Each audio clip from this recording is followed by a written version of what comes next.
MPs have lost their seats in Parliament because they had never spoken in the floor of the House. But that has not been the case for Honorable Nasat Muhammad Ture, the Ayawaso East MP. This man has never said a word on the floor of the House, but has won his seat for 3 consecutive times since 2012. Let's speak to him and find out what has been his secret and what has kept him going on.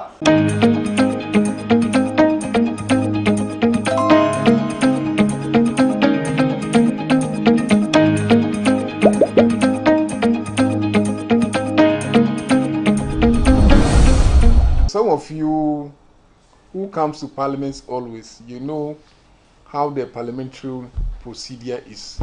You can't just wake up and start talking. You talk when the matter arises, when there are some reasons to talk. Yes, then you wake up and talk. Or most of our talking also is at the committee level. Yes, for as a member of parliament since 2012, and we started working 2013 as an MP. For me, today, all I believe is to make sure I work in my community. Today, people are saying, but the MP doesn't talk, but these people, they like him. They like him because of what? Because they like me because I do the right thing. Because I'm a servant who came to work for them, to make sure I change the life of my people. Today, if you enter my constituency, it's not about just talking. Some people, you come to parliament, you see them, they make noise.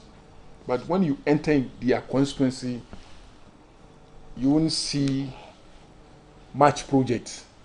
You can't notice some changes. But today, when you come to my constituency, you can identify the number of projects that I have done in my constituency today. I'm sure that is the reason why my people continue to vote for me. My people thinks I'm the best person to lead them. So I'm sure that is the reason why. We know that for you to be retained, it means you are doing something right, and it means that the people like you. What are some of the things you do in your constituency? I heard you attend a lot of their gatherings, whether RA, funerals, you show up all the time, you support them. But I just want to know, what are you identified for? If you enter Nima today, if you start from, I don't know if you know Frankies, all the way from Frankies down, Nuria down, especially the Nima market. There you can see the paving blocks that before I became MP, or the whole area is muddy. When it rains, to become muddy. It takes 2 weeks. You can't even walk to that area. I remember the one pastor at the Roman church said, Saint Kizito said, today, because of the good work that I did there, before when it rained and their members are coming to church, from the station, before they got to the church, they have to put water there. People have to wash their legs, people have to wash their shoes before they enter church. But today, the whole area is paved, it's clean. So from the Nima market going to the Ashama station, when you enter there, you see the difference. You come to the hot coffee, even before I was born, especially when it rains. You can't walk there. You can't pass there. Even cars cannot enter and connect to Kanda Highway. So I did the project from Hot Coffee all the way to Kanda Highway. And there was a mosque that closed the road from Kanda Highway. I was able to negotiate with the owner of the mosque. And I demolished the mosque and then opened up the road and then put up a new mosque there for them. And from the same area, there is another drain work that I did. All the way is going to connect to the main Kaukudi drain. So the project is there. So when you go to downside, I don't know if you know Nima, downside there is a bridge. It's called Naza Bridge. They named the bridge after me. So when you go there, you see the bridge there. When I came, I said, so if we can put up a bridge here, so it will be easier for us to connect to Newtown Timber Market. So I started like joke. Today it becomes the major road, major bridge that will link you from my constituency to Newtown Timber Market. So, and then I said, oh, so why not we brought the idea of Operation Cement all your lungus, all the lungus. So today, thank God, at least we haven't finished all, but at least we were able to cement almost about 70% done. When you enter all the corners, you can see my handwork, my idea. When you go to Kanda, Ruga, I don't know if you know Ruga. You know Ruga? Yes. When you go to Ruga, you see the new public toilet that I'm putting up there. It is my project. The Operation Cement Yolungu, we extended it to Ruga.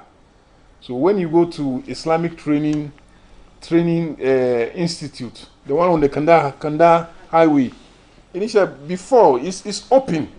Yes, I came and said, oh, why? We can fence. Why can't we fence it? So we fence it. I put up another project in there.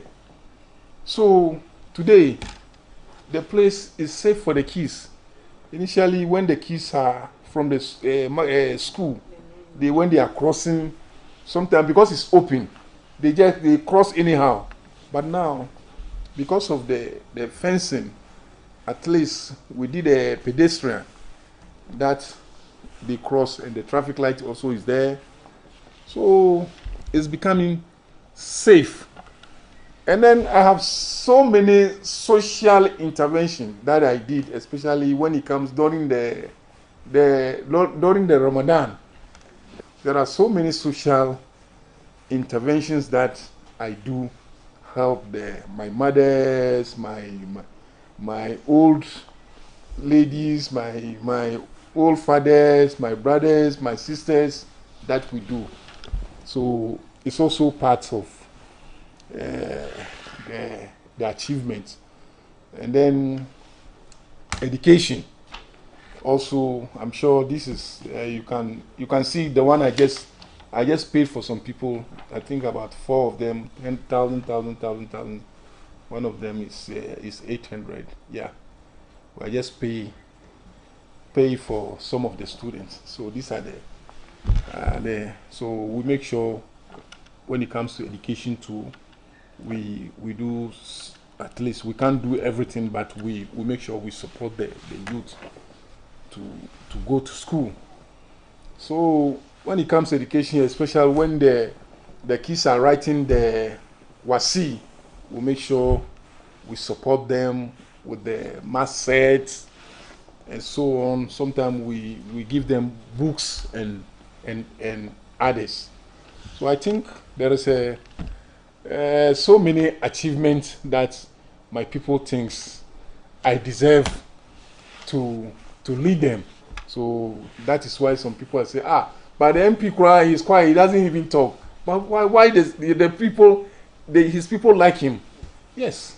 So they like him because it's not just you come and talk. You don't do anything in your community. You don't do anything to your people. So that alone cannot make your people to like you. They will like you for some reason. How is so that feedback? Like how do they call you? Do you have a nickname? Is there a way you mingle with them in the constituency? Oh yes. For I'm always my always. You know, even was it last Saturday? I attended funeral at Setkizito. There's a funeral there. Our former chairman died. Former constituency secretary. I attended the funeral last 2 weeks or so. One of my special assistant also lost his mother. I'm talking about when you come, my relationship with the, we have Christians, we have Muslims. You understand me? But we judge to each other.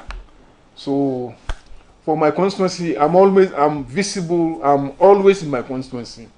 If I don't attend the program, I make sure I delegate my chairman to attend the program, especially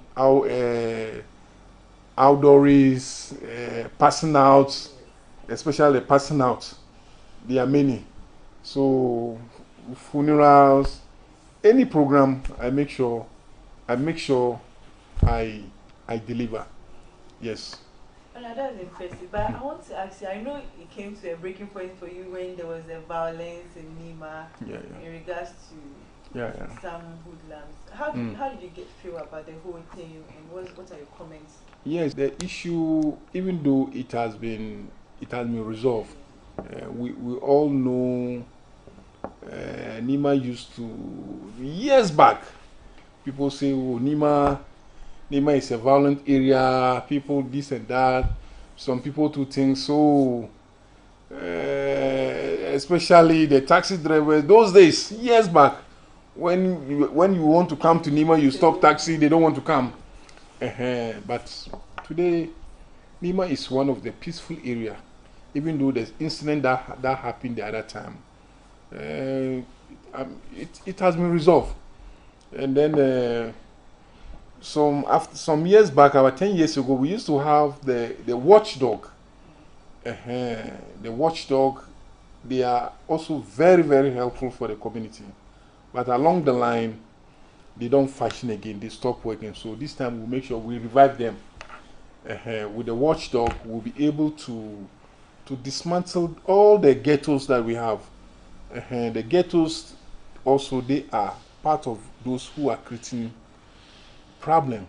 So we make sure all the ghettos have been dismantled, because some of them, they don't live in Nima. They come from far places. Because of when they come to Nima, they say they have some gate bases, some ghettos. So they come there and do some bad things and go back. So people think all those things that are happening, it is in Nima, but it is not from Nima. They are not from Nima, guys. They come and go. So we are trying to make sure this time we work on that to make sure that we won't allow you to come from far place and then come and spoil our name. So we are making sure that we stop all those things. We make sure that all the ghettos have been no more, doesn't exist anymore, so that you won't come there and get any bad things to smoke or whatever. So we are working on that. Everything in Nima has improved, from roads to education to... How did it happen? How did it work? I know you coach for being in parliament for close to almost 12 years. You'll be in parliament for the next 12 years. How did you resolve? Did you engage people, chief imams, stakeholders, and how do you? I do hold meetings with the chiefs, because our chiefs also, they are playing a very, very wonderful role, our chiefs, because most of the intervention that we do in Nima, like forums, we do involve chiefs. They come and they also talk to the mothers, the parents. We do talk to them through the forum or any gathering. We make sure we give the chiefs the advantage, some little chance to talk to the parents. I think it has also played a very good role. That's why we are seeing some level of changes in Nima, not like before. Now most of the youth today, I think, they want to go to school. So I remember before the election, I went to house. I went every house. So every house we go, I tell them, I educate them. If you have a daughter or you have a son who wants to go to school and you can't afford it, come to my office. Yes, I will support you to make sure we pay the fees for you. So all those things also, it has been so helpful. So I think most of the kids today, they want to go to school. Those who doesn't or the parents who cannot afford it, that's why we advise them, come, we will help you. Yes, because some of them, you can see that the kids want to go to school, but the parents can't afford to pay the fees. So if you are in such situation, come, we'll help you. So that is also playing a very good role for us. So I think I would say we are what? We are progressing. Inshallah, we are progressing. We've left your constituency. We are now in Parliament. I noticed you're a member of the committee, part of the committee for mines and energy. Yes. Would you say we are in crisis? Looking at our recent 4 hikes and what's going on in this country, I think I do need to give details. But what's your take on what's happening under the Akufo-Addo-led government in terms of? I don't need to say Akufo-Addo has failed, but everybody, Ghanaians, have seen that Akufo-Addo has failed. He can't do anything. They are even confused. They don't know the direction that they are moving. They don't know. So that's why we said that they should come.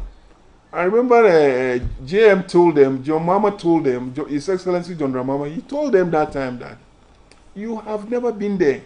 People, you think it's easy. If it is Kufuor or then if it's a Kufuor or anybody who is a former president, you will understand the person. But you people, you have never been there. You can make noise. Today you are the vice president. Today you are Dr. Mahmoud Bawumia. You are the president today. You are the vice president today. Akufo-Addo, you are the president today. What are we seeing today? No action, no show. Everything is standstill. Honestly, even we MPs, our common funds, 3rd quarter, 4th quarter.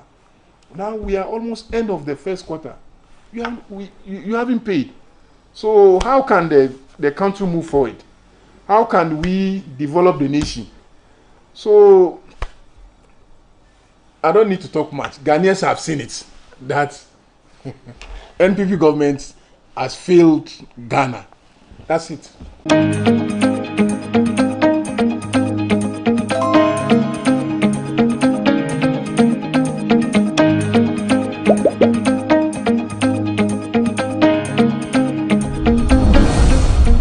We are currently at the Ayawaso East constituency. We want to speak to the constituent what they make of their MP silence in the chamber. Is it working on the ground, or they are worried about his silence? Join us as we speak to some of them. Ayawaso East today. because of your MP. He's been in Parliament since 2012. He hasn't spoken in the floor before. But you keep voting for him. He's been there in 2012, 2016, and in 2020. We want to find out what's the secret. Why do you keep voting for him even though he's not actively speaking in Parliament? You know, Honorable Nasser Muhammad Toure is somebody, he believes in action. And since he came 2012, 2013, McNaza, if you go to Nima Market, he came there and he put pavement blocks. He went to the Nima Market and the Nima Medina Station, hot coffee area, all he put pavement.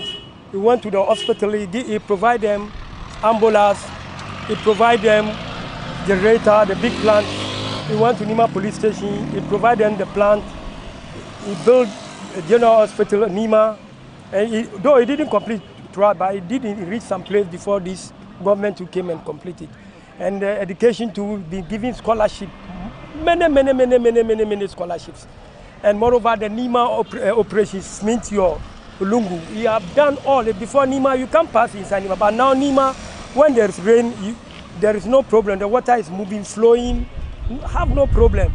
So to talk in Parliament and you don't need anything to your constituency, no, we are not talking about your graduate, no, it's action. What you have done for your community. So Nima, we believe in action.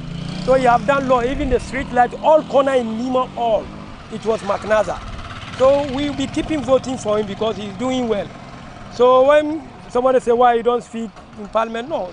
We see some people speaking in Parliament, but if you go to their constituency, they didn't do anything to their people. So we love McNaza, we like him, and he's been doing well. So I think this is some of the things I've been telling you. I am the one, every project in Nima, all his projects, all, from 1 to 8. I am the one who is supervising all. So McNaza, we love him. Even when he stands 10 times, we vote him for 10 times because he's doing well. We don't want somebody graduate to know. Just do what we will like. If you do, then we'll be voting for you. It's not about talking in the Parliament. When in your area you are doing well, that's all. So if people are saying he's not doing well at Parliament, it doesn't mean he's not doing in his electoral area. He's doing well in our electoral area. He introduced him into Olungu and some many things to the assemblymen, and we use that opportunity when taking his step. So if somebody said McNaza is not speaking at the Parliament, it's not about speaking at the Parliament with the issue. Working in your community, that's the issue. What are some of the projects he has done apart from the operation? Or even when you go to our streets, he has done well to us. And normally when there's rainfall, we can't work. So McNaza came, so we saw the big difference. If he contests again, do you think he will retain him? And when can he lose his vote? Nothing will let him lose. Nothing. Forward advice, backward Nima. I'm the assemblyman on Nima West electoral area. My name is Awule Tolo. Nothing will let him lose. Because we have voted for many people, nothing we see. But for McNaza, at least we can show 1 or 2 things on behalf of McNaza.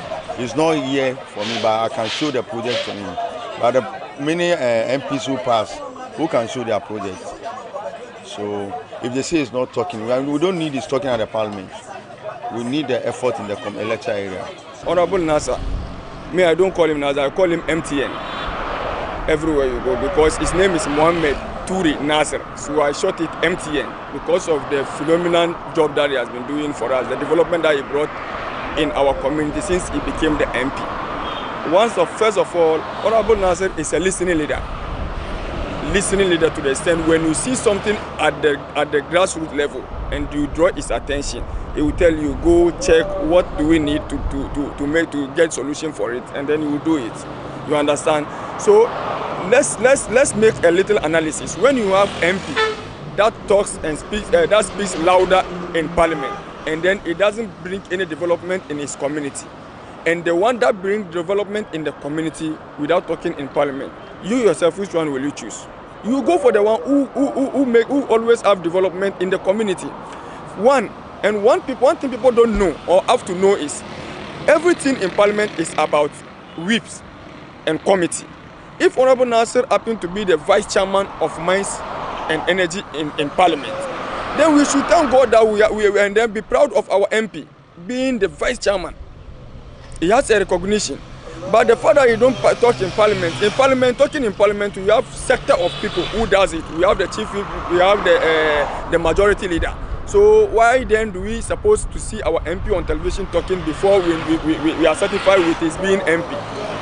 Me, I'm okay with his okay, and not me alone. A lot of environs. I'm a youth advocate. I'm into the youth. I moved through the MPP, the NDC, the PNC, and even I can tell you, as a matter of fact, the MPP constituents in our constituency vote for MP because for Honorable Nazir because of his phenomenal job that he's doing.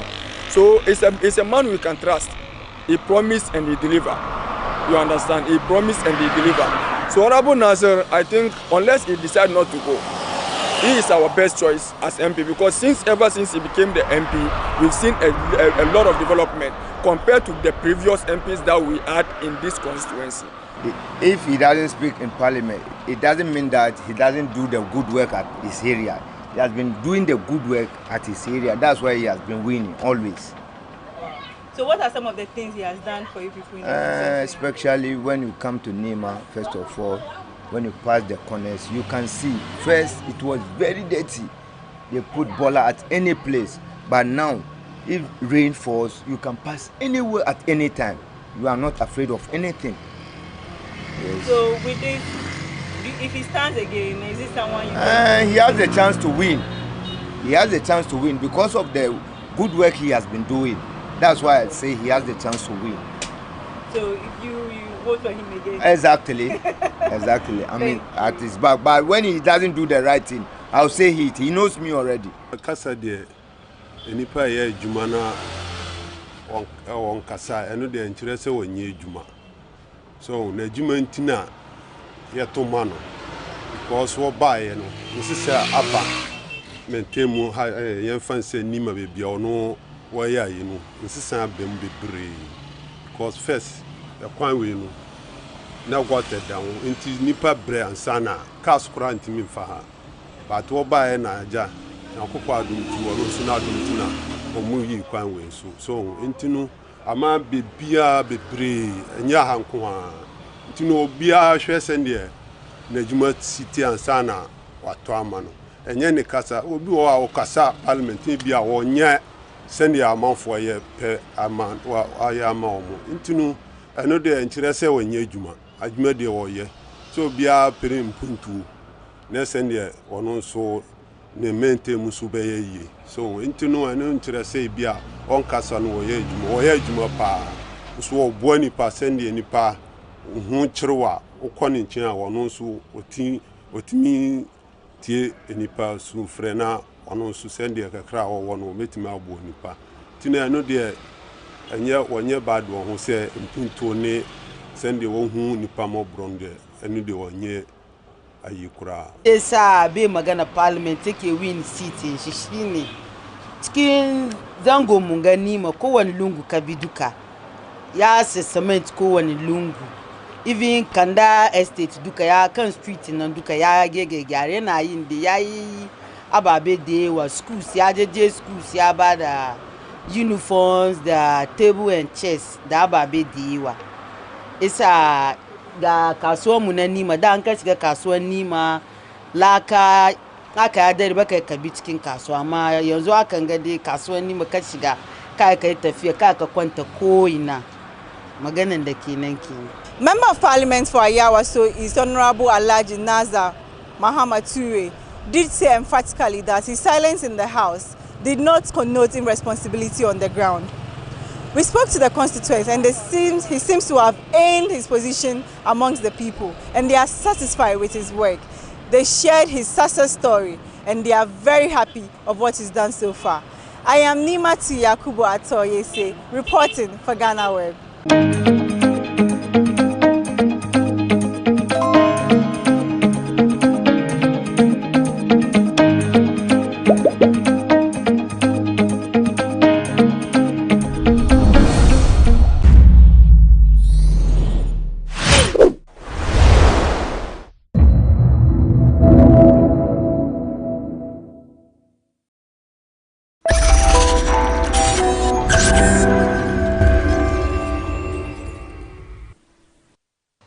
of days ago, social media was hit with a viral video of a man threatening to behead another.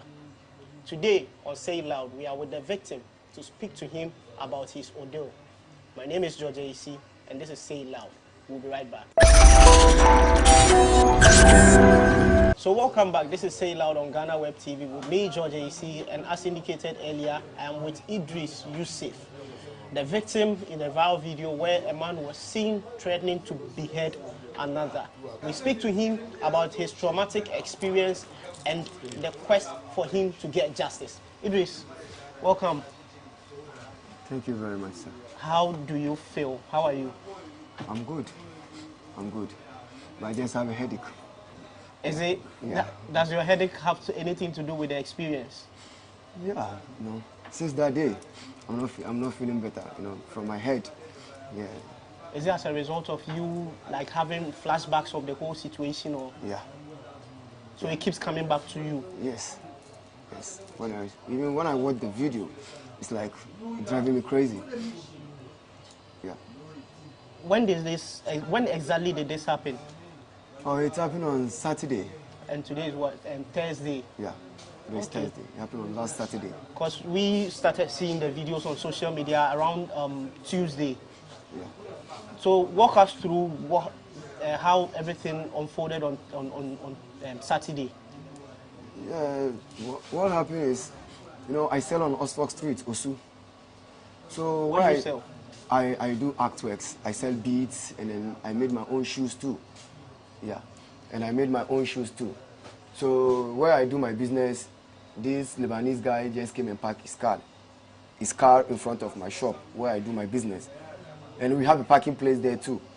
So I told him to park his car well at the parking place. That's what I've told him. Was it immediately when he parked? Or? No, almost an hour. So I can't do that. You can't just park car just like that, and I told him no. Oh, okay, so you were thinking, oh, he will leave soon. Yeah, he will be leaving soon. So, almost an hour. So I was like, no, I have to give him a parking place so that he can park his car. So I also do my business. That's what I've told him. And then he just came out from the car. He stopped me. Hey, you mad? Are you crazy? I'll kill you. So I was like, Just because you just I told him to park his car well. I didn't tell him anything wrong. People are there. People have seen it. I have more witness. So after the argument, and then he went home to bring that long saw. So I was sitting down when people started shouting, hey, Rasta, he's coming, he's coming back with the... And I run. So when you had a confrontation with him earlier, yeah, he went away. He went away. So I thought we have done. So he's going, and he came back with that long saw. Then what happened? And I run to a shop close to me. And then he came in front of the shop. If you watch the video, you can see what he's doing. What prevented him from coming into the shop? I've closed the shop. I'm in when I lock it inside, so he can't come inside. So it was like, he's even trying to break the door to come in. So you are sure he would have entered if he had the opportunity? My brother, I don't think I can even talk to you people like this if you've got me. It's very, very serious. What was going through your mind through all that time? All that time I was driving crazy. My mind is far. I was like, why? What is going on? I don't know. I really confused, my brother. I don't know. So you really felt threatened? Serious. Since that day, I can't even sleep. I'm telling my brother, I feel very bad, and I'm feeling headache, my head. I'm feeling headache. I feel pains. I was like, what is wrong with me? What happened? How did he go away? Because people are there. Nobody can go to him because of the long saw he had. Mm-hmm. So he went and then go back to the car with one of his colleagues. And then they drive away. Well, is he someone that often comes to the place? Like how? Is he someone that comes to your place often? Is he somebody that you see He around? always come around. He came and gone because they have their own shop opposite where I do my business. Do you have any relationship with him? Have you encountered him before? No. We never thought before. But I never spoke with him before. You do see him around? Yeah, I always see him around. What I know is you work at the shop, go and come, and that's all. So it was after you know, trying to get to you without success that he just decided to leave? Nobody actually did anything to him or anything? No. Did anybody consider calling the police at that point? At that moment, one of my friends ran to the police station. So he's the first person to do the report before I went there. I went to the station to do my report. So he went to the police station whilst the thing was happening? Did the police come around? Yeah, the police come around. But then he had left? At that time, he had left. So what happened after the police came? After the police came, I wrote my statement, we do everything, and then the police are looking for him. And he went and hid himself, you see. So a couple of days, and then I've got a call from the IGP himself, almost 3 days after what happened. Yeah. And then IGP himself called me, asked me what happened, and I explained it to him. And IGP himself drive his car to my place where the incident happened. And he saw the thing, he said, no, he will get that boy. Within 30 minutes, and then he called me back, he said he had arrested him. That's it. So thanks for Ghana police, they have made their work. As of the time you had met the IGP, he was still on the run? Yes. At that time, we didn't got him. And after the meeting with the IGP? After meeting with the IGP, within 30 minutes, I'm telling you. How does that make you feel? I feel okay. But all thanks going to the Ghana police, they have made their job. What was the conversation with the IGP like? The IGP was like, I should do my business, and then he will support me do my business. So I should not be afraid, and he will get him for me. And then surely he has get him. So I really appreciate it. So we are speaking with Yusuf Idrisu about his encounter with a man suspected to be a Lebanese who had threatened him with a sword to behead him. He still feels traumatized. And when we return from this break, we will speak to him about his quest to find justice. He has been to court to get processes going. We'll be right back.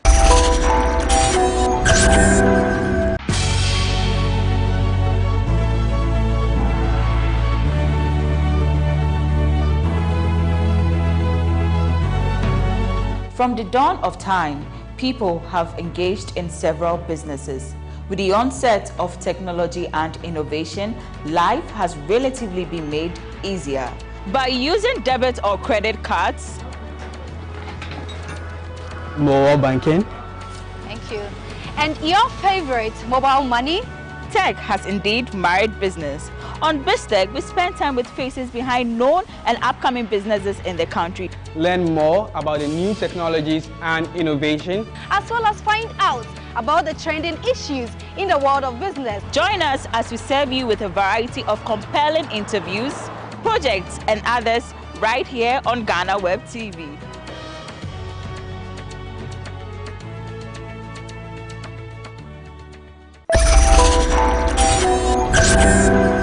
So welcome back. This is Say Loud on GhanaWeb TV with me, George AEC. We are in the neighborhoods of Nima here in Accra, where we are speaking to Idris Yusuf, who has been telling us about his experience with a Lebanese man who threatened to behead him with a sword. The man has been arrested. They were in court today, so now we ask him about the quest to get him justice. Idris, what happened in court today? Oh, you know, the lawyers and then the judges, they have made their own. What they have, all they've said is they have to remind him for a week. So now they reminded him for a week, 22nd of this month, he will be going back to court. Why? Because his lawyer was pretending that he has a mental problem. So they took him to the hospital and check what's wrong with him. And then 22nd, we'll be going back to the court and see what the judge is going to say. So the judge has essentially reminded him for a week and has ordered for a psychological review. Yes. Okay. Yes. That's it. But what do you expect out of this process? Him arrested. Yes, he has been arrested. But what exactly are you looking out for? What I'm looking out for is, you know, I'm doing business. I'm a business guy. And where I am, I don't think his people will be like, feel good about me. I think they'll always plan to get me off from where I am. So all I need is people should help me to get standard to do my business, because where I am, I don't have that kind of freedom. There is a lot of Lebanese people there. Now you feel threatened? Yes. You are talking about his people. Has it? Yes. Did any of them try to contact you after the incident? His people came to me. When was that? They came with apologize for me to release the case. When was that? That was yesterday. And then today, even today, they came to me. We are with them when we are going to the court. They try to apologize, and then by how I see their actions, I'm afraid of where I am now. I don't know what is going to happen next. But about the apology, what was your response? I'm okay. I'm okay. But now I don't have anything to say about the case because it's with IGP. IGP, they have to go and see IGP. For me, I don't have anything to say. Yeah. So that's what I've told them. I've told them they should call the IGP and then they should speak to him. Whatever, I'm okay. Yeah. You came face to face with a man that threatened to essentially end your life today. How was the feeling when you saw him today in court? I feel very bad. I feel very bad. And he himself is trying to apologize because I don't know. I feel very bad for him. Yeah, I feel very bad. So the police will see what they can do. I mean, now when the IGP called me and I know what to tell him so that maybe, I don't know. Did he say anything to you? He's trying to apologize to me. So what did he say? He's just doing this. He's just doing this to me because he's in handcuff. And what did you do? What did you say back to him? I told him he should calm down. He should calm down. By the case, definitely it will done. Yeah. Okay. I understand when the IGP reached out to you, he offered you psychological assistance. Yeah. How is that going? How is that helping you? Oh, it helps me very. I've got some drugs from the hospital, and I keep on taking them. But I'm okay now. Did you meet a therapist? Yes. What conversation transpired? They just want me to calm down. Yeah, and then they taught me one of two things that I should do for myself, and then I should ease down. Is that helping you to manage the situation? It's helping. Even the tablets that they give me, it works. You feel okay. Yeah, I feel better. But beyond that, how is this whole thing playing in your mind? Yes, that's what I'm imagining. I don't know when this is going to leave because I still have it in mind. Yeah, it keep on coming. It keep on coming. But I pray that by tomorrow or by the next day, maybe my mind will be free. Inshallah. We're in the month of Ramadan, yes. So I pray your prayer will be heard. Inshallah. Yeah. Inshallah. Thank you very much. Okay, Yusuf. So yes, your case is now in court, and things are moving at some pace. We would want to talk about your personal life. Nima is one interesting place to be. Yeah. So, you grew up in Nima? I was born in Nima, grew up in Nima, school in Nima. I never traveled in my life. That is why I was born and grew. How did you take up your parents' job? You know, let me put it in this way. Where I learned my work, you know, my shoes, when you go to my page, you will see I'm making a shoes. I learned it in Akwalaboni before. I'm very, very stubborn. So that's where I went and learned those kind of stuff, handcraft. What sent you there? I was stubborn. I fight with someone when they took me there. How many so years? I learned from there. How many years did you spend there? 3 years. Which year was that? That was 2007. And I came 2010. So from there, you know, when you went to Buster, now they changed it to Buster to SCC, Senior Correctional Center. So that's where I learned. I learned a lot from there. So from there, I came out with support from the prison officers. You see it? So as I've came out, as no, I don't want to go back to that place. So I have to try my best and do whatever to help myself. So I started doing those shoes that I learned from Buster. Those shoes I learned it from there. So I started doing it small at Osu. Osu is a tourism place. And what I'm doing is a tourism work. Ghanaians are not into it like this. So I find a place there, started doing my business, small. That's it. And then it's moving. Everything is moving well with me. If not this Lebanese guy just trying to convince me on what I'm doing, I'm okay.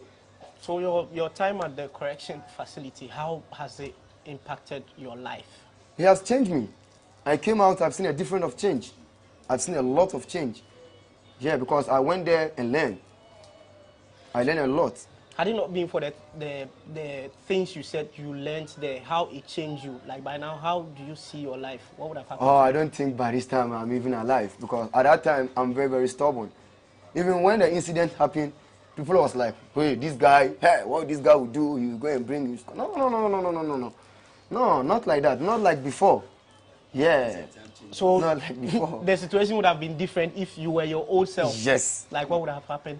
I think we will even kill ourselves. Whether he will kill me or I will kill him. Yes. So where I went, I learned a lot. So I know the law. I know how the laws goes. Yes. You mentioned about the fact that maybe you would have gotten your people involved. Yeah. I mean, this is Nima, right? Just imagine, I have a lot of friends from Nima here. And you know, when you mention the name Nima, everybody knows, hey. Everybody knows, hey, Nima, this and this and that. So at that moment, I took moto, I took Okada bike. Everybody knows, hey, he's going to bring the Nima squad. Hey, hey. Not like that. Nima, now we are in new Nima, not in the old Nima. Now Nima, we don't like those kind of virus. What causes you, like your people, yeah, to come out for each other like that? You know, we love each other. We here, we are full of royalty. We are like family. If you hate me, you hate the whole team. That is the principle for everyone in Nima. So even they hear this case, they was like, why you didn't call them, do this? I was like, no. No one is about the law. So we send the case to the police. So the police will deal with him. So that's what I tell my people. And everybody came down. Everybody was like, that's the right thing we have made. As I've told you already, now we are in a new Nima, not in the old Nima. So before, how people thought Nima boys who this and that. No, not like that. What is the new Nima all about? It's about changes. You can see, for me, as example, I've changed. I'm from Nima. I never traveled in my life. I'm 32 years. So when you hear people saying stuff about Nima, trying to paint a picture that is not too good, how do you feel, and what would you want to tell those people? I feel very bad if I've heard someone talking something bad about Nima. Nima is a blessing place. Before and then now is different. There is more difference in. Just imagine 2 years time, 2 years, way back 2 years, and then today. When you look into it, you will say, no, you yourself, you have changed. You get me? Yeah, every year, and then what happens in. So Nima have totally changed without short time. Not like before, in 90s. No. Now we are in 2000s. Yeah. In 90s, Nima is very tough. When in 90s, people are talking this and that about Nima. And then it's true. But now, not like that. Okay. I see you are a Rasta man. Tell me about that. Oh yeah, I'm a Rasta. You know, Rasta still a Rasta. No, Rasta is not about the hair. Yeah, I'm a Rasta from the heart. Yes. And then, why people call me Rasta? Because I'm full of conscience. Yeah, I'm full of conscience. Yeah, I didn't name myself Rasta. I did not name myself like Rasta. No, people call me Rasta. Rasta do it. That's my name. When you go to my page on Instagram, it's Do It Ghana. That's where you display your my artworks. Okay. That's where I put it. Okay. Yeah, Do It Ghana. When you look at it, you will see me there. If you are given the opportunity to speak directly to your attacker and tell him something, what would you tell him? Oh, what I would tell him, he should calm down. And then those kind of mistake, he should never do that again. Yes, it's very, very risky. Until now, I have that in mind. I don't know when he's going to leave. Yeah, so he should be very careful of what he's doing. Not him alone. Everybody should be very careful. But using that sword, it's risky. Or a gun, very risky. Yeah. Rasta preaches peace. Yes, of course. So what would Rasta say? Yo, peace and love to one and all. Respect. Thank you. So yes, it has been another episode of Say It Loud on GhanaWeb TV with me, George AC, and we had Yusuf Idrisu. We visited him in his neighborhood here in Nima in Accra, where we have been speaking with him about his encounter with a Lebanese man who threatened him with a sword to behead him. The incident, a video of the incident had gone viral on social media, and the police, upon chancing on the video, took action, and the suspect has since been arrested. He's currently facing the law. The Inspector General of Police has also reached out to Yusuf and he's expecting justice. Until we meet for our next episode, I'm always happy to serve you. Bye.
I don't know how your area looks after the torrential rains, but some have been deeply affected, with celebrities like KKD and Lydia Forson chastising the government for failing to deal with the annual catastrophe. We'll have a conversation on that. Later on, we'll focus on Black Sherif's Koku the Traveler music video, which has actually divided opinions. Since the video was released on May 19, it has courted controversy. Some say the video is nice, while others say they don't see the head and tail of it. We'll have a conversation on that. I am Benefo Boabin Abrantepa, and this is Bloggers Forum on GhanaWeb TV.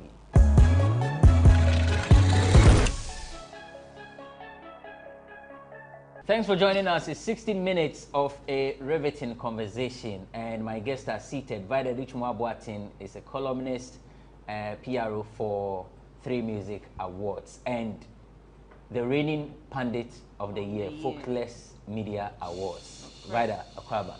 Bomidi Mami. Vida Educhumwa Boatin. Vida Educhumwa Boatin. Vida Educhumwa Boatin. You know the bubble boxing. Magdalena Asari is an event organizer, artist manager, Madina social welfare assemblyman or a politician, and then he's also with the Miss Ghana team. Oh yeah, face of Lagos so nefe. Romi do abo ejuma o Lagos. O be e man so mo fen ko an egu ne ho. Ba bi e ko no. An hwa na ma kan sem ti Romi o dey free your mind. Bikini body pa. Abrantie say Abrantie ba ko say or scouting for beef. To what say ejato baby a and I would say onyane pampa o te ne pampa ya no so de ne ho ekodom. I say Papi Kojo. Me hu ni say Papi Kojo has an issue. Me nim say one abna koko ebe rubbish shoulders very soon. If he kisses and tells, and who follow no Twitter, who niama or yeah. The level of appreciation and as a support Papi Kojo when he came up, Osha admiration or the kind of love or courtesy from the young ladies, but he's always been the ladies' man. But all of a sudden, you look at Papi Kojo now, you go like, this is not the Papi Kojo we used to know. You draws. Otias, yeah. And like that handsome guy with talent and all rubbish shoulders with top-notch rappers and I say for and I say he's acting like a junkie. Yes, sana mimi huno. And who share ni lifestyle up a baby as a board, a springboard, maybe our bounce back, but as a emfa. To know the nanako to we asemu, no do nanako to we asemu. A+ ni felinuna issue na buy. Yes. To some extent, A+, one year, because anything that is respects women there, I'm against it.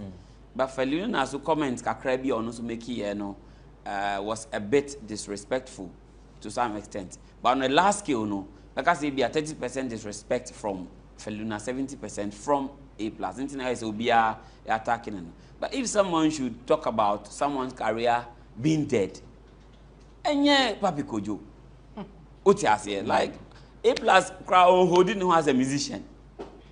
Oh no, intermittently, no be release, no be attacking politician, like no release political song, no akoda, no any business, no yet. If you are going to measure yourself against a musician, it shouldn't be against your friend saying A+. And as a Papi Kojo, unsensio foul no bibia on your way, no be soon for survivor, and that is what he's doing. He needs support. Ohia support. Enya bena kokonkwa. I think the gender activists, I say, they should drop their biases. Enya bena kokonkwa neya help. Papi Kojo needs help, and it's not musical help. Na idea help. Mental help. Who ni say bia or the jiji na ni keke? No. You see, we read between the lines. You get to once a BBC 1 a signal 2 but a some threshold I said near we there be be careful. What you say you started Edim come up with Dr. Asari that on that level. Because in near bro who follow a lot of celebrities are when they are joking or they are having mere fun, like you know the limits. But Papi Kojo no, it transcends the ordinary thing we see on social media, and I feel he needs help. And mental health is an issue of concern to everyone. To me observation, I feel he needs help in that regard, not musical help. Okay. All right, Vida, I'm into you. Okay, this week what I'm going to look at is the lookalikes. I've seen videos of Kwame Eugene, Kiddy, Kim Promise lookalike. I feel the mobile shows I work for party as senior day. Now it made me want to kind of speak to the up and coming normal band and say, oh, artistic piece now. You have the moral rights and then you have the economic rights over Wejumano. So the moral right has to do with our power of ownership. Until say be our be who quite say own UC and now on performing, own teaming kojina baby and performing. And even when you've given them the power to do so, no, they still have to acknowledge you, the original person, Jumani Ayodian and Sana, or Matwaswa Yodi or Mo, you know. But the economic friend is saying the economic rights and there has to do with Usika Semina Bem. Nobody is supposed to benefit from Wejuma or apart from Mama. They are legally entitled to Sanema because of a Juma Mayo record. So, but I don't know where these guys are coming from. I say I feel they are more performing. But I could be I say Obi a street activation. And on my t-shirts bina they need the aim of kind of I can promise look alike now. What you might all too off key be almost representing a brand like Can Promise, no. I don't know whether say your mom must have permission to use or be intellectual property on the street and whether they are being paid for it or not. But will it be wrong if they are not taking money but they are just performing and I mean, even that's what I mentioned, the moral right, you know, the use of it alone, no, and was say to me to be able to do that.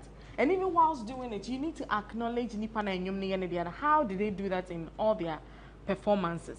I've seen Kwame Eugene perform with Niluka alike. You know? He actually called that gentleman on stage. I don't know, was a subtle endorsement of Sa Abrantiano Ewo Necrasi Hona Owen. I don't know. I think this is who on in look alike in pictures. Back in Promise now I say own share ni look alike and all the better crampo when she and cram for so bebaso. But what I'm asking is say arrangements when a money gentleman we acquire in these days obi to me a photograph and they are scamming for and I call the acquire be and fata ewo in Krasi and I say wherever they live no. The any who pa a kid look alike and almost say too much and he dresses just like the original kiddie. And they are going about say minim say tiyomuka with jollof rice or say chicken number dino say I don't know what it is, but they should be stopped at a point. See no stardom na yomude. Everybody knows them as Kiddie Kwame Eugene, low budget Kwame Eugene, low budget Kiddie. and omuti in Krasi, But one thing again, so I draw my attention to what I say, the people in the hinterlands, the people in the small towns, they need such performances. They need the stars to get close to them. I've always said, says, I tour now, moko in Europe now, moko ten vitre, et me hosting ipa 2050, What the cost our towns, we now touch base with fans, and it will make them appreciate, say, there's a difference between a look-alike and the original act. Ebe yon one send way, people will believe that they are the real deal. It won't be crassy. So now they need to be stopped at a point. You see, Alpha phone now catch almost say stop just like that. Because I am modern, it will be hard for them to stop. And we'll see a trauma, so can hear trauma said it's unlawful. Okay, so that's Vida Duchmwa Boatin, columnist and PRO for 3 Music Awards. We'll take a break. When we return, we'll talk about the flooding. But even before that, we'll do Vogue. It's Bloggers Forum on GhanaWeb TV. We'll be back shortly.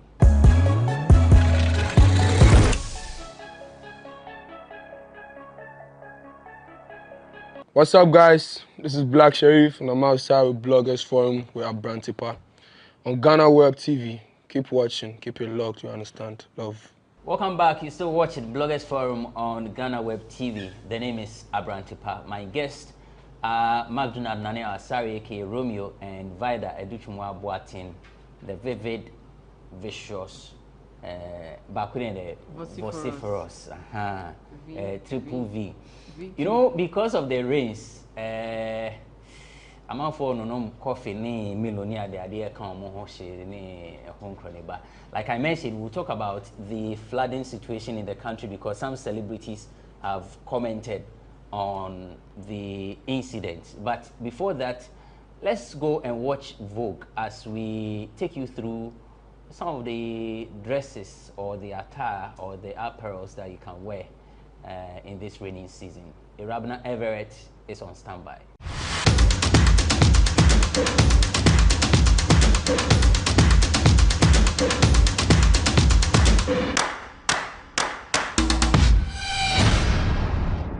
Hi guys, welcome to Vogue on Bloggers Forum on GhanaWeb TV. My name is Irabna Everett. Now before we get down into things, I'd like to say a big sorry to the people who have been affected by the floods. Our heart goes out to you and we hope you get on your feet very soon. Today on Vogue, we are going to be tackling and looking at how you can gear up for the raining season. Yes, we're going to be looking at both sides, as the men and the women. Do not go anywhere. I'll be back right after this break.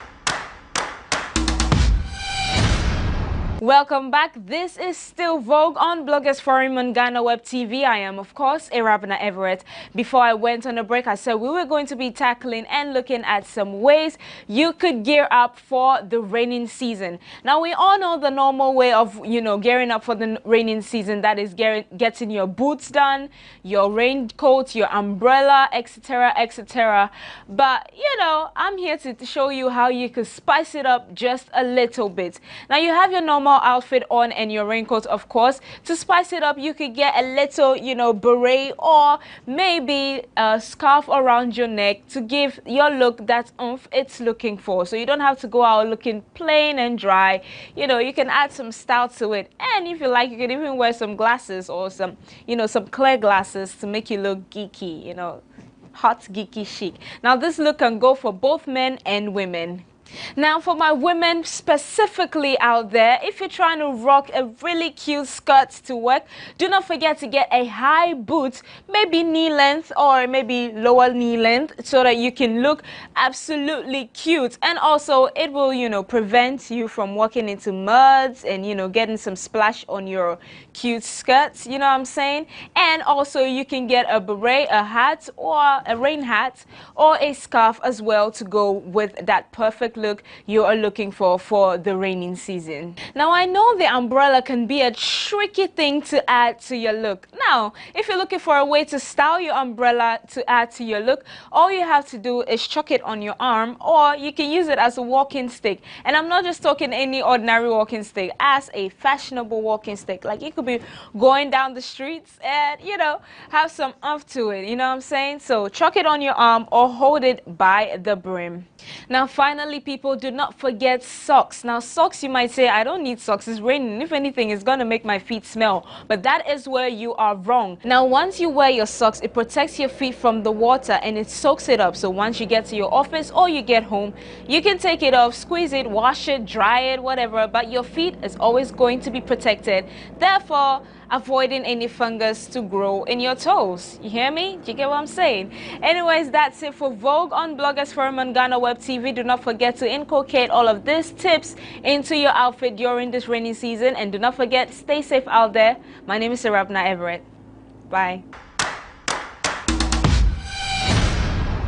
Thanks, Rabna, for the segment Vogue. And of course, it's time to discuss the floods.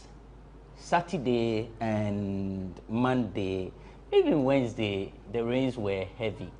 A whole lot. Some parts of the country were actually in ruins after the rains. But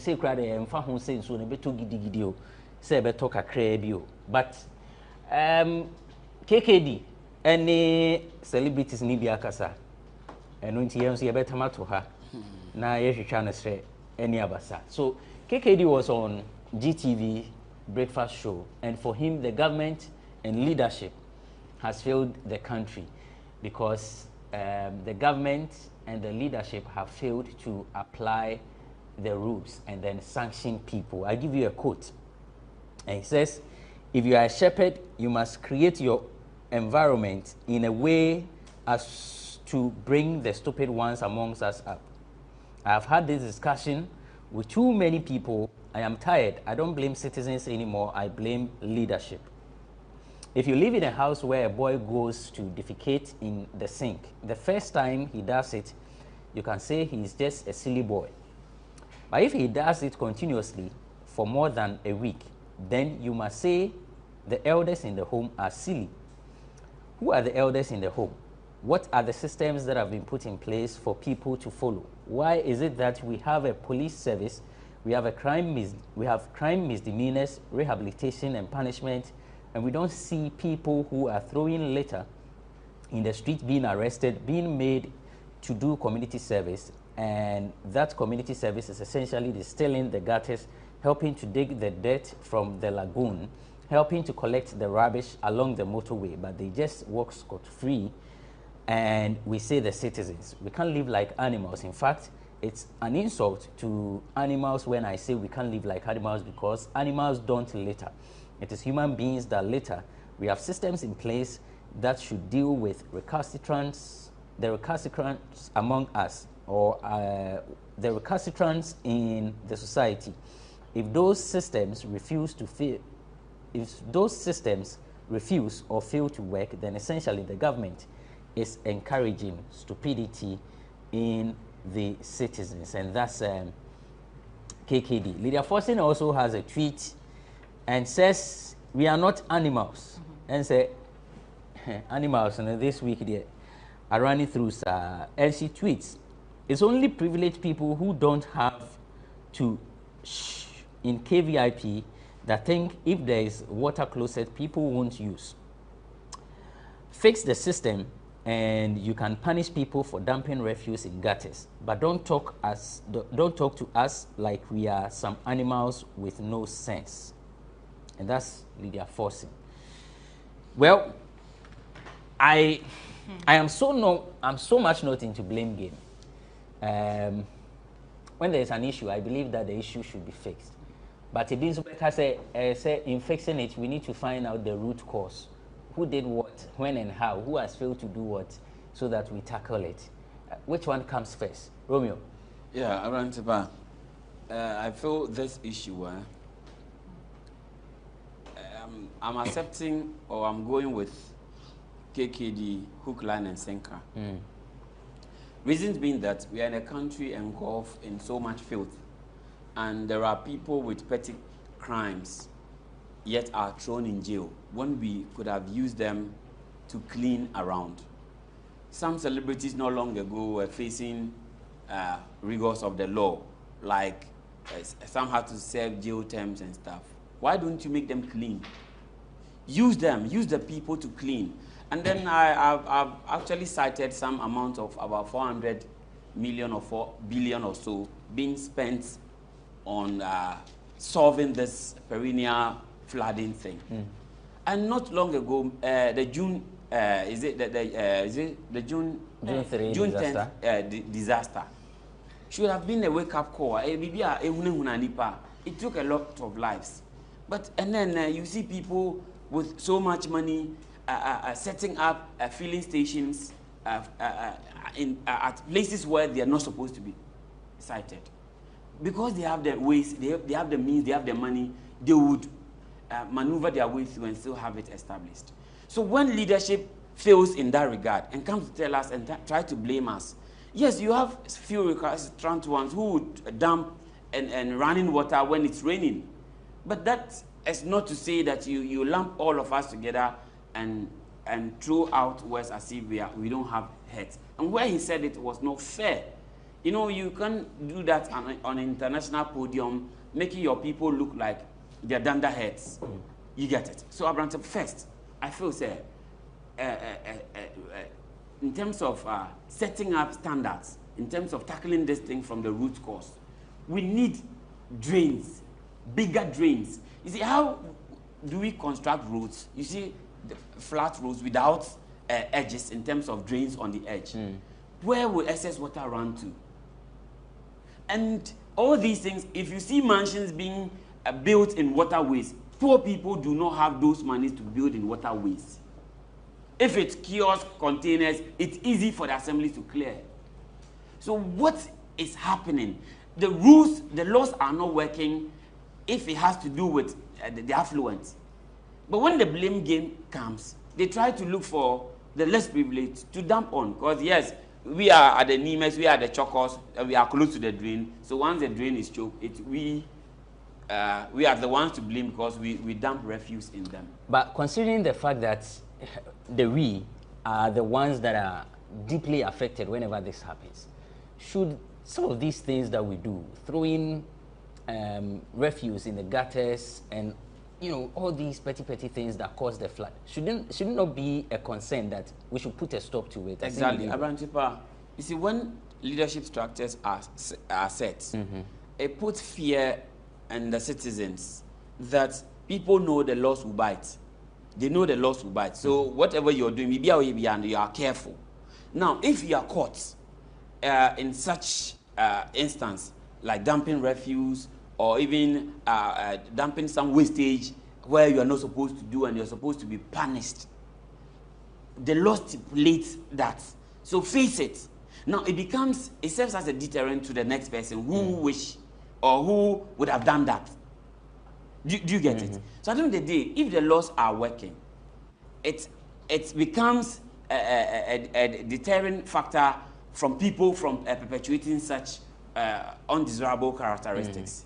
Now, moving forward, Abrantipa, you asked me, when you, some time ago, you remember the airport, OBC, the NBC, or someone built in Waterway. It took President Rawlings that bravery to demolish the building. And it shouldn't even take any president or any leader like 2 months or even 1 month to demolish any building in waterways. Because the poor cannot even afford such buildings. But when the blame comes, yes, the refuse aspect, we know they are guilty in that regard because we've seen videos of it. There was, I think 2 years ago, a woman was arrested based on this video thing, social media trend, and the woman was punished. You get it? So if we are supposed to, if it has to do with solving the refuse issue, put containers at vantage points. When it's full, the Zoom Lion or whoever is in charge should come for them to clean the city. Now, 400 billion Ghana cedis, what particularly was it used for in terms of solving this flooding issues?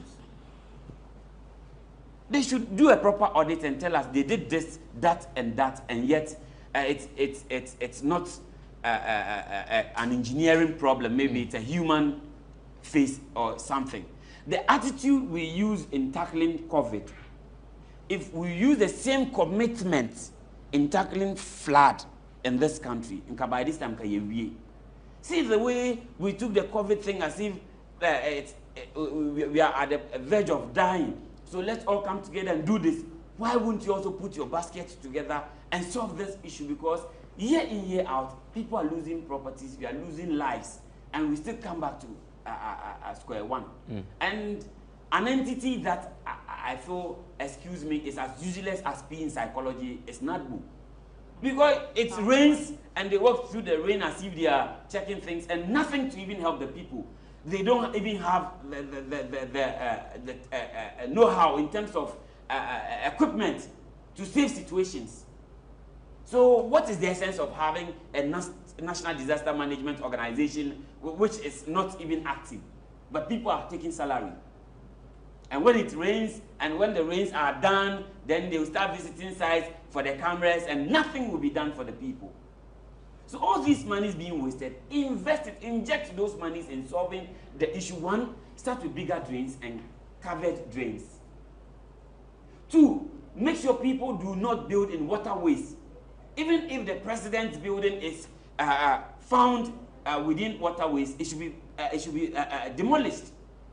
No one should be made to feel above the law. Vida, does it look like we'll have a solution to this issue? We can have a solution if we put our minds to it. Last Saturday, I was trapped at Asylum Dam. I saw cars flying. The cars I was coming from City TV. Those who watched realized I was live there. A program, and I sat there over an hour. Now you see your name, I'm saying my mean sequence. Everywhere was choked. It got to a time I almost parked to knock on the gate of a stranger and say, Pacho, can I come and sleep in your house? Because I couldn't go home. So I ended up at Dansoman, at my father's house in Dansoman. And even that, no drew Bukom boxing arena on my traffic lights, and I said, no, ye climbing pavement onto sa boxing stretch, and sana ye kwakusi kwaimu ako. It was a total disaster. And Saturday, I lived in Swansea, in the United Kingdom. And one thing that I love about say, recycling here find the agro. If you go to everybody's house, almost 3 trash cans, bako for paper, bako for niema bako for twa any ye friend konko. Ye separate trash no. Into ye what days are bolaman bar or befa ebi and then or befa paper and no befa paper the no ko. And we even went to the extent of having a rubber bag colors a tray the gumu. Into rubber bag black and the aduane see ne gumu. And no more kwa the kwa fertilizer nema. Paper on a bag and a glass ni konko metal so one a bag a the gumu. Into me back me betina me country Ghana. It was like a shock to me why yen take recycling serious. Ball na yen tugu no scow. Trash no cash. I ni kwan say it's na se na yetoto na se sa. Call no Saturday no Advantipa so don't sa tum say kra on sa be ka call no nsu egum no. Yiri. And I was just praying for my dear life say ade because 3rd June disaster no. And also so now I was on the road with my mother. Me so me ko car baby ma me ko jam me car see baby. Ma metina okada so call ye fie. And I was like, am I destined to be facing some flat situation here now? The TN say, yeah, celebrities here say they have a social responsibility. First off, we need to tell our people say, you need to separate your trash, no. And to know yes, leader force in my buying campaign bina. About separation of trash, garbage near dear. They would have told us on charging and some the home be. What must say? Yes, out to one channel a free mu. I feel me won't say our first ladies. If you only constitutional role, be a constitution, shut down for being to us say, and we first lady was so yes, sir, dear. But they always, almost all the time, have a project that they work on. me hu say mama Rebecca de maternal health woko kolebu a hu se wasi edifice woko Kumasi Krampa bibi say si honom sa maternal health no eniema say ya na eko cleanliness say ye potemu bete. Until let's make it a national agenda. Say we are separating our trash. Afe bola na ye chia ansa na mabefa kono. Ye finding a way ye be jai sade and say na be assembly bia be won a car or be fa bola ni free. Because nipa no they say bola intimidate 15 cedis, 20 cedis. Oh no share. Sa 20 cedis on the koto e mubi benoa e be boa no. Into obetwenya nsuo no to a no we jai rubbish no egu na de ko.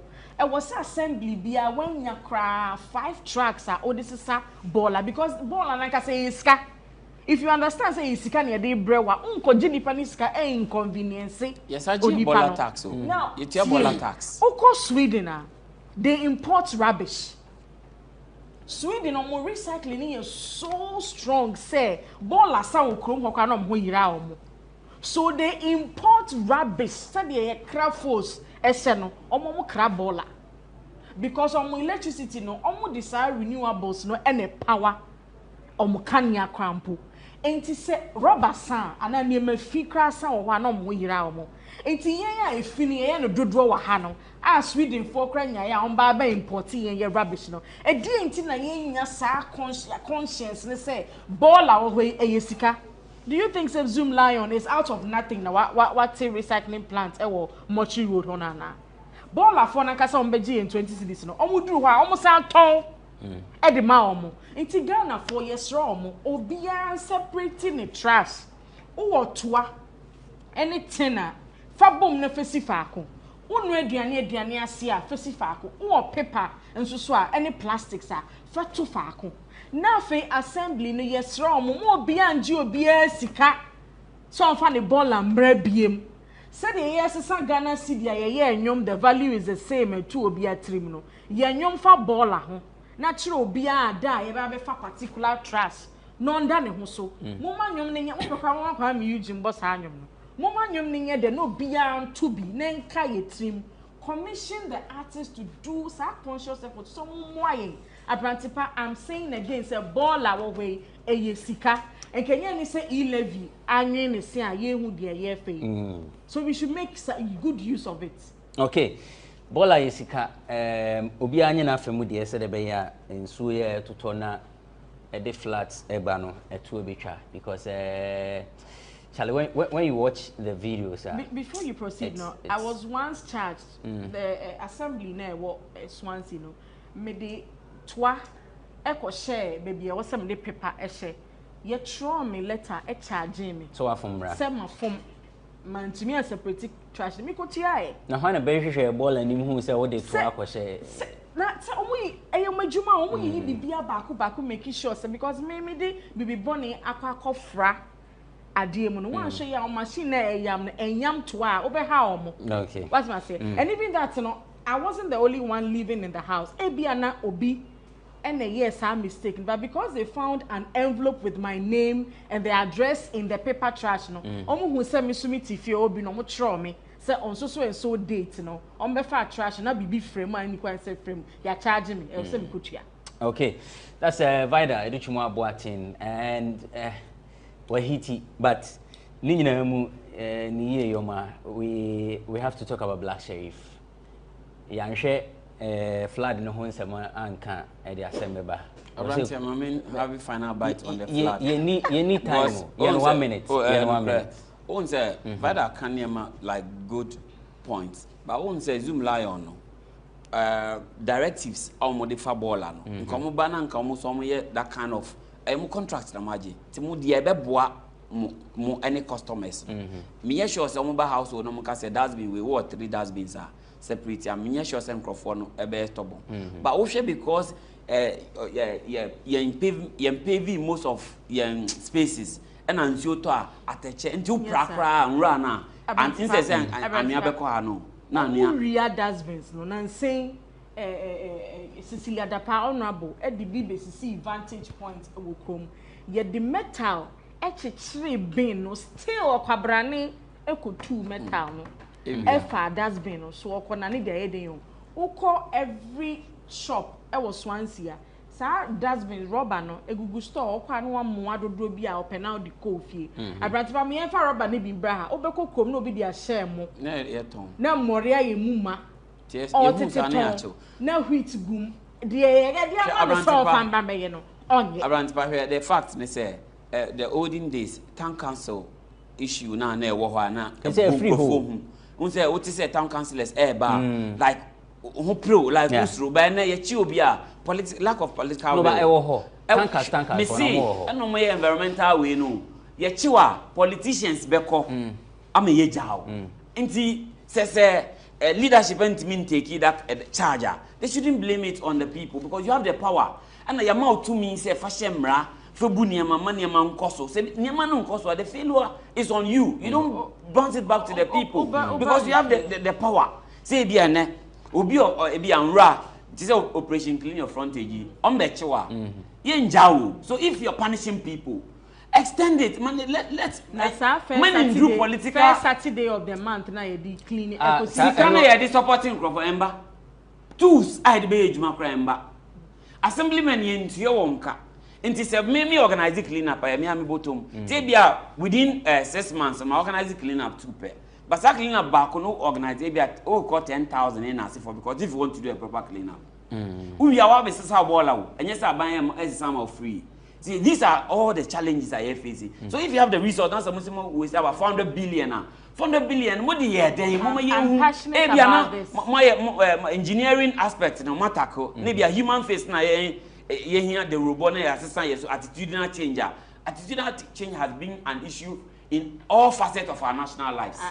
But lack of leadership has been the main bane because if say a cheap from for na say or a petty thief na say ala you got a chokia ye your move madina self na monko we still ti o nyina na aklim sa sika na nka ye do come as bulan so be no ye say bi in a bank office ye be or drain bi abua community bi but we like to punish people needlessly because that prisoner aban na say feeding ya sika na say feeding no mun use nkrofo no artist everybody will chroma because or celebrity nti na ye namani e jan uko America elsewhere your friend is a top notch artist ye mom 1 week or won't say no do baby community service no pra baby no any maybe if you be credit man employ the fan base some bebo just to clean up. Why don't you act creative? Shey ye bibia na e dis kai o ni me bo ha it's born out of creativity.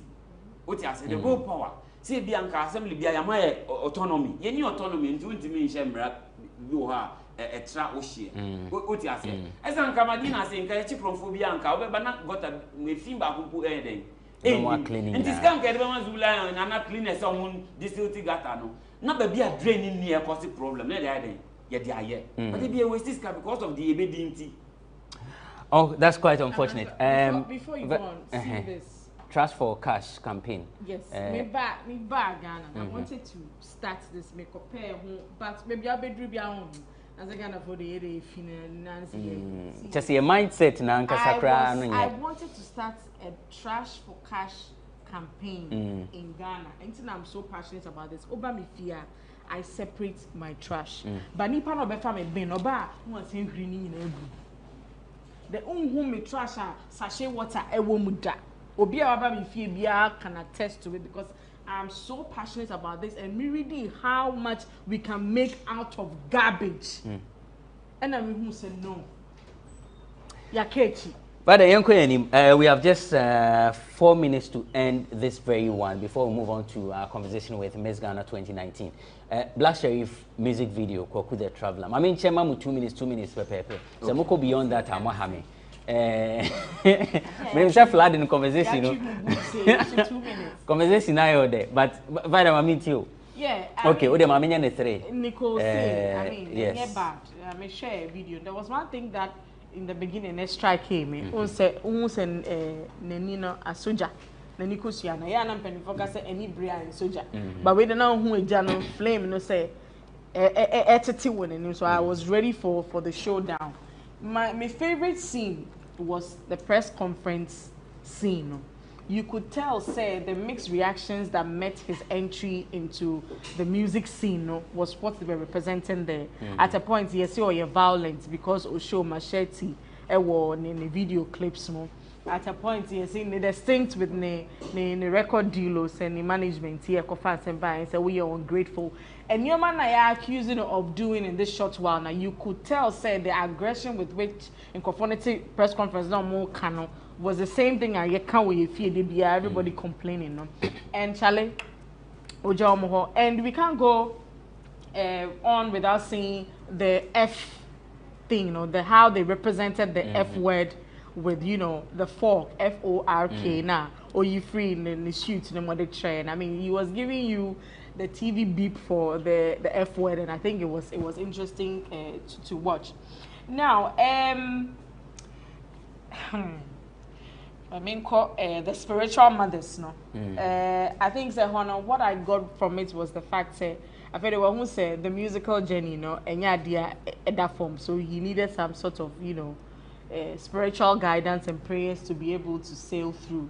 Now, baby, I didn't quite get was the girls no mutihona and cramine be there was smoking, no moody fruit. I say the chic girls be the Frenchman would say basic beige girls be. I say high time girls be. Or mom, I didn't quite get the drift about sa bit, you know. And then the guys in black with the pink bags, you know. I didn't quite get that fusion, no. But in all, no, I think say it was a great video. If you know Nicole Say now, we worked with him on 3 Music when we taped some of the performances, and see how he pieces his stuff together. No, it's not the regular things that you can say, and the effect of person and one when you so everyone has different interpretations to the music video, and that's what they aim to you know to get into 24 hours and 1 million views. You know, I wasn't surprised. So let's encourage him and see how far court case you know, so Ebeko. Okay, Romeo, among for say they don't see the plot, like there's a problem with the plot of the music video. I think rather taken from Angela no so but for me I was disappointed in the video. Why? And even that has been the reason why Onya saw 1 million view within 24 hours, because anticipation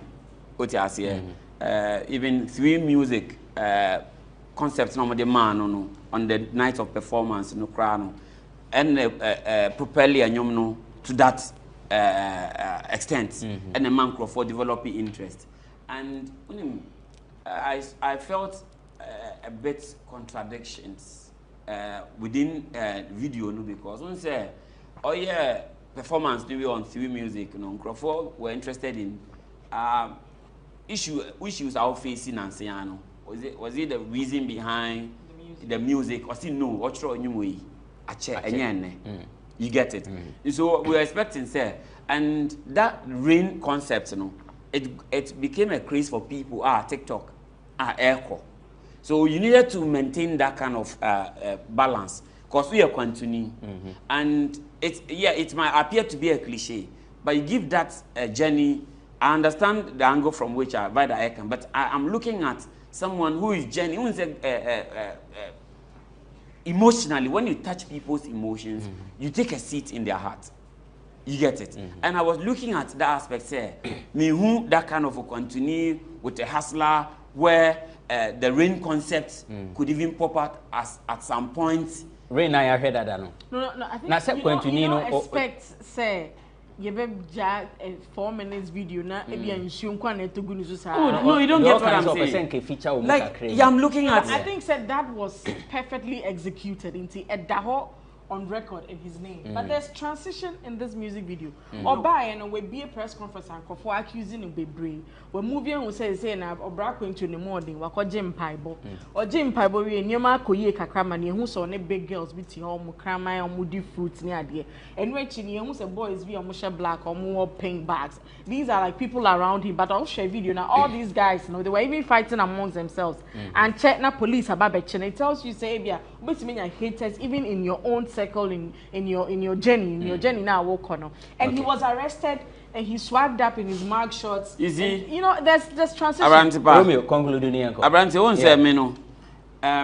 I didn't want to go the technical way. Say the bad icon. Say o pese o trend there. Exactly. O pese o trend there. You give what the people desire. What you say? You are being literary in terms of you are going deeper as a theater person, which I don't want to go. But you are also a theater person. I understand. And you understand that sometimes art, you know, said you exactly different interpretations. From what I've gathered, from like enjoy this kind of music, they feel disappointed because they don't understand the video. Deep what is the mechanism? And I was looking at the literal journey. Though it may sound as a cliche, but you give a bit of it to complete the kind of message you were sending. Now, the press conference aspect, you know, people interpret it to be say a legal battle where when you're not try to explain your forward that kind of thing, and handcuff those things came in. What you say? And then America say there's sort of a contradiction in the interviews he granted in the past and the video because it looks as if say a new trauma situation so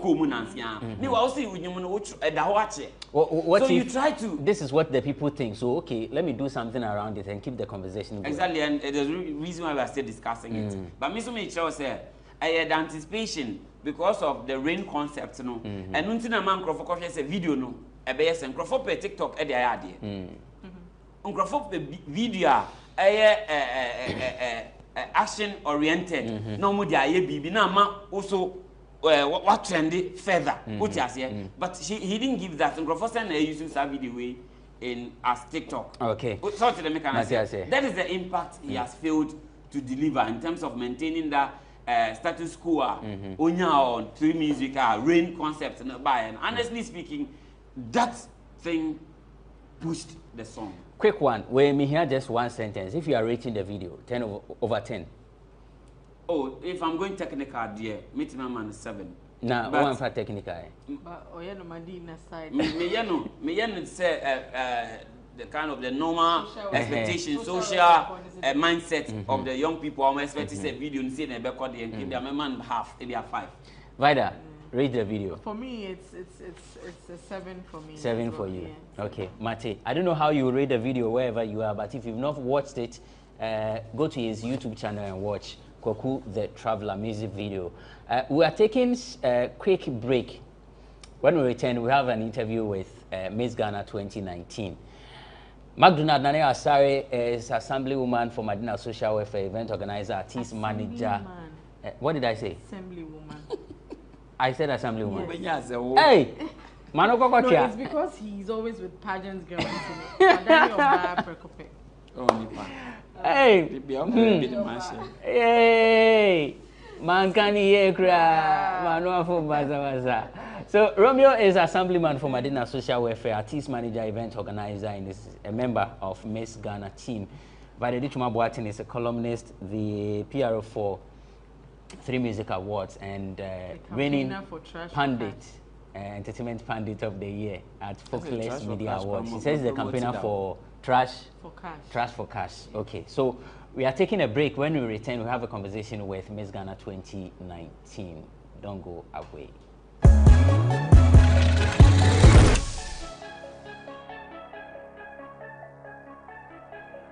Welcome back. It's the final lap of Bloggers Forum on GhanaWeb TV. I have kicked my guest, my Pamo Munina, say me the beauty queens about show. So Miss Ghana 2019 and Miss. They say when I'm pronouncing the name of the country, I should take my time. So you know, I'm an Asante. So Sierra Leone. Welcome, ladies. Thank you. So it's Rebecca and Enid. Yes. I got it right? Yes. Okay, so I understand you are still the reigning queen. Yes, I in am. Sierra Leone. Yes. How come? After 2 years? Or 3 years? 3 or years. 3 years. How come? Because of COVID. So you've not been able to, they've not been able to organize it because of COVID? Yes. I see. How serious is the situation there? Well, I'll say it affected us just like the rest of the world. And considering the fact that my country is so small with about 7 million people. Okay. So the impact has not been, you know, one to just overcome in a day. So that is why we're taking our time. I see. As for Rebecca, she's no more the queen. And back, I mean, you told me a queen is always a queen. Yeah. She cannot be dethroned. But there is someone who is the reigning queen. How does it feel like being an ex-queen? If I should put it that way. I don't see myself as an ex-queen, so I don't have any feeling for ex-queen feelings here. So I'm still reigning. Okay. I understand you are launching your project. Yes. Tell us about it. What project is it and when is it happening? Okay, so it's about menstrual health, and it will be launched at Tomrick Hotel on the 28th of May, 10 a.m. prompt. Okay. Why? Is it your first project after winning? I would say yes, I would say no, because I donated stuff. I wouldn't say food stuff, I'll say stuff to an orphanage. So from there, I went to the second project. Actually, I have a lot of projects to embark on. Okay. So why now? I feel it's the right time. That's how I feel. I feel it's the right time to start my project. Upon all the issues that females are facing, why did you decide to choose menstrual health? Okay, so it wasn't my decision alone. I sat down with some of the beauty queens, and yeah, we decided to go for menstrual hygiene. So it wasn't my decision actually. Yeah, it was a group decision. It wasn't one person's decision. Okay. Any this year for the event. So you decided to support your sister. Yes. What did you see in her and in the project that made you decide that you will come to Ghana? Is it your first time though? No, I've been to Ghana in 2017. Okay. Yeah. What was the purpose for? My birthday. Your birthday? Yes. So you came for vacation? Yes. Hey, I'm on for you enjoy. You moved from your country to like I said, my country is so small, so okay. You have to move in Ghana. Yes. I see. So why did you decide to be part of this project? Firstly, I admire Rebecca a lot because, you know, coming from Africa, for beauty queens, it is quite challenging to actualize your projects. I have the same struggles. Mine is mental health. And in a way, I feel that we can relate because your menstrual hygiene, if not properly taken care of, it can affect your mental health.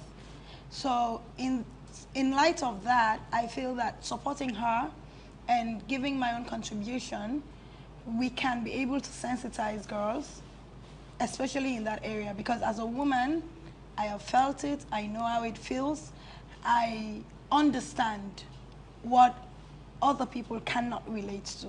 So, and besides, we built a sisterhood when we went to Miss World in 2019. So why not support somebody who is making a change? I see. So back to Rebecca. What are we to expect on the on the day?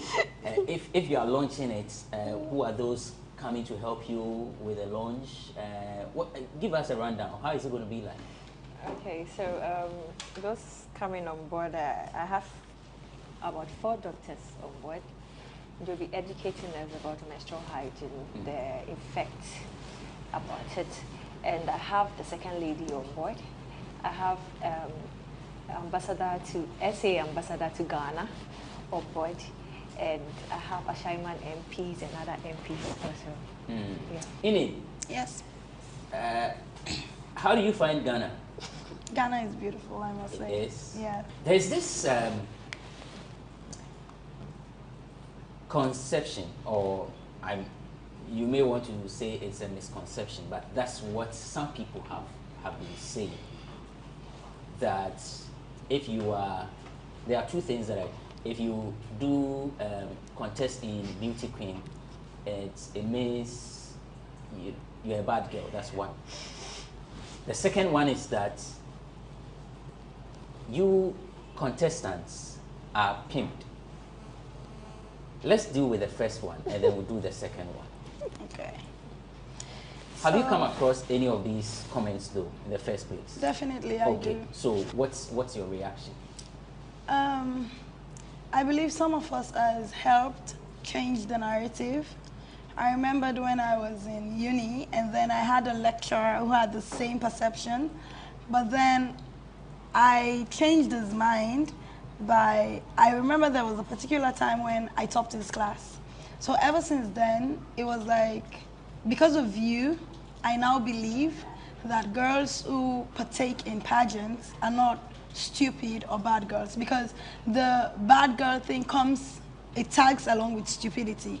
For the most part, they just feel that it's just slay queens who wants to be beauty queens.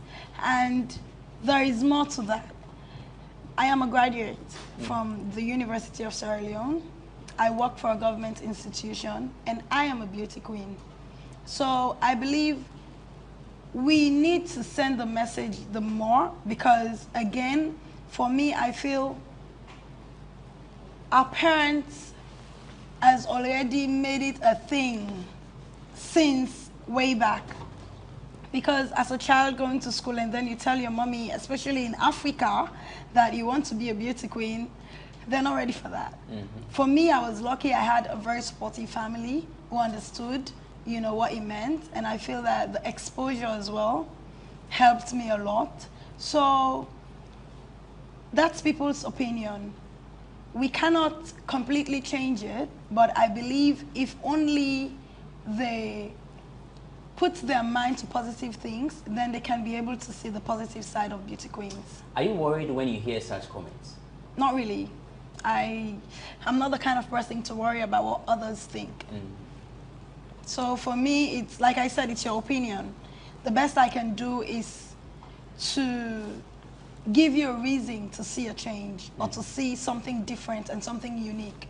And now you get to see that beauty queens are sensitizing people on different projects. Like I said, mine is mental health. And in Africa, when somebody's going through depression, anxiety, and things like that, the next thing, they're tagging it to, let's say for instance, if you're depressed and you're amongst your family or friends, you don't want to talk to anyone, you just want to be lonely, they might think you're affected with a spiritual myth or something. And these are things we need to change. But we cannot if you do not give us the opportunity to. So the Miss Ghana 2019, Rebecca Kwabi, is launching her project on May 28th at Turmeric Hotel. And she's being supported by Enid, who is the Miss Sierra Leone 2019. She's not the only person. She's not the only person. The others are coming in tomorrow. We have Miss Bangladesh, Miss Kenya. Bangladesh, actually, just because some small issues being, you know, yeah. But why is the decision to have only those who won the 2019 contest?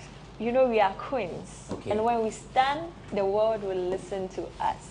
Yes. So our voice will make people come to us to support whatever we are doing. So I need my queens and not any other one. Your final words. I need support. That's key. I like the way she said it. I need support. I really need support. I need people to come and support me in terms of product, in terms of money, because I need to support my other queens outside the country, to be moving from one country to the other to launch the program there also. So we need support. Okay. Any? Yeah, so I cannot emphasize more on the support because, like I said earlier, I know the struggles. It has not been easy, especially when people already feel and think you're rich, you have money, you can do this, or you're a beauty queen, you can just walk into a room and a guy is willing to sponsor your lifestyle, a guy is willing to sponsor your project. It doesn't work like that. So I pray we get the support and the recognition we need, especially from our people, regardless of what others give. If we support ourselves, I believe the power that the support you're getting from your people has, nothing can be compared to that. So I hope people are willing to support not only financially, because sometimes when we say we need support, people might want to think, oh, they're just talking about money because they want to eat our money. We are not eating your money. We want to give back to society. We want to create a legacy. So you can give your time, you can give yourself, you can come in and help. So I believe support is the key issue here. And, you know, I hope and pray that you also keep us in your prayers, because it's not easy. Richard, Richard is the man behind this very camera. Thank you so much for watching, and I hope you enjoyed yourself. In it is the 2019 Miss Sierra Leone, and she's actually the reigning queen after 3 years, because there hasn't been another event in her country as a result of the COVID-19 pandemic. Rebecca Kwabi is Miss Ghana 2019. She's organizing. Still raining. She's launching. Also, Still raining. She's launching her project at Tomrick Hotel on May 28th at 10 a.m. And so we'll be there to support her. Thank you so much for watching. Before they showed up, you watched the submissions of McDonald, Nane Asari, Romeo, and Vida Duchumwa Boatin. Thanks to Richard Van Der Poy, to Sandro Bribia, Pearl said in prayer, they are not Abeka. Thanks to Pearl, the Awam judge, and then to Same, to Everett Irabna for the production. For more stories, visit our website, www.GhanaWeb.com. Until we meet some other time with yet another riveting conversation on Bloggers Forum, I say goodbye. My name is Benefo Wabin Abrantipa. Thank you for watching.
Welcome to another edition of the People and Places show on your favorite channel, GhanaWeb TV. You will not believe where we are today. It's the first and the only waterfall in the entire Greater Accra region, and it also demarcates the Greater Accra region from the Eastern region. It's a beautiful story about the Chenku waterfalls here in the heart of Dodowa. I'm happy to tell you that we have a guest who will be our tour guide today. He will take us around the entire place and tell us the story behind it. And I'm happy, as always, that you could join us to do this. My name is Wondami Hagan. Welcome to the show. Let's take a quick breather. We'll return and then get right to the conversation. Welcome aboard.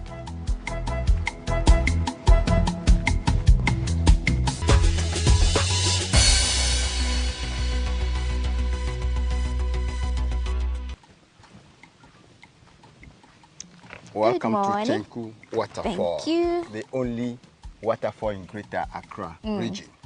My name is Ludovic Kofi Poenu. Right, Ludovic Kofi Poenu.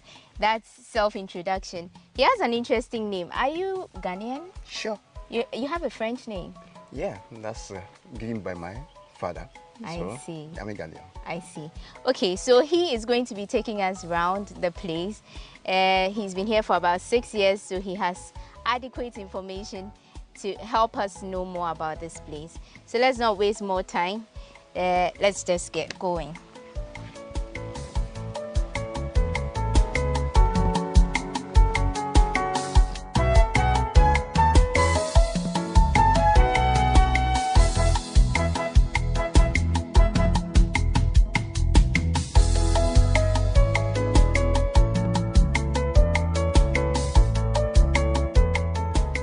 So we are close to the waterfalls. From the entrance, it's about a 1-minute walk to the waterfalls. We'll be there soon. But how long ago did you come here? About 6 years ago. And when you came here, what was the place like? I mean, how did you? No, well cleaned, and we had to put people a lot of effort to make sure that the place is safe and clean for tourists. And it's a lot of work. You did that alone? No, I had to put up a team. Okay. And people helped me. I had to pay them. And then gradually people start appreciating. And people start coming in every day, especially weekend, Saturday, Sunday. Okay. The whole place is crowded. Okay, so who owns the Chenku waterfalls? A family in Dodowa. The land belongs to them and the waterfall is on the land. Oh, okay. And the assembly is talking to them how to develop the place with the collaboration of tourist authority. Which family? Odamite Kwe. Odamite Kwe. Yeah, in Dodowa. They live in Dodowa? Yes. Okay. So can you tell us a little about the name? Why Chenku? Actually, what I gather from the indigenous is that the Obosumasi people started a small god near the waterfall, and they do worship that god. Okay. And they come and do some rituals around the waterfall. At that time, no one was coming here. So many years ago. Okay. So many years ago. And the name of the god is called Chenku. So everybody named the waterfall Chenku. Which language is it? According to people, it's Akwapimchu, meaning kindness. Oh. Yes. Right. And the place was opened up to people in 80s. Okay. By the hunters and the farmers. They Okay. started coming in, try to create paths through the bush, the big trees. Then people start following. Okay. Then later on, the family decided to, oh, okay, now people start coming here. Let's do something on holidays. So that's where the program started, and they call it occasion, Chenku occasions. 6 March, Easter holidays, Republic Days, Farmers Day, and all those kind of things. That's what they were doing. After that program, nothing happens. So generally, it has become a tourist site. Yes. But like you said, it belongs to the people, a family in Dodowa. Yes. But it was named by the Ikuapims. Formerly, this place was part of Eastern region. Yeah. And they redemarcated the place. Now it's part of Greater Accra. Okay. Okay. Okay. Yeah, but the family acquired this place so many years, early 90s. Okay, by their great-grandparents. They married from Obosumasi. That's brought all this issue of acquiring the land from them. So since then, no one was coming here, only hunters. I heard somebody saying, even sometimes the military had a training here, but I cannot prove that. People have been saying if they were having training and those kind of, because this place was really a small forest. Oh, okay. Thick forest. And people So could not they come used to in. hide here? Yeah. Okay. Right. So as it stands, the tourism authority, where do they come in? No, they got to know about 2 years ago. About this place? Yes. And one of the directors came to me and saw me here. He said, oh, somebody told him. So truly I've seen it. So he took my That's name. big one. And then he invited me to the office. I said, okay, fine. And I explained to him it's a private property. It's not for the community. It belongs to a family. And this one. So since then, they have been monitoring the activities here. And they talk to their big boss about it, and they are thinking how to develop the place. We'll come back to that. But this log here, is that the only... It shakes a little, is it not Actually, scary for no. tourists? No, they love it rather. I see. Yeah. Okay. Okay, so before we continue that conversation, we are finally at the waterfalls proper. You can hear water streaming down. This is the stream, but we are going to where the water actually falls from, so that we know where Greater Accra region ends and where Eastern region starts, or vice versa.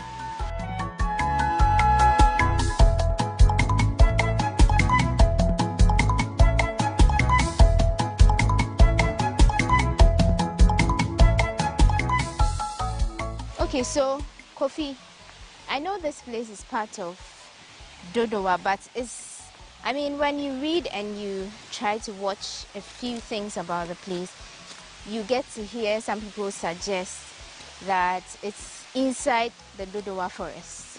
Is this part of the Dodowa forest? No, this is not part of the Dodowa forest. Dodowa forest is at the roadside, and they have cut all the trees up. Okay. And even though this place have big trees and all this kind of, it's not part of Dodowa forest. It's a complete location that is, let me say, close to Eastern region. And Dodowa forest is not close to Eastern region. It's in the heart of Dodowa. And that place is destroyed completely. If you go there, there's no trees. So the Dodowa forest is no more a Dodowa forest? No more a Dodowa forest. They sold the land. Okay, so it's just the name that... Yes. Okay, right. Yeah. Right. So what kind of people do you have coming here? Different kind of people, from 5 elderly people, different colors, different tribes, different nationalities, the Germans, the French, the Americans, the Spanish, the Russians, and the Black Americans, and some Africans citizens. How do we get to the waterfall? The other side. But you mentioned a lot of different countries, I mean citizens from different countries coming here. How many of them are Ghanaians? Do a lot of Ghanaians know about this place? They are the majority. Ghanaians are the majority. Because these tourists, when they have free time, they come over.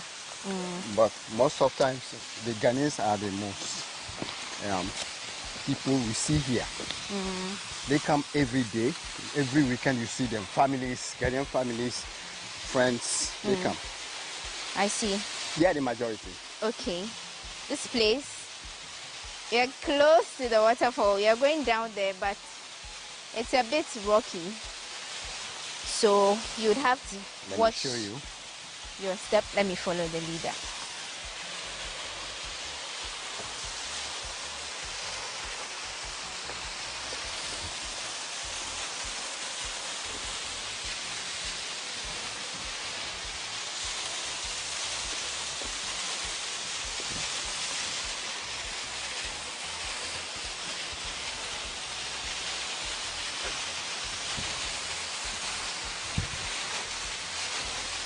Okay, so that is the water. I'm going to go into this and dip my feet. Is this always the level of the water?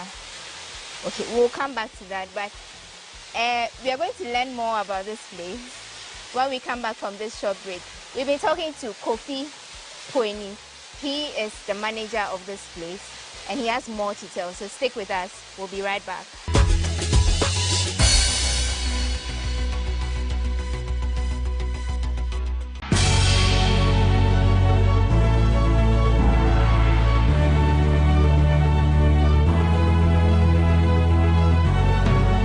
From the dawn of time, people have engaged in several businesses.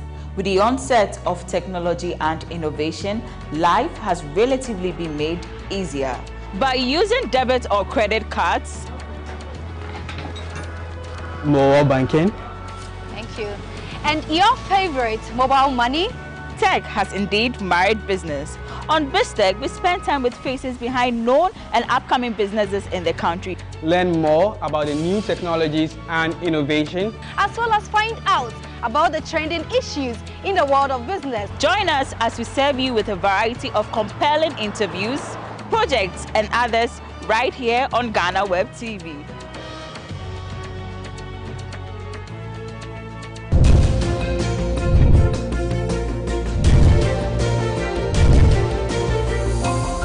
And now, let's learn something interesting about Ghana. Lake Volta is the world's largest artificial reservoir located behind the Akosombo Dam in Ghana. It covers an area of 8,502 square kilometers and is the largest artificial reservoir in the world by surface area. That's all for this week on Facts About Ghana. Until next time, let's get back and learn more with Wanda and her guests.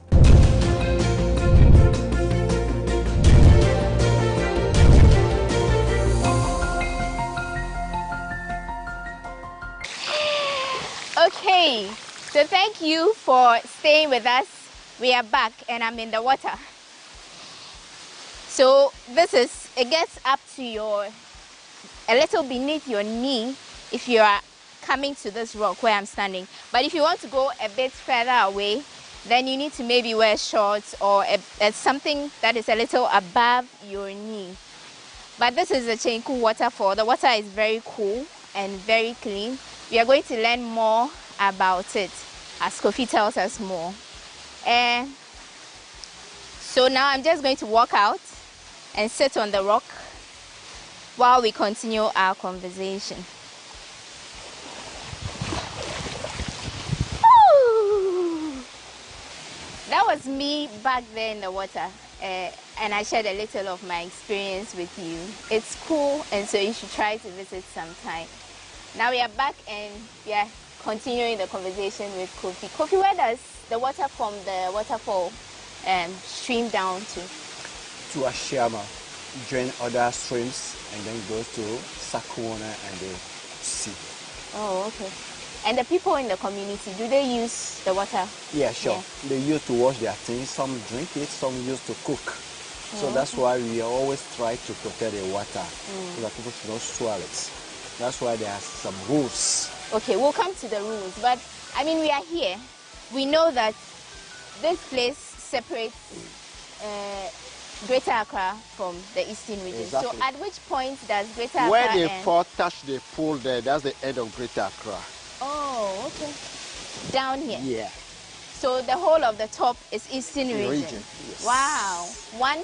One place, two different regions. I mean, it's demarcating two different regions. It's a really beautiful site. So you were saying there are some traditional rules. Yeah. It means everybody, not just anybody, can come into the water. Yes. So you can visit here, yeah, but not touching or putting your feet into the water. So what qualifies you? Women, if they are in their menses, they should not enter the water. Okay. That's the traditional rule. I don't know the consequence of that, but that's what they say you should obey it. Sometimes they say when people enter, a lot of strange things happen. I can't tell. I never witnessed those kind of things. Is it because of the god of the people of Obusimase? Maybe. The other thing we talk about is that maybe they want to protect the water.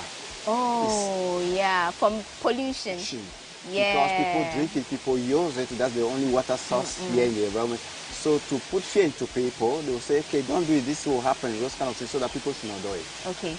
Men or anybody who has fresh cats should not enter, because they don't want, black vehicle, a lot of disease, viruses and bacteria. So if you have any sore or... And the water is flowing, never enter the water. Okay. So those are the only rules, the only but we have added rules. Other rules, like, because people gather a lot here, they bring drinks, food. We don't allow people to come cross the water when they are drinking or eating. And this can pollute the water about it. Or if you are swimming, never urinate in the water. Come out.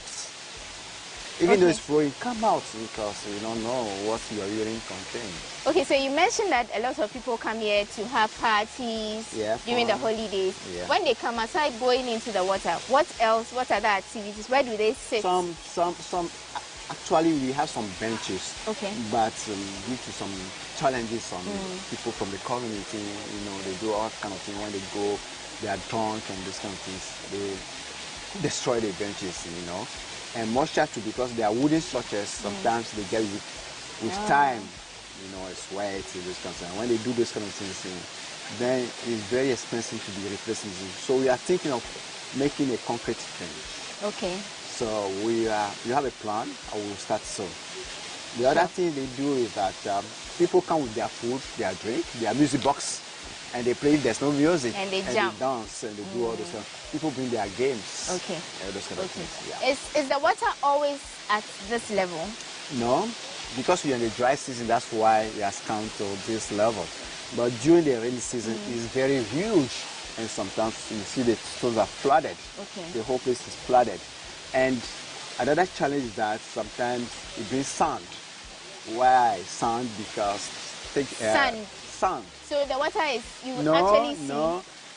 Instead, you know, people are developing the top. They are grading. Estate developers. Oh. So when it rains, the water wash the sand to the stream and bring it all along. Wow. So the water gets polluted sometimes. Yeah. By activities of people up there. Okay, but I asked you where the water flows down to, but where does it come from? From the Actually, top the source is Tutu. River Tutu. Nakopon. Okay. Coming to Obosumasi, Obosuma has a twin fall there called Adom Waterfalls. So from then it moves down here to Chenku before going to Ashama. Okay. Now what you don't know is this is just one level of the Chenku waterfall. There's another one up there, and that one, if you come here and you want to go there, you would have to hike for 45 minutes. So we are going to try going there, and that's how we'll end our tour today. But before we go there, I mean, what kind of challenges do you have? A lot. You know, this place is a private property. The land belongs to a family, and the water fall is on the land, you know. So the assembly is in touch with the family and with the input of the tourist authority. They are still in discussion. Which assembly? Shao Sudoku District Assembly. Okay. When they finish, when any decision now, we'll let you know how this place is going to be developed. Okay, but they are in talks. Some people think it's for the community, and they can walk in anyhow to do whatever they like. But we try to challenge them to stop those activities. But it's like it's falling to that yes. So activities like? Sometimes they come and smoke. Okay.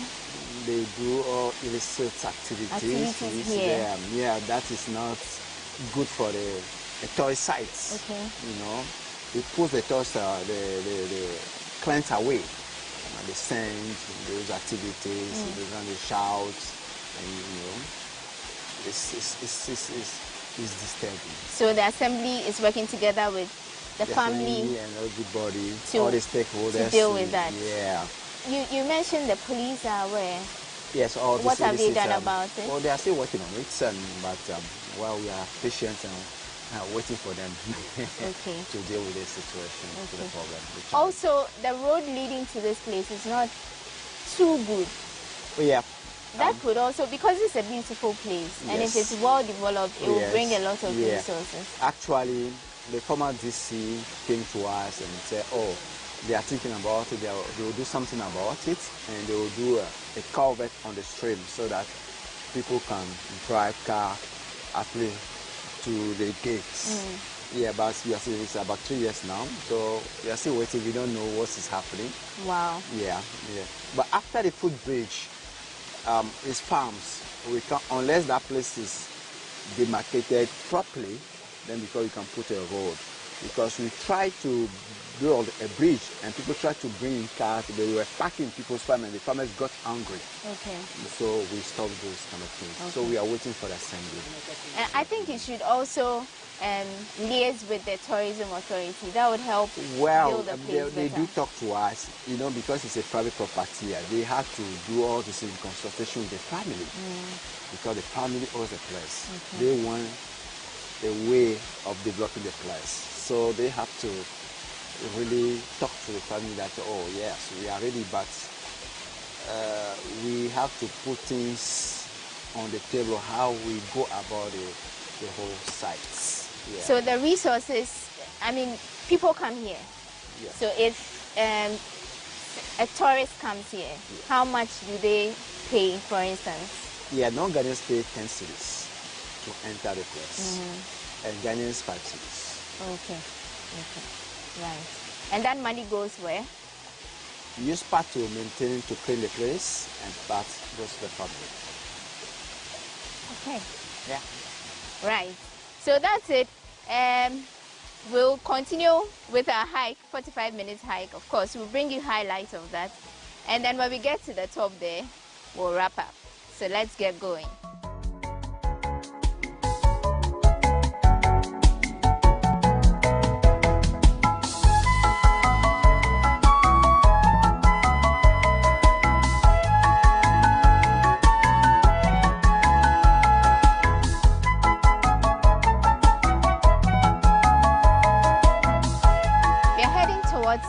Other waterfall, like I told you, it's a 45-minute hike.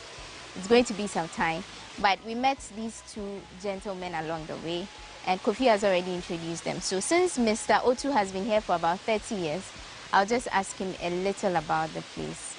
Mr. Otu, you've been Oba Otinaha in 30 years. Okay, we started 7 years more. Almost getting to 40 years. Okay. Yeah. Now, Oba Hano, now had to sing. Okay, first in Hayum. Okay. Into Maha, just like that. It's about what you have 50 bamboo nano. With the cast park breeding. 50 wow, the Baham. Now, hey, papa. Into my phone, just like that. Because wild animals were. As you. Animals today. Oh. Yeah, oh, Mwanka sanka. Okay. Na elephant in a bin, and apart from elephant, it took one aboard or again a book. Now, how you? Never happened to see bamboo nasserba. Bakakara would be there. Well, a woman I was Sakura Bogo. Because it's a big dinner, Kusunuma. I will leave him. That's why I'm no room to but with the wicked be a hacker. Now I call. Then the moon, Yanka Sanka, see, Ramatami hanging our window. Yanka Sanka, see, Baha, then you may try to talk bar, better and known. The monkeys, black and white one. No one was it's right the pie book one. Now, Now, in Sunu, what's your friend Chinku? No, oye obosuma se for onesie. Enyim ebetuma kan bibi kakra fa won ho a. You see the mamutu maka wa hunde. Ami nyimira offer obosuma se no oba. Na mutumu hu se na sanka se fi busuma se no fi fomu. So fi kofufuru no ba fa hoda mandande. No food busumasi no ba. But now wahana na why them offending what be worship one gods na de na wahabia. Yeah, no more around. Now hey papa ba mrambo snaps. Ablafun sen. Snaps no yin kasa preku. Toni nyina guguha. Not a damn time na busumwa. Okay. Okay. Na busu anya yemi let a friend nana chinku. Oh, okay. Yeah, this is ya yendi ya wa henti busu mna uko busu masi nemom say afibru na say wo gunsa utumo gunsa ma okaye nyina ko haye busuma si mansasi okay okay busu yiku no gina yes Mr. Otu that's there are my a bit of history about the place and see a bit share in general also.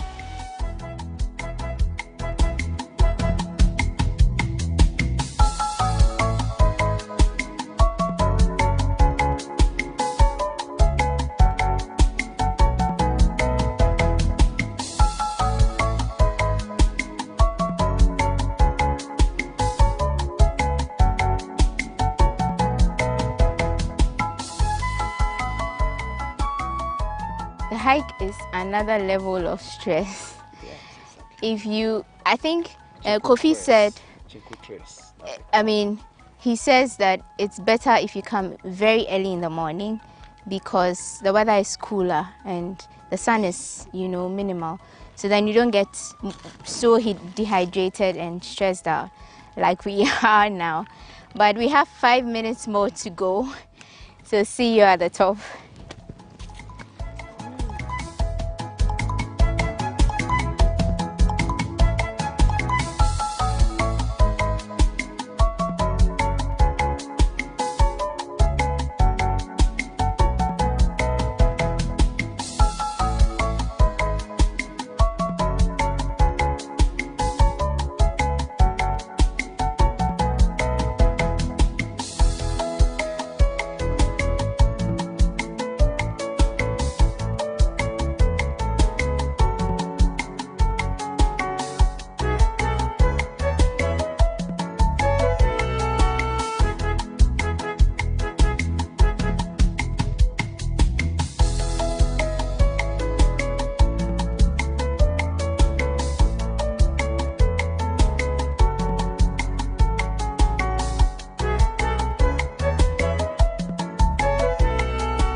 So we are finally here. This is another level of the Chenku waterfall. This is Chenku Cascade, the upper one. Okay. We call this one Chenku Cascade. Chenku Cascade. Yes.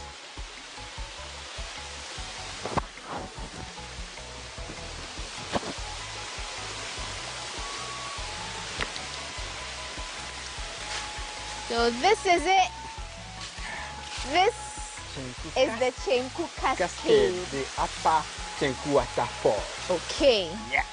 And the hike is really difficult, but when you come here, it's a beautiful sight.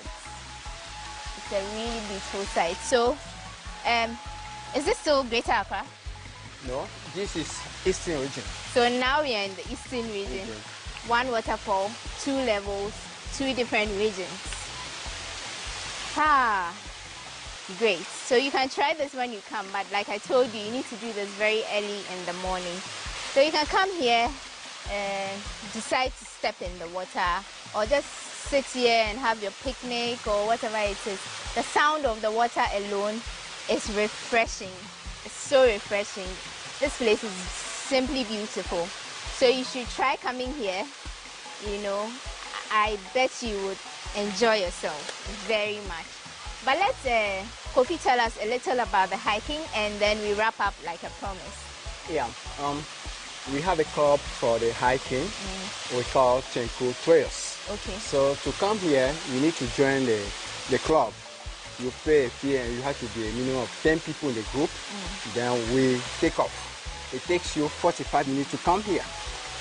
So the hurdles, climbing the hill, passing through the bush, it's not easy. It's a teamwork. Some people don't have the speed.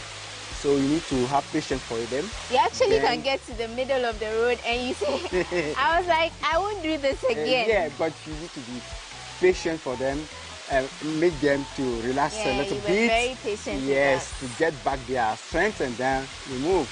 Because but I realized at the end, when you're in the middle, you can't go back. It's the point of no return.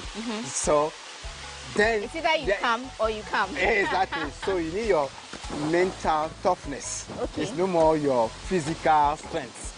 So you have to change your mindset and say, no, I'm not staying here, I have to move. Okay. Yeah, then you come. Now when you come here, you regain your energy, and then you know. Right. Hiking is very good. It makes you tough, mental toughness. It strengthens your bones, your muscles. When you do it first, you say we don't do it again. When you go back, you relax, then you say, oh, you do it again. You want to come again. Right, right. And I'm urging people to come for hiking often. Yeah, especially post-COVID. It's really good for your health. Your health. So I realized one thing is that we probably didn't know everything we should have before coming on this journey, so it was a bit difficult. Yeah. But you can help people who would want to come here. What should they carry along? Wow. Water, some fruit juice, and that's it. After the hiking, you can have your snack. They should wear boots, sneakers. Yes, boots. Yes. Okay. Hiking shoes. Okay. You know, jersey. You know, that type of comfortable clothes. Yeah. Okay. So that they can move up. So thank you, Ludovic Kofi Kwenu, for taking us around this place. It's been a fantastic tour. I enjoyed myself. I suffered, of course, because it's tiring, but it was worth it. Like every other tour we've had. At the end of it, you see the beauty of the place and you are refreshed. So we are going to stand in front of this place so you have a beautiful view of the place. And then we'll pan round, and that's how we'll wrap up. So thank you again for your company. This is People and Places. From Dodowa, here at the Chenku Waterfalls, the second cascade of the Chenku Waterfalls. It's I, Kofi, and everybody else on the People and Places team saying goodbye. See you next time.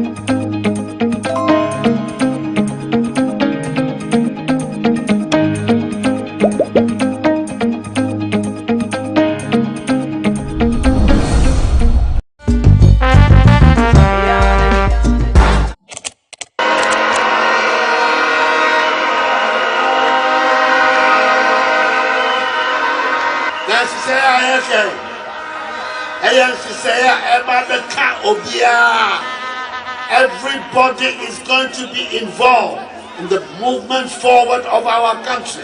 We're not leaving any group of people behind. Zongo Development Fund is going to be an item in the budget of the government, something that has never happened in our history before.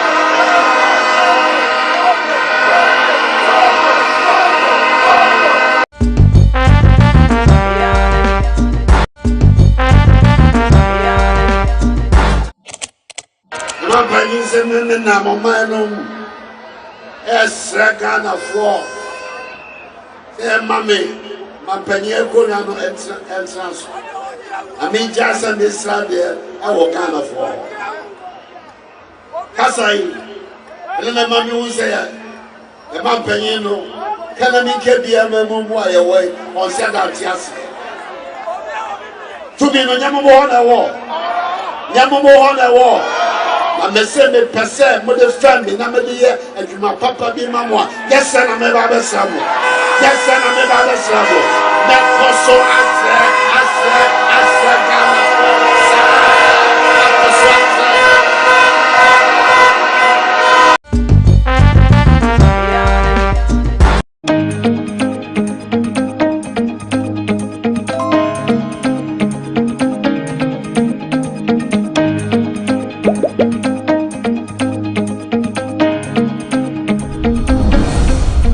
What's up, guys? What's happening? We out here, you know, we about to fuck shit up. So what's up, guys? How you doing today? Yeah. Stella here, and I'm here with Tayo. And yeah, Tayo, of course. I'm taking over your channel. Okay. We're discussing travel, in Africa, right? Basically, okay, yes. So yeah, take over. Okay, so guys, I have this beautiful lady, and a handsome gentleman here with us. And it's so scarce to get them because they are always traveling, always busy. This is Sasifunke, and we have here Anita, and we have here Taya. So guys, we are actually going to talk about traveling in Africa. So I have been to about 5 African countries. Tayo, how many countries have you been? I think 12. And Anita, how many African countries? I have to count them. I think Cote d'Ivoire, Seychelles, South Africa, Nigeria. Okay. And Togo. So 5. Oh, mine is actually 6. I miscounted. Yeah. And Gosh, you? I think maybe 9. 9. Wow, you're such a traveler. I was expecting to hear like 50. In Africa, you said no. In Africa. Okay. So we are going to talk about the good, the bad, the ugly about traveling in Africa. Now, starting from Anita, tell me your best moments traveling in Africa. My best moment, I think this trip, travel to SA, bringing us here, one of my best so far, followed by Seychelles, then Cote d'Ivoire. Okay. Yeah. Tayo, you? Best or worst? Best. We'll come to the West. So I think best was actually South Africa too, because I think one of the things for me is like, when you travel with people, it's different. Yeah. So my first South African trip, I was here and I had a lot of friends here and I spent a long time. And also this one too, many people to interact with, it's not boring. So this also, I think I'll also put it up there as part of my best trips. Okay, I think my best too has been this trip to South Africa. Gosh. Okay, I'm going to sound like a broken record. I'm going to South Africa. Okay. I think for me, in terms of how they've curated this trip, South African tourism has been incredible. And also traveling as a group, I've never actually really done that. Me too, actually. And it's been fun, it's been amazing, like the energy's been great. So I've really enjoyed that. Okay, now at least we are getting there. They shared their best African travel. Yeah, travel experience. So now, what are the challenges you say you have experienced traveling within Africa? I'm a Nigerian, so I was born with challenges. Okay. Anyway, so all of them are YouTubers, right? I'm not a YouTuber. Okay, I'm an incoming YouTuber. Incoming. So Tayo has shared a lot of experiences about so many problems. Deportation, like traveling, extorting, and all I've that. actually not been deported yet. Oh, okay. But I've been arrested, I've been denied, I've been all the negative stuff, and it's just because I'm a Nigerian. So I think I've had, well, I say 2 or 3, but my worst travel experience has been Ethiopia. When I was like arrested at the airport and told to go and take a dump in front of police officers and everything. So that was my worst, and that was last year. Okay. Have you also experienced worst moments yet? So far, I haven't. The good thing is that most of my trips, either it's sponsored like this one, or maybe I'm going with someone I really trust, and so everything is facilitated and there's some kind of comfort. Hey, yeah, but I think the only time I felt the only time I was like, this one is stressful was when we were going to Seychelles, because they require lots of things, and even when you get to the airport, you have to make sure all your paper, like a lot of travel documents, like it was really stressful. Yeah. But the moment we landed and then I saw the view from the airport, I was like, it was worth it too. Okay, personally, I haven't had any problems traveling. I think the little problems are like they want money and all that, but then I've not really had. I think the money part, it happens in Nigeria a lot. Yeah. The airports. Funke and Tayo, your people. No, we know. They will open your bag and then it's like every time I'm trying to hide my money. Because if they see it. Okay, Funke, what about you? Your worst moment? Worst moment? I think it has to be Morocco. Come again? Morocco. Okay, when I went to Morocco, I don't know, the energy wasn't right. The people were very aggressive. I thought Nigerians were aggressive in terms of the way we interact. They were extremely, I'm sorry to say it, but I'm going to say it, Yeah. Sorry, Yeah, I mean, we all learn from these. As in, I left from Morocco thinking, I'm not coming back here. Wow. I felt as a black person, the way I was being treated, it was just from the airline staff, I'm sorry, to the hotel staff, to everybody. It was just not. Join us. It was just. Why are you guys not including me? I thought I was also in South Africa now. Maya just joined us. What's going on? Okay, so we're talking about traveling in Ghana, like traveling in Africa in general. So she's currently talking about the problem, like her worst experience in Africa. Yeah, so I just felt they did not like black people. I'm sorry, but that's how I felt leaving there. In South Africa? No, in Morocco. Like, just the energy was in any... it's a beautiful place, but, you know, if you don't have the right... If the people are not warm and welcoming, you've already lost me. Okay, Maya, since you are here, you have shared a lot of your travel moment. Exactly. So what's like your worst moment in traveling within Africa? Your worst time? Hey, that's the toughest question, because if I have to talk about worst moment in Africa, I can talk the whole day. But anyway, short one, being arrested and put in the dark room. Which country? Uganda. Uganda. And at the end of the day, they deported me. Also, you got deported that time? I got deported that time. And I also got deported from Zambia. Why? I had like 6 hours to buy a ticket, and I couldn't get a ticket. And if I extend, I'm dead. You know, they said you either go to prison or you step out. Wow. Yeah, so I had to like just find a way. I think I used South African Airways. That was my first time even in South Africa. So I jumped on the plane just to enter South Africa, and then from South Africa to Ghana, because there was no flight from Zambia to Ghana directly, and I had only 6 hours. Okay. Yeah, and I think I was also arrested in Kenya. That's when you now found the love of Maya has exactly. I hope I don't find another love of my life in South Africa then. So Maya has had a lot of instances with African travel. Now, what do you think as Africans we can encourage ourselves to encourage more Africans traveling within Africa? Okay. Yeah. Maybe you should start.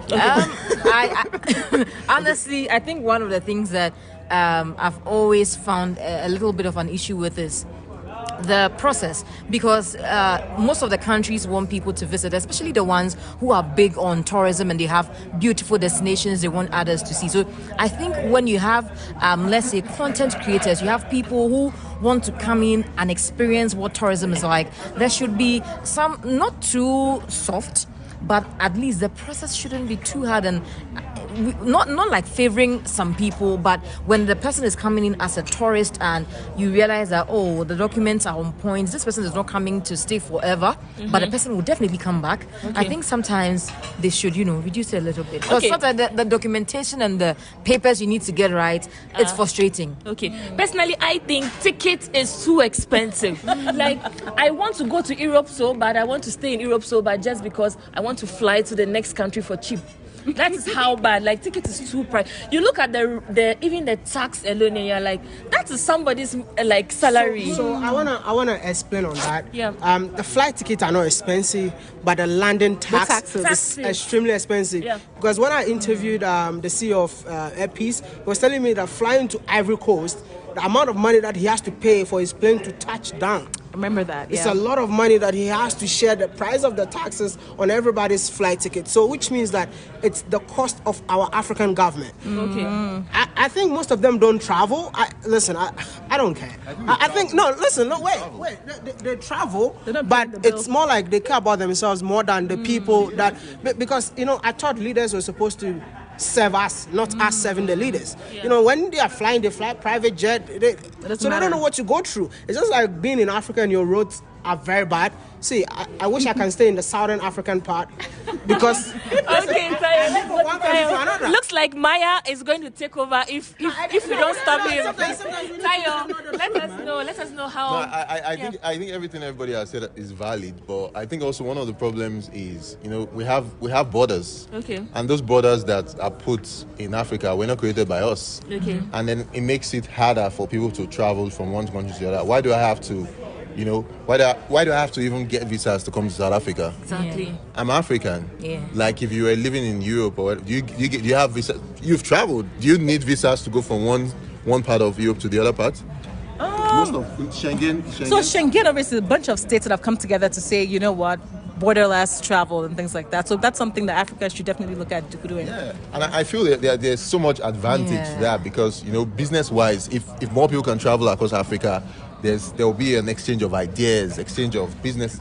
So many things can come from people being able to move around freely. Commerce can increase, education. We can learn from each other because there's so much there. And Africa is the next big thing. Now. That's where everyone's coming. That's where everyone's coming. Right? So yeah, that's it. Wow. Gosh, I didn't say anything. Oh, I'm sorry. I didn't say anything. I was just trying to help. Okay, let's go. I think I will agree with Tayo. Yeah. We don't need visas to travel within African countries. I don't think we should go and apply for visas to travel.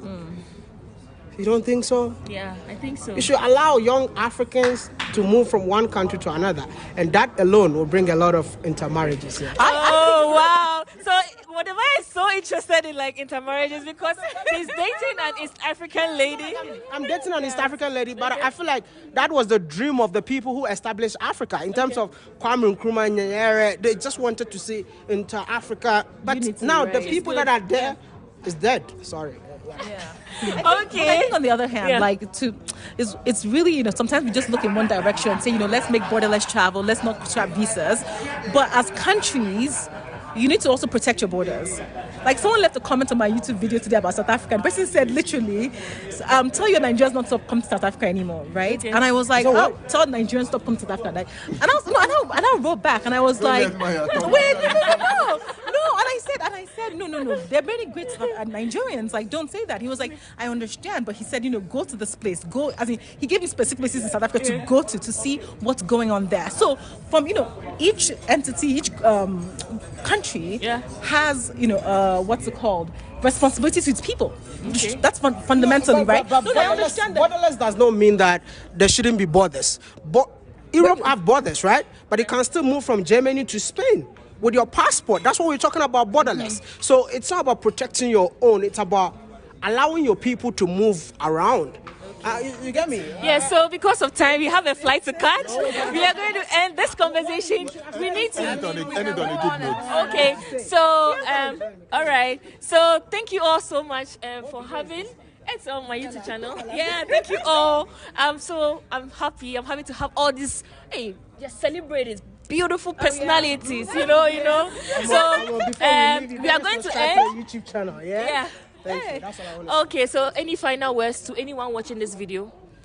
Yeah, I think more people should visit Africa. There's a lot to discover. We have like when you travel, there are so many places in Africa that are like when I went to Tanzania. Now I went to Lake Natron. Like it's one of the most beautiful places I've ever been. Wow. Like in Africa. Like there are flamingos. They're flying. Like I've never seen a flamingo before. That's my first time. I would love and we have that. We have that in Africa. Yeah. So I feel like more people should come to rediscover Africa with us. Yeah. Anita, any last words to anyone watching this video?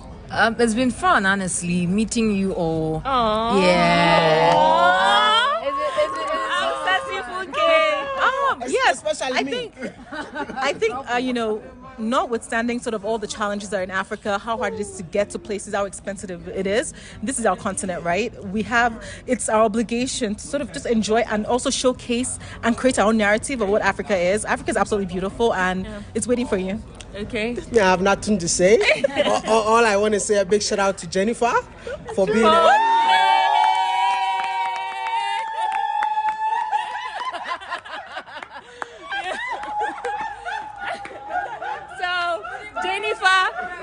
Jennifer brought all of us together, together with South Africa. Come. And meet TK, the brain behind everything. Hello, TK. Say hi. Thanks. See, guys, if you meet him anywhere, say a big thank you to him because he brought all of us together. We want to say thank you so much. No, thank you for accepting our invitation. It's an honor to have you guys here. And I'm sure your followers have enjoyed the beautiful journey you had, right? Oh, amazing. Like, this has been my best trip. I don't know about the rest, but... Best trip. Best trip. One of the best. But since Jennifer is here... Am I missing something here? Yeah. So thank you all so much for watching. Please subscribe to everyone's channel. They are doing amazing, promoting the continent, promoting Africa, promoting everywhere they find themselves. I want to say thank you all so much for watching. I love you all. Mwah. The city of Johannesburg is really beautiful.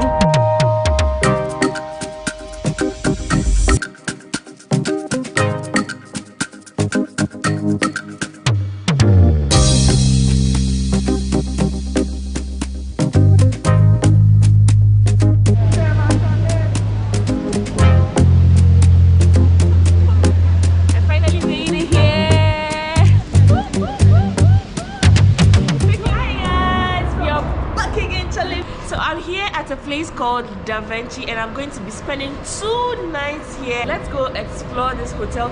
The best part is this place is in the mall, like it's located in the same building where the mall is. So I'm going to go shopping with you all, and I know you're coming along. Anyway, this place is very cold. It's currently about 11 degrees. It's so cold. Like I didn't expect Johannesburg to be this cold, but then yeah, we are here. So let's go explore this place. Let's go. Cheers, guys. So we've been given a welcome juice, which is cranberry juice. Yes, my name is Mom. This is good.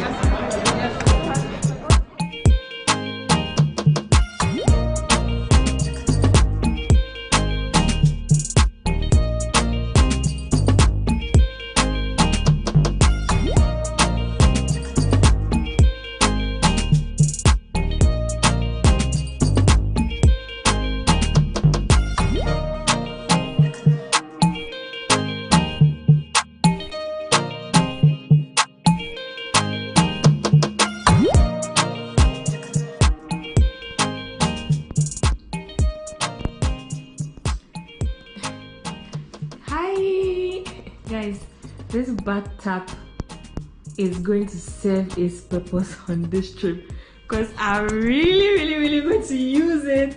This place is very beautiful, very comfortable, very clean, and it also comes with a safe. And yeah, I've already settled in. And this is a WC and a shower. So for someone who doesn't like the bathtub, you can make good use of the shower. This place is really beautiful.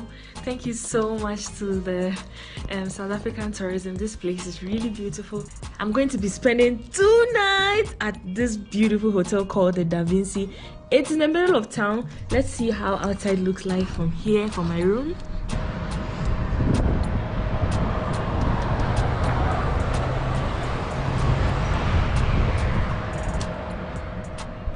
It's actually in the city, and the buildings around here are so beautiful. I can't wait to explore Johannesburg before heading back to Accra.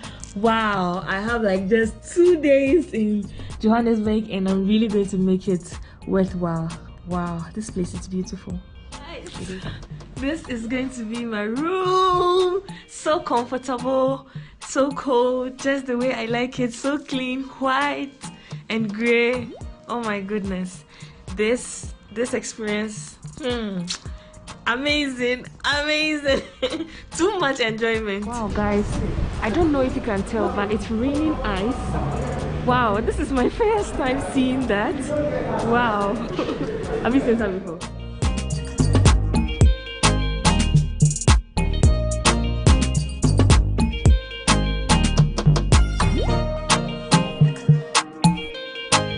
It's currently raining, but this view is so beautiful. You have to see it from the restaurant.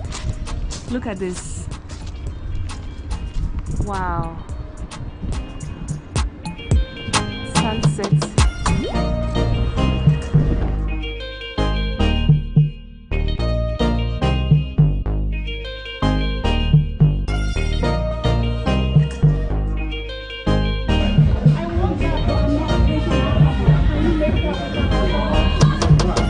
Cheers, guys.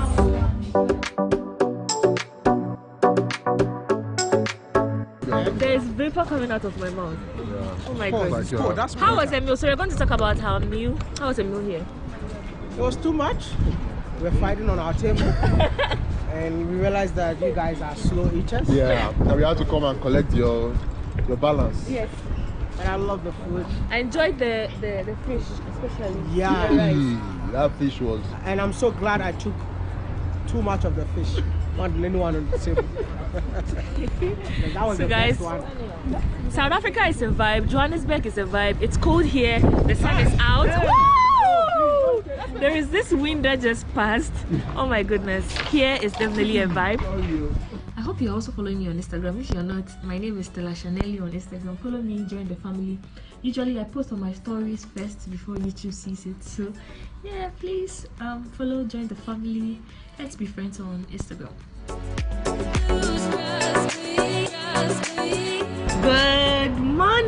Good morning from my hotel. Good morning from the city. This is my morning view.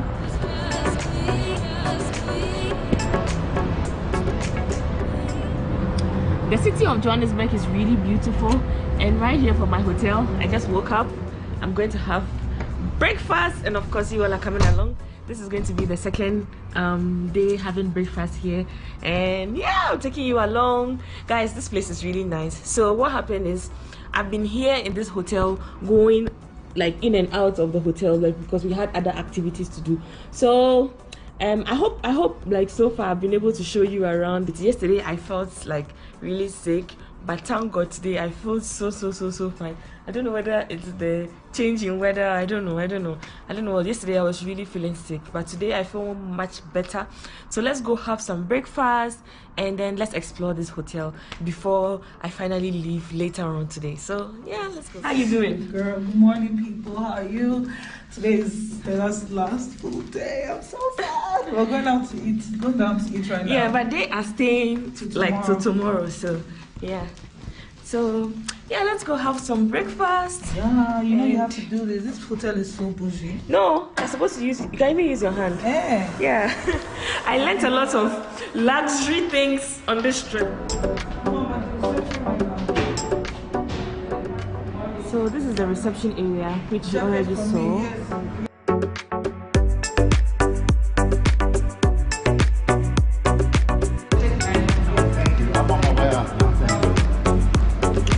So the good part is this hotel is in the middle of like the shopping mall. So here it's not like the traditional restaurant buffet where you can just go. What they have here is just cereal and then fruits. So we are going to order what we want. Yesterday I had an avocado on bread, but it was salted. So maybe today I would like to try something different. So I usually like my eggs running. Vivian likes her egg well done. Guys, let me know in the comment section. How do you usually like your eggs? Do you like it well done? Or you like it medium? Or you like it like very running? How do you like it? Well done. You can't eat like that.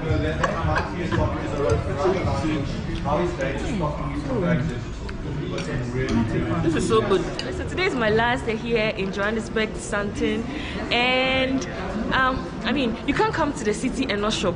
You can't come to the city and not see the city well. So I'm here to do my final shopping. I'm here with Sassy Funke. Guys, please, all the ladies have posted on my channel. In fact, all the ladies and gentlemen, please go to their channel, show them some love, tell them you're from Stella Chanelli. Tell them you're from Stella Chanelli. Come, Sassy Funke. You're gonna love my channel. You're gonna love me. You might even love me so much. You might be like, Stella, we didn't know about her. Maybe we'll drop you. Is it live?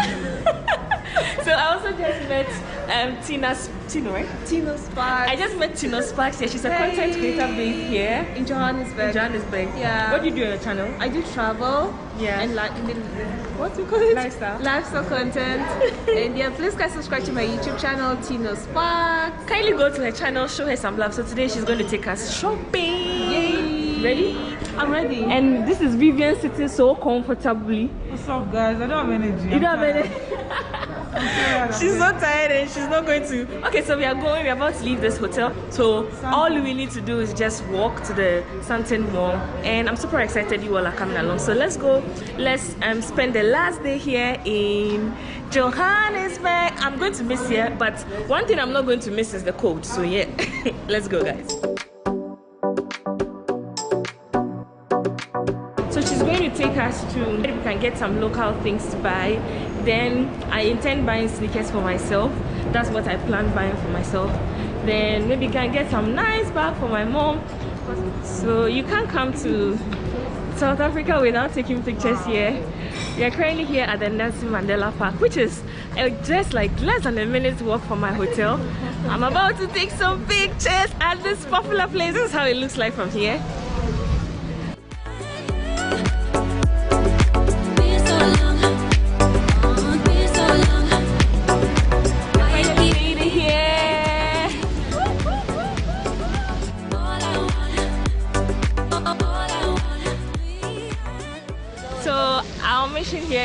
completed. I took some pictures here. It's a very popular landmark here in Johannesburg. So we are going shopping. And yeah, this is the Nelson Mandela Square. So if you come here, you can come have breakfast, lunch, take some pictures, yeah, and shop.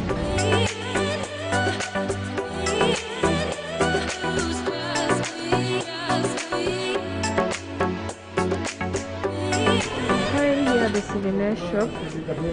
And morning, how are you? I'm good. You can get some souvenirs. Wow, this is so beautiful. 30 rand. It's expensive? It's expensive. Okay, thank God for Tino. She tells me if it's too expensive, it's like 400 rand. But it's because of the location. You can't find anything cheap here. Oh, okay. Yeah. So the location it's the richest square mile. What do you think? In Africa, you expect to find everything expensive here. But this shop has like beautiful things. It's right here at the mall. Wow. Look at this, the shirts. So this is the stage of Nelson Mandela. You can take. Since my trip was sponsored, I haven't really spent a lot, so I still have some dollars. I'm going to change here so I can use for shopping, because the rate in Ghana cities is like mad. So we are changing $100, and this is what's how much are we getting each? 1,000. Yeah, 1,516. 1,516. Right here at the mall. This is how their currency looks. Because Vivian came with her passport, yeah, she had to like take all of us our $100 and change it at once. So I know. So we got a good rate because we changed everything together. So I mean, that's a tip. When you're changing dollars and you have a number to change, just change as many as you can change. Don't change one, because if you change it separately, the rate goes down. Tino says that most of the things here at the mall, like the traditional things, are very expensive. You might want to consider getting it in the local market than the mall. Yeah, so I noticed that there are a lot of security people here. Why is that so? Oh, it's with guns? It's because there's a lot of expensive stuff here, especially the jewelry. So in some parts, there's a place called the Jewelry Walk in this mall. You're not allowed to even carry your camera because they're afraid of planned crime. You know. Oh, okay. Nice, right? Guys, let me know in the comment section. We have quite a number of them. Sorry, I didn't get the size I wanted, so I'm going to Puma, then check out Adidas. So here they are very strict on the nose masks. As soon as you take off your nose mask, they're like, yo nigger, you have to wear your nose mask.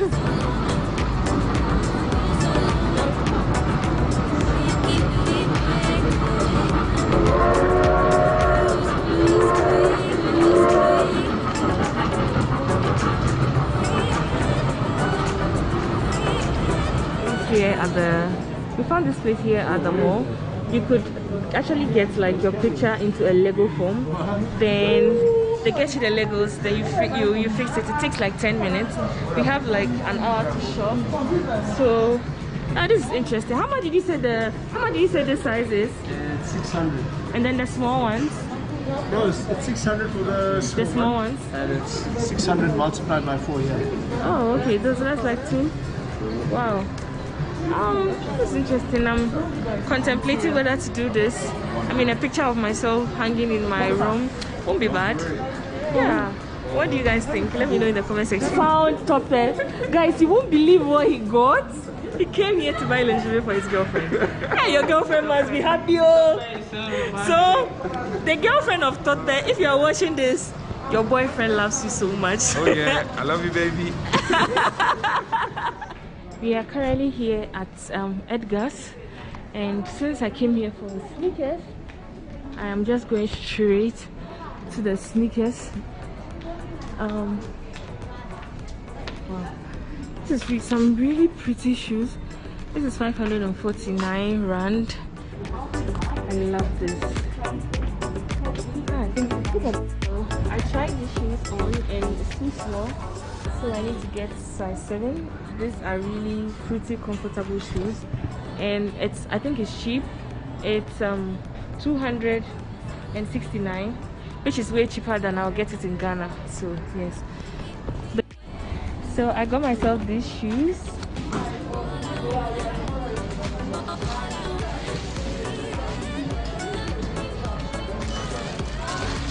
So everything I got 3 shoes, 630, because they were running sales. Yeah. Finally, here are the Adidas. Let me see if I can get some sneakers. So I'm getting this 2,800 rand. Yeah, this looks good.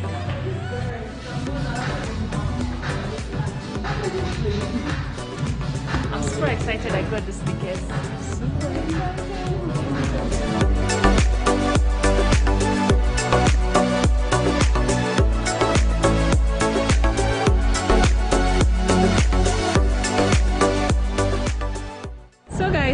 Show some love to Tina. Yay, thank you. Please subscribe to my YouTube channel. It's Tino's Spot. Okay. Yeah. So she took me shopping. I couldn't find my friends.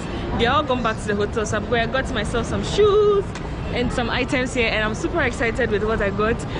If I had more time, I would have entered the Zara shop because there's no Zara in Ghana. We usually buy Zara online. So yeah. So I still have about 2 hours. So we are going for lunch. The entire group is going for lunch, and my hotel is right here, close to the Nelson Mandela Square. We are walking towards where we are going to be having lunch. Yeah.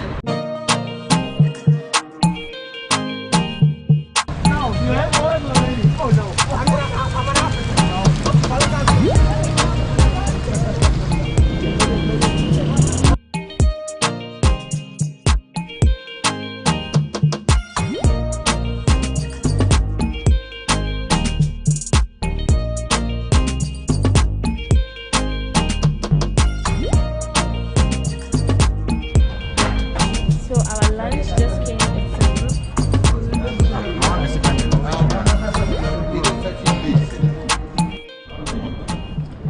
We've been having so much meat since we came for this trip.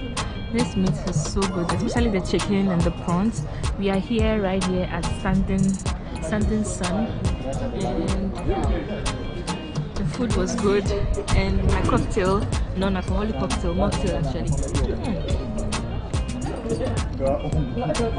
It's so good. I'm requesting another.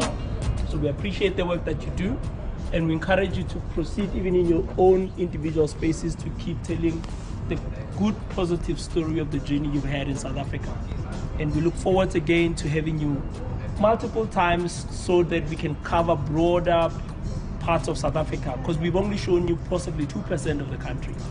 You know, there's still 98% others. And you're certainly welcome to bring your family and friends in your own capacity. And if you do need any help from us, all of you have our details. We've got Jennifer, you've got myself. Get in touch and let's see how we can assist you. But from the bottom of my heart, thank you very much. It's been an awesome experience being with you, and look forward to seeing you back at home. Safe journey to the Ghanaians and Nigerians. You've got a benefit of the rest of the afternoon to do your last minute shopping. Shop. Don't take any Naira home. Be make sure when you go, your wallet only has your ticket. Okay.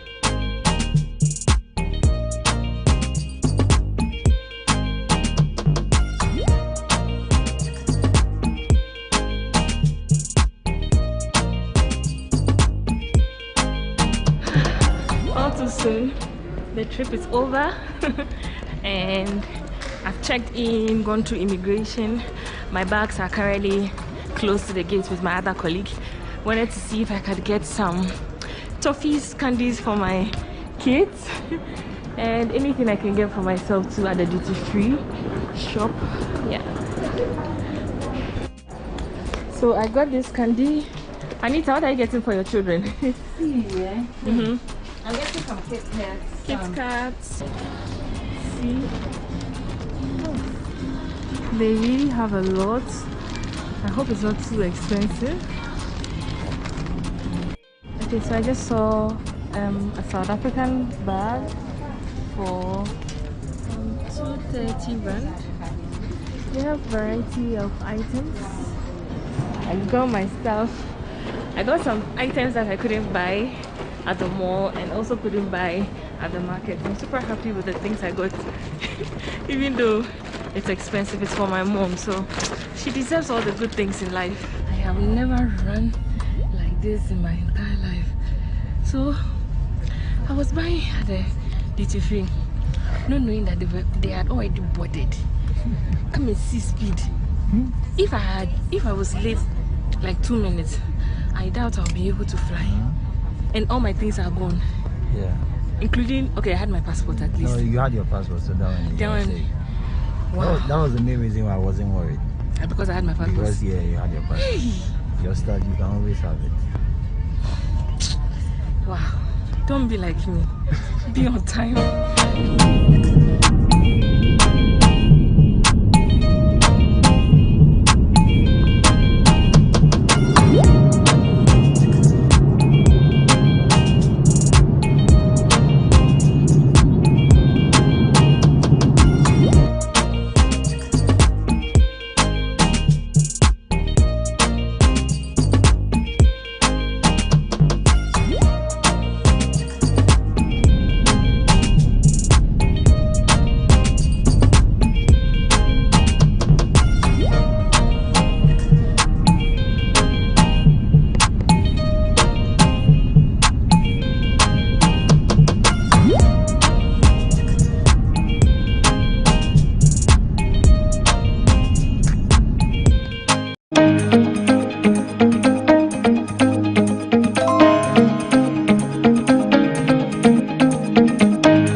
Except that we all agree it is an essential commodity area that we need to give it the needed attention. Two, Mr. Speaker, any Tom, Dick and Harry who is abreast of what is happening in the world and in Ghana understands the fact that we are having quite stress, and I emphasize the word stress, fiscal space. So liquidity, just like any other country in the world, it's a big challenge to even the US, UK, and other places. So in the attempt to trying to solve some of these problems, let us do that in the right context and take away politics. Mr. Speaker, I want to say that the year 2014, some cocoa farmers had to sell their farms at a reduced price because the cocoa farms were taken over by Akati because other things they need, fertilizers and spraying bodies. My brothers had looked out for those things to be transported across our borders.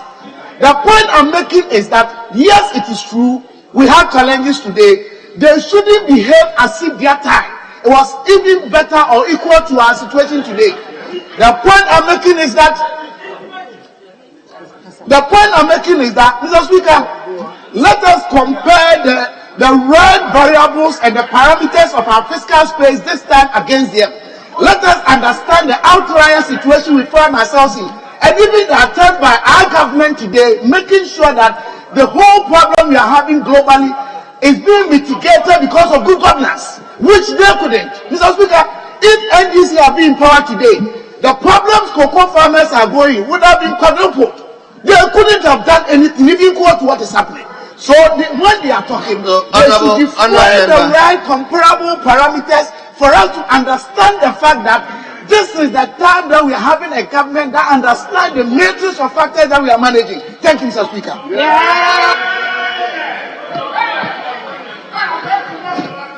Yes. Thank you very much, Right Honourable Speaker. Right Honourable Speaker. First of all, honourable members, please. Let me commend the Honourable Richard Echampong, a member of the Finance Committee, for his indefatigable way of conducting research. Mr. Speaker, when I read the document, I am convinced beyond reasonable doubt that he spent sleepless nights working on these statements. Mr. Speaker, but let me correct an erroneous impression that is being created here. Mr. Speaker, this is a house of record. And you always encourage us that when we speak, we should speak with facts. We should speak with evidence. Mr. Speaker, I refer you to the utilization of the 2019-2020 facility, the first drawdown of the AFDB loan, and the 2020-2021 syndicated loan presented to this House by the Finance Committee. And Mr. Speaker, I take you to page 2, table 1. It talks about volumes in terms of production of cocoa in Ghana. I'm saying so because the gentleman, Mr. Stephen Amwa, says that there was a cutting. Production was so low to the extent that farmers were cutting down their trees and selling them. This is the production volume. 2014-2015, the volume cocoa production. 2014-2015, 2013-2014, 896,000 metric tons. Today, this year, 2019-2020, 756,000 metric tons. Mr. Speaker, the year that Stephen Amwa claims that it was worse, it was bad, we produced 890-something thousand. The year that he says they've done so well, they produced 756,000. Mr. Speaker, I understand that he's a first timer, and we need to walk him through the rudiments of some. So I wouldn't belabor the point, Mr. Speaker. I'll leave it there, Mr. Speaker.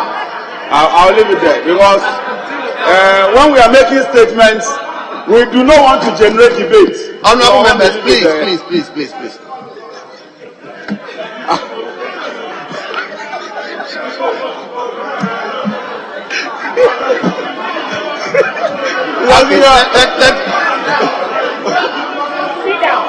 Sit down.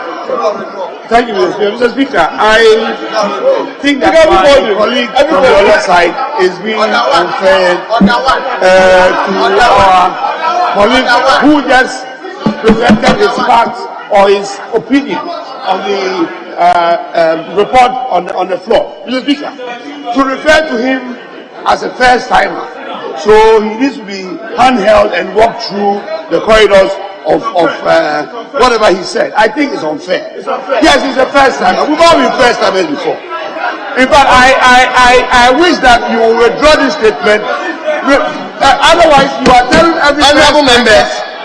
Honorable members, please let's listen to him, so that when you also get up, people also listen to you. I hope that this unruly behavior will be controlled. So what I'm saying is, I think that my colleague is unfair to Honorable Dr. Stephen Amwa by referring to him as a first timer and blah blah blah. I hope that he would see the honorable member as a very educated person and knowledgeable in whatever he discusses or here on the floor. So in saying that you are trying to demean that doctor, and I want you to withdraw and apologize. Mr. Speaker. Yes, let me hear. Thank you, Mr. Speaker. Mr. Speaker, I don't know what my colleague was trying to achieve, because these standing orders are the guide. And our hope was that he was going to quote the relevant standing orders to buttress the point that referring to us in terms of terms, like I would just say the member for Swami, the majority leader, who is a seventh timer, and Honorable Afeyo Markins, who is a third timer. How does this offend our rules? So you should show us in our standing orders where this offends the rules. Carefully before you leave. There's no way that offense, and we use that, Mr. Speaker, just to let each other appreciate how long or short we have stayed in this house. There's nothing wrong with it, unless you can provide evidence that these standing orders front the use of referring to each other, the number of times we've done. Mr. Speaker, I think it should be ruled to be out of order so that my colleague can control making statements. Thank you very much. Thank you, Mr. Speaker. Right, Honorable Speaker, all I did was to set the record straight. Mr. Speaker, and if there's anybody that I have learned from in terms of experience, it's Honorable Oseche Mensah. A seventh timer who has proved that as you stay long in this house, you gain wisdom, you mature, and you metamorphosize and gravitate and graduate into the realm of knowledge personified. Mr. Speaker. Mr. Speaker, on that note,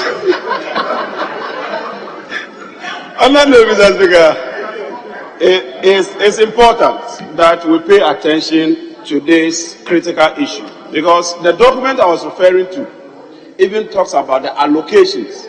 And if you look at the allocations, Mr. Speaker, a whopping 68 million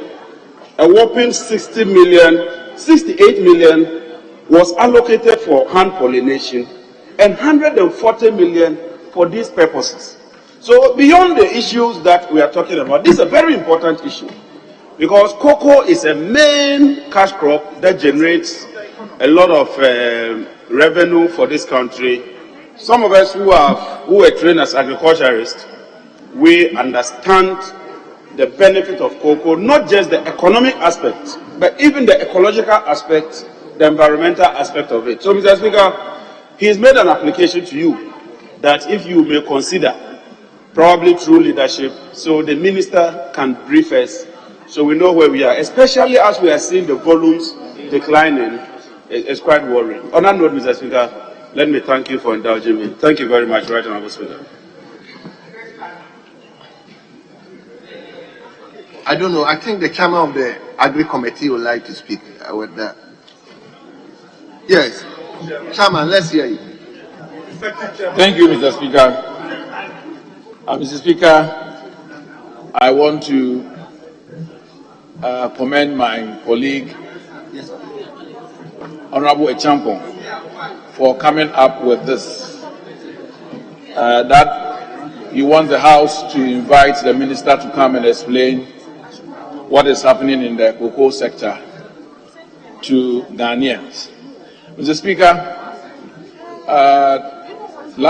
about the last part of 2021, my good self and the leadership of Agri Committee, together with members of the Finance Committee, took a trip to some cocoa growing areas in Ghana, about 6 regions. Mr. Speaker, what we found out there was so impressive to the extent that the members who were present commended Cocoa Board and the regional managers for coming out with such program to bring out the results we had in the last growing season. Mr. Speaker, some time has lapsed. So if my colleague has found out that there's a letter going around telling them to cease operation and that the Cocoa Board is going to outsource the program to private members, I think what is right for us to do as a committee, and for that matter, the Finance Committee also championed the syndication fund, that we need to invite Cocoa Board first to find out what has gone on so far. Beyond that, I think the minister can also add his voice to it. So I want to make it clear to the House that Cocoa Board has done very well with regard to what they are doing, with regard to the rehabilitation of cocoa farms and other programs that brought out the results we had last cocoa season. Mr. Speaker, as the chairman of the committee, I'll also call my members to have a discussion with the management of Cocoa Board so that we can also properly brief the House when the time comes. Thank you, Mr. Speaker, for the opportunity. Yes, let me come to leadership.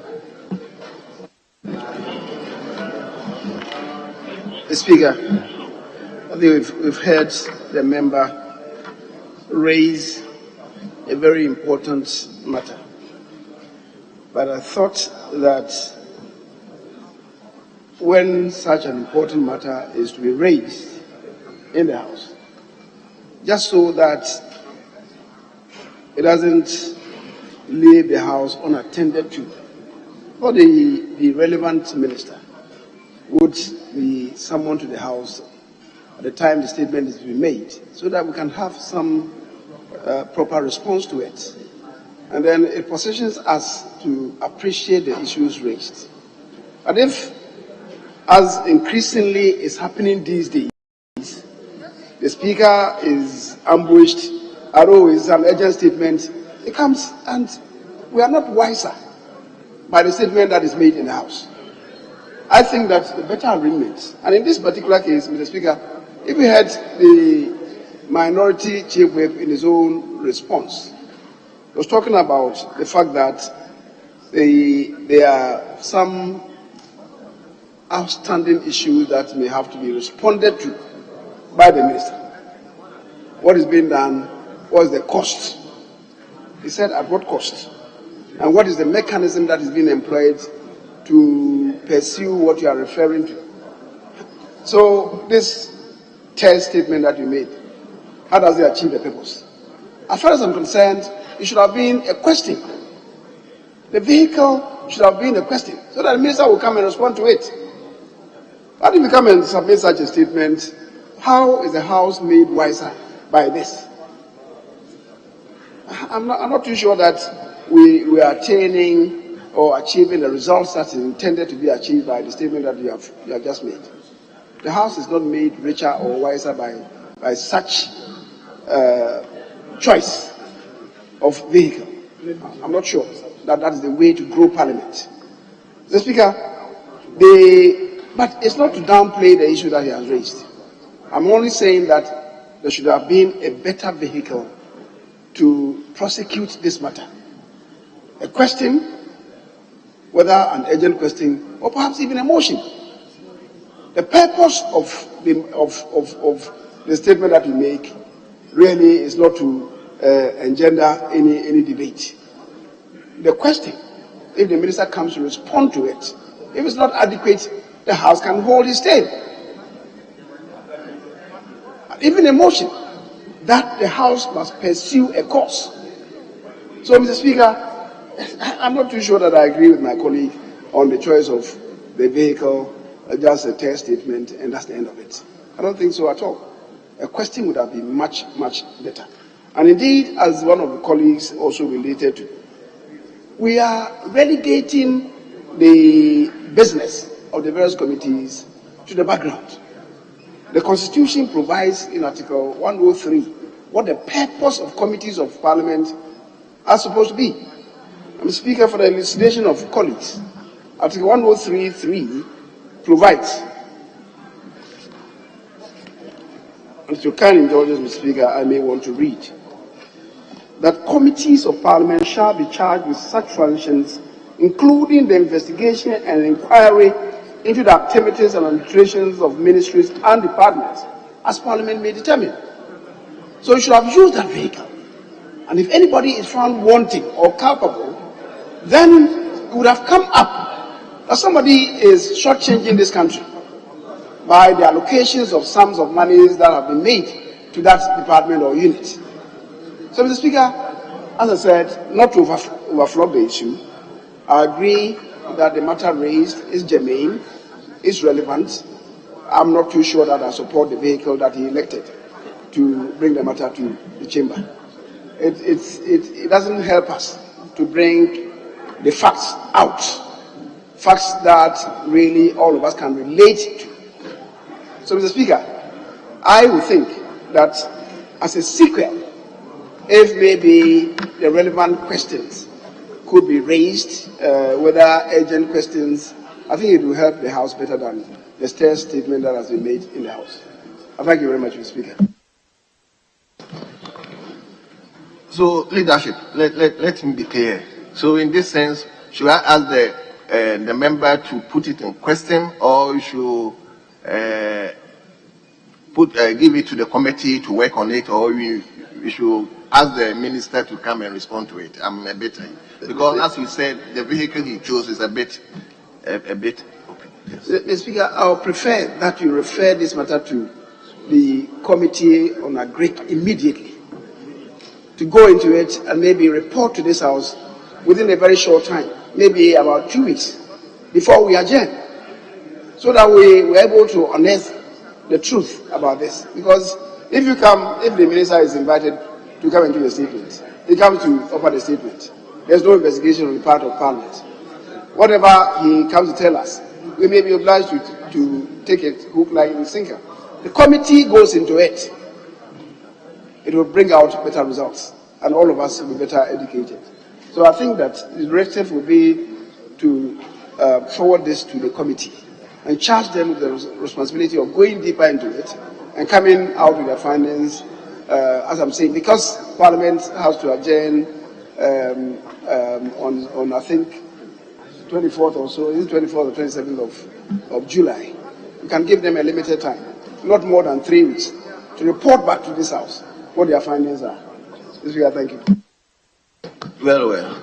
Yes. Thank you very much, Mr. Speaker. I could have agreed with the majority, they are better. I support what he says. If we can get the Agri Committee to quickly look at it, Mr. Speaker, I even think a week should do, but that notwithstanding, just to make sure that we get the report before we rise. Since, Mr. Speaker, the majority is aware that that's one of the things we are trying to cure in the new standing orders. Because as you read, the 103, yes, but when you come to our standing orders, the committee on their own cannot just go working and be able to find space to report on the floor unless the matter is referred to them. So I think this vehicle gives us the opportunity now to refer it to them so that they can work on it and report to us. And I agree with him. This is urgent, and we must be able to get a report from the Agri and Cocoa Affairs Committee before we go on recess. Except to add, Mr. Speaker, because of the syndicated loan, if we could add the leadership of the Finance Committee to the committee, so that since they've been managing the syndicated loans, it may be very useful. Even if the chair and ranking cannot join, they may choose 1 or 2 people from their committee to join the Agri and Cocoa Affairs Committee to be able to furnish us with a report before we go on recess. Thank you very much, Mr. Speaker.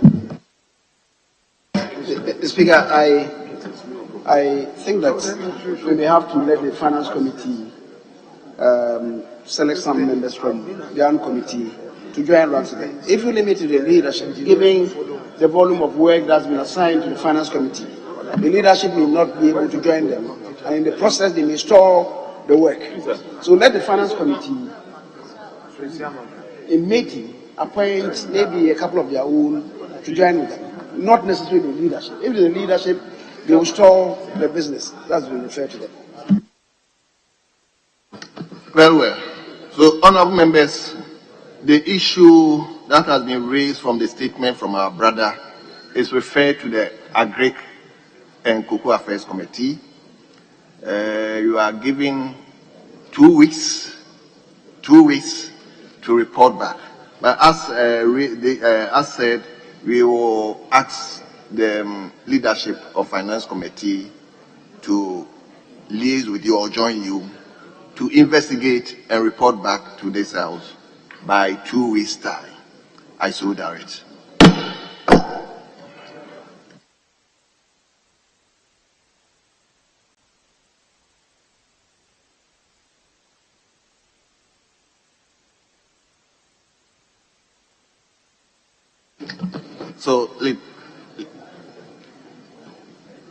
So let's hear you.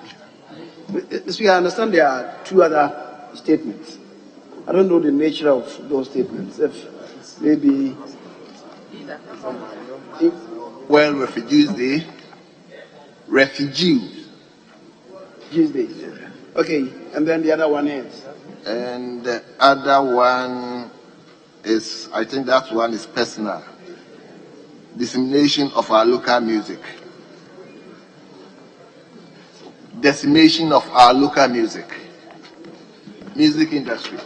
The Speaker, the other one it's a commemorative statement. Yes. So if the member could read it into the records without attracting any comments, and then we can do the other motion, and then come back to the third statement. Well, well. So let's deal with the commemorative statements. So, honorable member for South-Dye, Honorable Roxanne Nelson Dafiamapo, on the occasion of World Refugees Day 2022, you may now have the floor. Speaker, thank you for the opportunity to make this very important statement to commemorate the World Refugees Day. Mr. Speaker, may I humbly request of the table office to capture the entire statement, and so that I will, for the sake of inadequacy of time, I will touch on the salient portions. Mr. Speaker, the World Refugee Day is commemorated every 20th of June. Mr. Speaker, it's a day marked to honor refugees across the world and aims to strengthen and aims to consider the strength and courage of people who have been forced to flee their home country to escape conflict or persecution.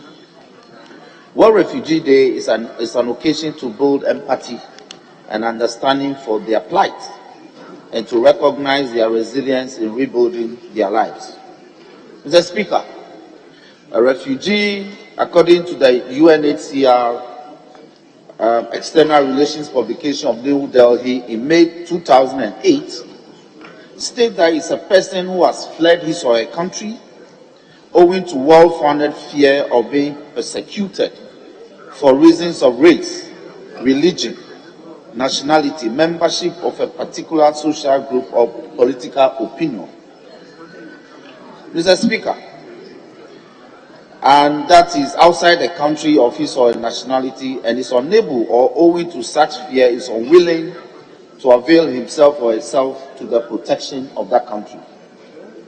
Mr. Speaker, the Office of the United Nations Human High Commission for Refugees, UNHCR, was created in 1950 during the aftermath of the Second World War. Mr. Speaker, to help many Europeans who had fled or lost their homes in and during the Second World War.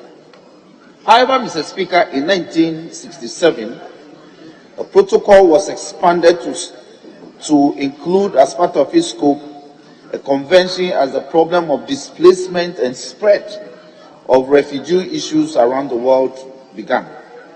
It removed the geographical and time limitations written into the original convention, under which mainly Europeans involved in events occurring before 1st January 1951 who applied for refugee status.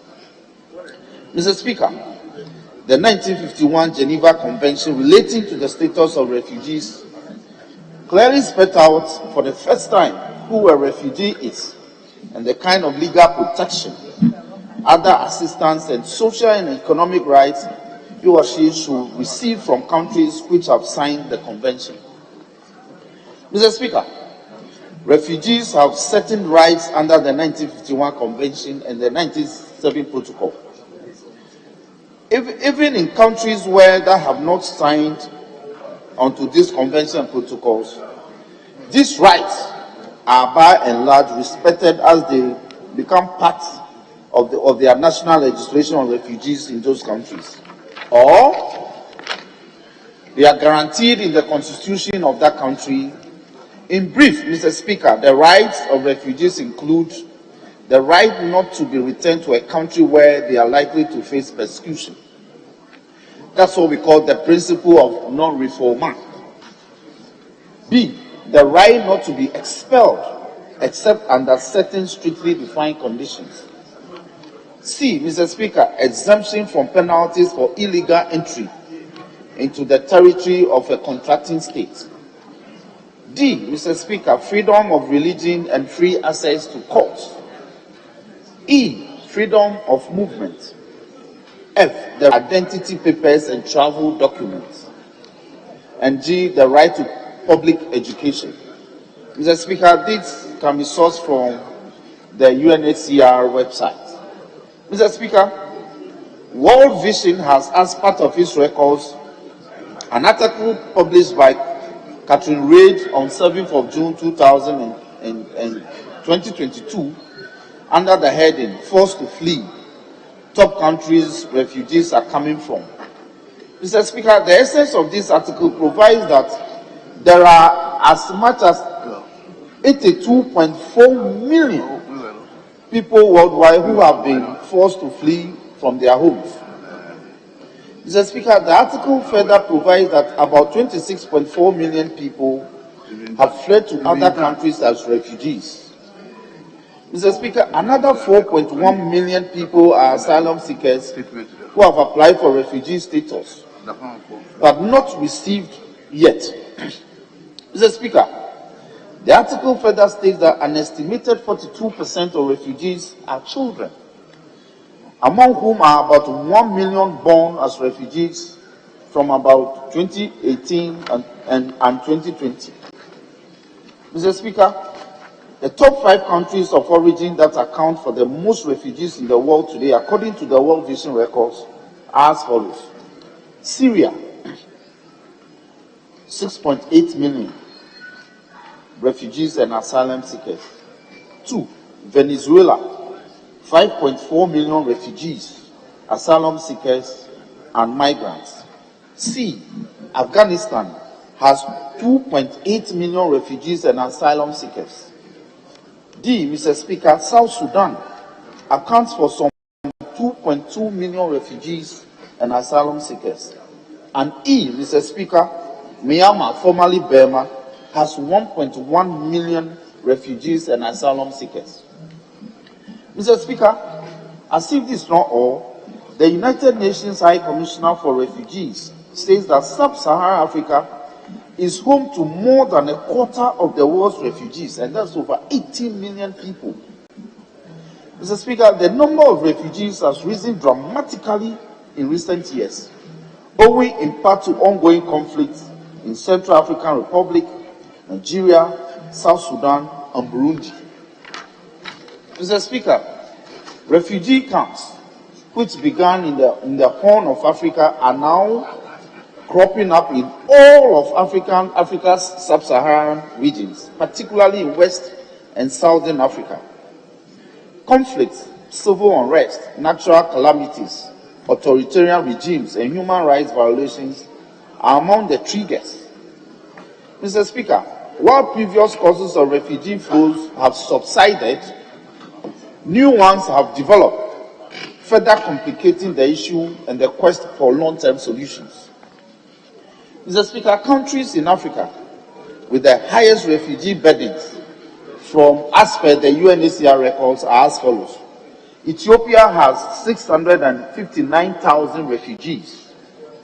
Kenya has 551,000 refugees. Chad has 453,000 refugees. Uganda has 386,000, and Cameroon has 264,000.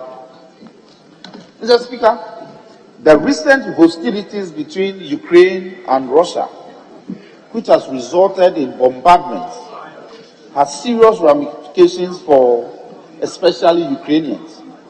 Mr. Speaker, the records will bear me out that the situation has displaced several Ukrainians, according to a BBC source, which was published on 15th June 2022 under the heading, "How many Ukrainian refugees are there and where have they gone?" Mr. Speaker, the publication states that more than 13 million people have fled their homes since Russia's invasion of Ukraine. Mr. Speaker, the United Nations says that almost 5 million have left for neighboring countries and 8 million have been displaced within Ukraine. Mr. Speaker, the publication further states that UN estimates that more than 4.9 Ukrainian refugees have been reported across Europe as of June 9, 2022. Mr. Speaker, more than 3.2 million people have sought for temporary residence in Europe. The countries with the highest Ukrainian displacement or displaced persons are Poland, Russia itself, Romania, Moldova, Slovakia, and Belarus. Mr. Speaker, the UN further says that more than 780,000 Ukrainians live in Germany, whilst 366,000 live in the Czech Republic, and an additional 145,000 now live in Turkey. Mr. Speaker, leaving the generals and now to the specifics, Ghana has played host to several refugees as part of our obligation towards humanity under the 1967 Geneva Protocol. Mr. Speaker, the Ghana Refugee Board, with the help of the UNHCR branch office in Accra, has played host to refugees who were taken to Ghana since the year 1990. In 1990, Ghana created refugee camps to provide accommodation to various individuals displaced on the continent due to violent conflicts mainly. Mention can be made of camps such as the Christian refugee camp, the Ampan refugee camp in Greater Accra. We also have the Greater Accra refugee camp, the Ejaikom refugee camp, the Fetentire refugee camp, as well as the famous Buduburam refugee camp. Mr. Speaker, Buduburam was very instrumental in our humanitarian activities to Africa. The camp was located 44 kilometers away from Accra on the Accra-Cape Coast Highway. It was established in 1990 with the help of the Ghana Refugee Board as well as the UNHCR. Mr. Speaker, the camp was home to more than 12,000 Liberian refugees who were brought into the country in 1990 during the first Liberian Civil War between 1989 and 1996, and the second one between 1999 and 2003. Mr. Speaker, in addition to refugees from Sierra Leone who escaped from their war between 1991 and 2002, in January 2012, the UNHCR announced steps to close down the camp. Mr. Speaker, this sets in motion the tone for the closure of the Buduburam camp. Mr. Speaker, to further drive the point home, we are told that refugee status adversely affects a lot of children, and the 5 critical areas that they are mostly affected include the following. Mr. Speaker, they have limited access to quality education. 2, they have compromised mental health and the threat of loss of childhood. 3, there's a separation from families and greater vulnerability. Mr. Speaker, as regards greater vulnerability, the UNHCR estimates that at least 300,000 unaccompanied and separated children were registered in 80 countries over the course of 2 years, and many of these children are said to have been separated from their families. Mr. Speaker, the 4th adverse factor that affects children that are caught up in this crisis include shifting family dynamics and responsibilities. Mr. Speaker, the last but not the least among these factors include isolation in host communities. Mr. Speaker, we are told that this year's World Refugee Day 2022 is being celebrated under the theme, whenever, everyone has the right to seek safety. Mr. Speaker, whoever is explained to me that people forced to flee should be treated with dignity. And wherever means that people forced to flee should be welcomed. Whenever, Mr. Speaker, is explained to mean that they have the right to be protected. Mr. Speaker, may I conclude by saying that we want to encourage the world to use the dialogue to deal with threats of conflict Government must be concerned more about its responsibilities towards the citizens and be committed to creating peaceful and safer environments for their people in order to enable us build a world free from refugees.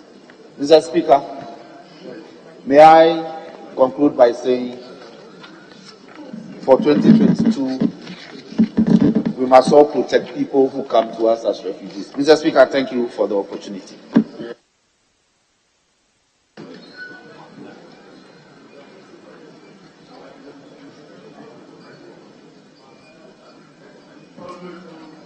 Mr. Speaker, as I said, that is a commemorative statement. There's another one, and I'll plead with colleagues that I think the highlights, as espoused by the maker of the statement, really captures everything. So if we may go to the next statement.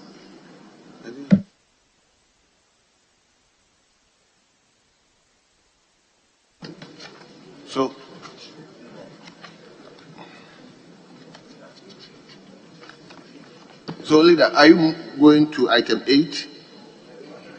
Mr. Speaker, I understand there is a third statement. Yes. In your custody. I'm inviting you for us to take that one too, and then we move on. So that you do the discussion. Yes. Very well. So, honorable members, let me invite you to also ask a member for Tema Central Constituency on a statement, see something, on a hashtag, see something, say something campaign by the Ministry of National Security. So, honorable member for Tema Central, Honorable Ninoy, you may now take the floor. Thank you, Mr. Speaker. Mr. Speaker, I want to thank you for giving me this opportunity. Mr. Speaker, the National Security Strategy of Ghana, launched in 2020, is a response to the changing nature of the security threats to the country, while highlighting contemporary methods of addressing them. The central theme of the strategy is the usage of the whole government and whole of society approach, grounded in the principles of unity of purpose in combating security threats. In line with this approach, the Ministry of National Security on May 24, 2020, launched the See Something, Say Something campaign to encourage citizens to report suspicious activities in their communities, particularly those relating to terrorism. Citizens can report such activities to the nearest police station, to the community leaders, and through a call to the short code 999 or a message to the social media handles of the Ghana Police Service. Mr. Speaker, statistics from the 2022 Global Terrorism Index indicates that Sub-Saharan Africa has suffered a staggering 48% of all terrorism-related deaths globally. Most of these casualties come from Nigeria, Niger, Mali, the DRC, and our closest neighbor, Burkina Faso.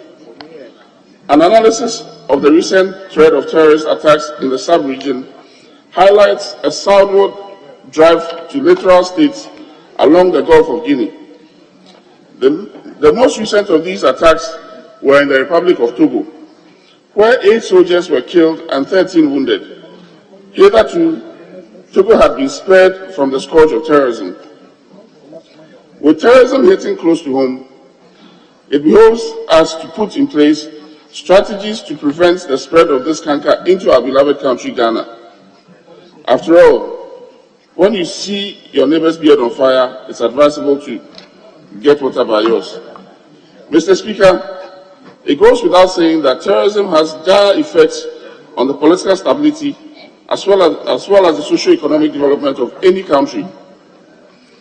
Mr. Speaker, in Burkina Faso, for instance, the disposition of the former President Roch Kabore on January 24, 2022, or the deposition of the former President Roch Kabore on January 24, 2022, was allegedly fueled by his inability to curtail jihadist expansion in the country, particularly after the November 14, 2021 terrorist attack on the Inata Gendarmerie garrison in northern Burkina Faso that left 53 of the 120 troops dead. After 30 years of peace and democracy in Ghana, it is imperative that we prevent terrorists from eroding gains made in the Fourth Republic. The menace will further derail international trade and investment in our country. There will be no liberty to access basic amenities of life. To epitomize this, Burkina has witnessed the closure of over 1,000 schools and the internal displacement of 1.5 million people, some of whom have sought refuge in the northern regions of Ghana. Is this what we want to see for our country? Certainly not. Mr. Speaker, having established the effects terrorism would have on our nation, what exactly are we to look out for in our effort to notify security and intelligence agencies of suspicious activities related to terrorism? An analysis of the modus operandi of terrorists seems to point to recruiters targeting young people and through social media, such as Facebook, Twitter, and WhatsApp, enticing them with promises of competitive remuneration or a better life in heaven. Consequently, should we see any person or organization mobilizing young people for an unclear agenda or revolving around religious fundamentalism, we must say something for our security and intelligence agencies to monitor and assess the situation. Social media users must also report posts with violence or religious fundamentalist elements, particularly videos showing people brandishing arms or how to make improvised devices and chemical weapons. Mr. Speaker, the campaign is laudable and deserves more attention than it currently has. A synopsis of the recent attacks on a school in Texas by Salvador Ramos shows that he had revealed his sinister plans to a Facebook friend before he executed them.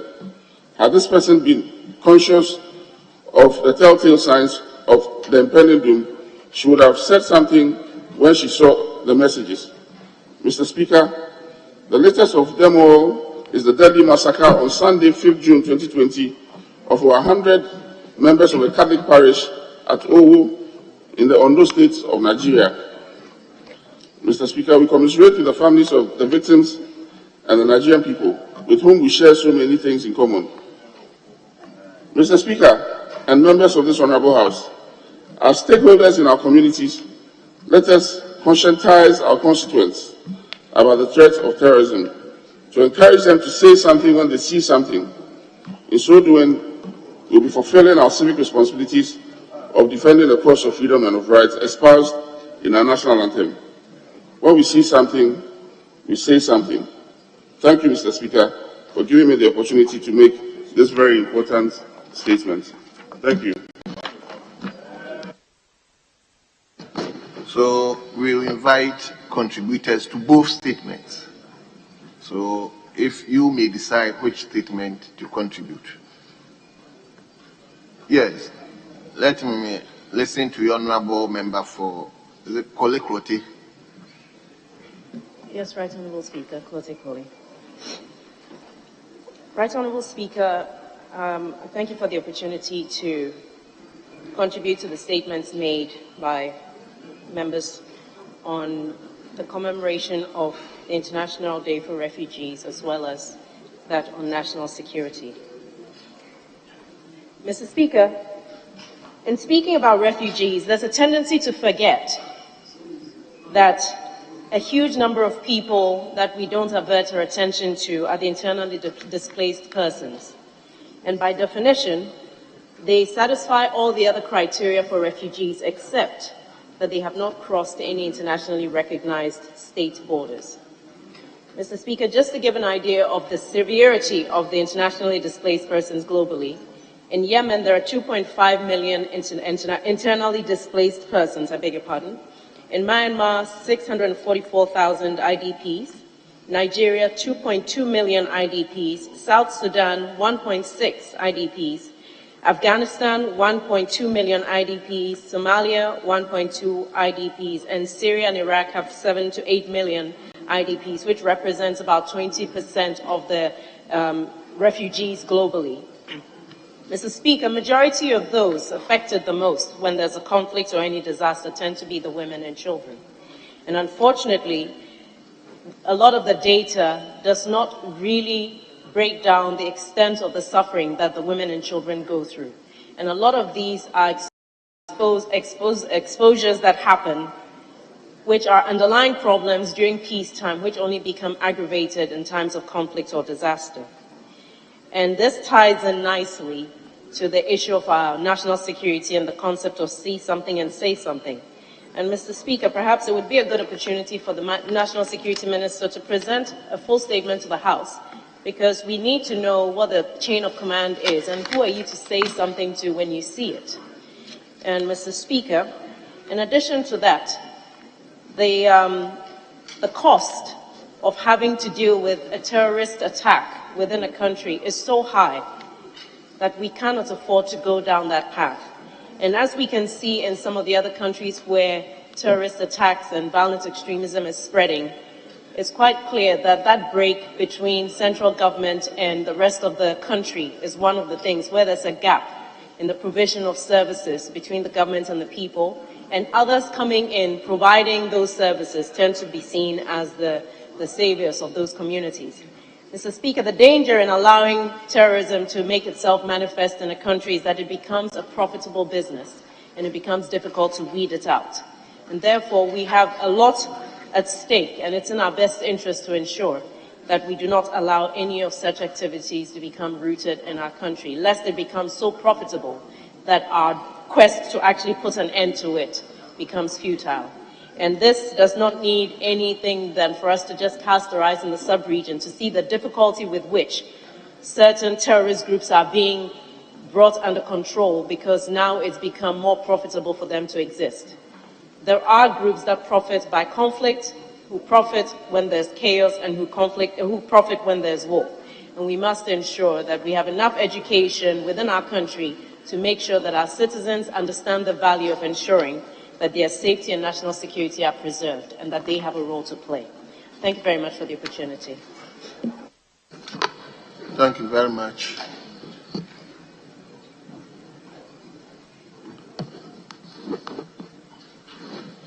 Yes, let me give opportunity to our West.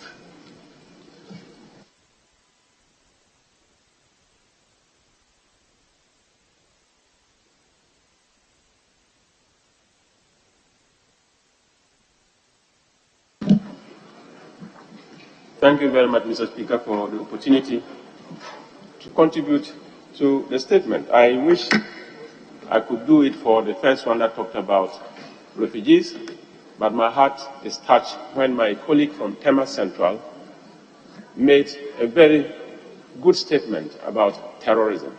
See something, say something. And I would therefore want to make a contribution towards that.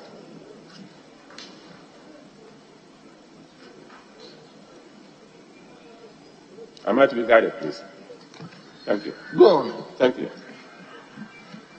The fight against terrorism in the world is gradually gaining traction and is gaining complexity, and the attention of nations towards acts of terror is eating so much into national budgets. Unfortunately for us in Ghana, when you look at the strategic blueprint of the national security, it is clearly stated in there that youth unemployment remains a huge security threat to this nation. And recruitment of young people who are doing nothing virtually by a terrorist group is a highway towards national destruction. So when the issue of see something, say something was launched, all of us within the security circles and the political circles got so excited, because in a democracy where it is all about sharing your own opinion, and the local parlance, as to put it, kabi mamin kabi. Express your opinion and let me express mine. It is an environment that people can say what they want to say. So saying something is part of our democratic tenets. Saying it to who is what we need to define. What am I supposed to say is what we need to get clarity on. But I think that the many prank calls that were experienced immediately after the launch of this very important project tells us as a country that we need to get serious, try as much as we can to enhance the security consciousness of the populace, to understand that where the state is weak, all of us must come together as a people to strengthen the part that will give us the best of security. A weak state is an avenue for terrorists to strike. But all of us as a people will have to understand that when you find something and you don't say it, insecurity anywhere in this country, in any village, will amount to insecurity everywhere. So whether it happens in your village and you decide to keep quiet, when it becomes a national issue, you might be affected in a way that will surprise you. Mr. Speaker, see something, say something. It's a project by national security that intends to push us to a level that all of us will appreciate that it is not about keeping quiet, it's not about sitting on the fence, it's about expressing your opinion, seeing something that can affect the security of this country and saying it right, and saying it timely. The timely submission of a message within security circles can allow for simple analysis to ensure that the state can react appropriately and timely. Mr. Speaker, see something, say something. It's a passionate and a very passionate strategy that will enhance national security. But we ought to take note of this. Using hard power to fight terrorism is gradually becoming something that is not working. We ought to enforce the power that we require to fight terrorism to be a soft power. The application of soft power, in other words, empowering the state in a soft angle, every village, every town, every community will appreciate the fact that the power that we have actually resides in us. It is every individual, every citizen's responsibility to say something when you see something, to support national security, to keep this nation peaceful. Because all of us, as we sit here, we are potential refugees. Potential refugees because if terrorists attack this country and we can't stay here, we might be forced to run across country. If you don't run across the country, you become an internally displaced person. So all of us are potential refugees. And all of us, because we want to prevent it, we should be able to say something when we see something.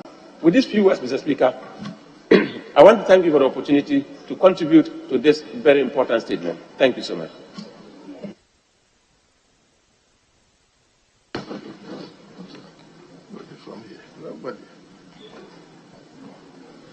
Yes. Thank you very much, Mr. Speaker.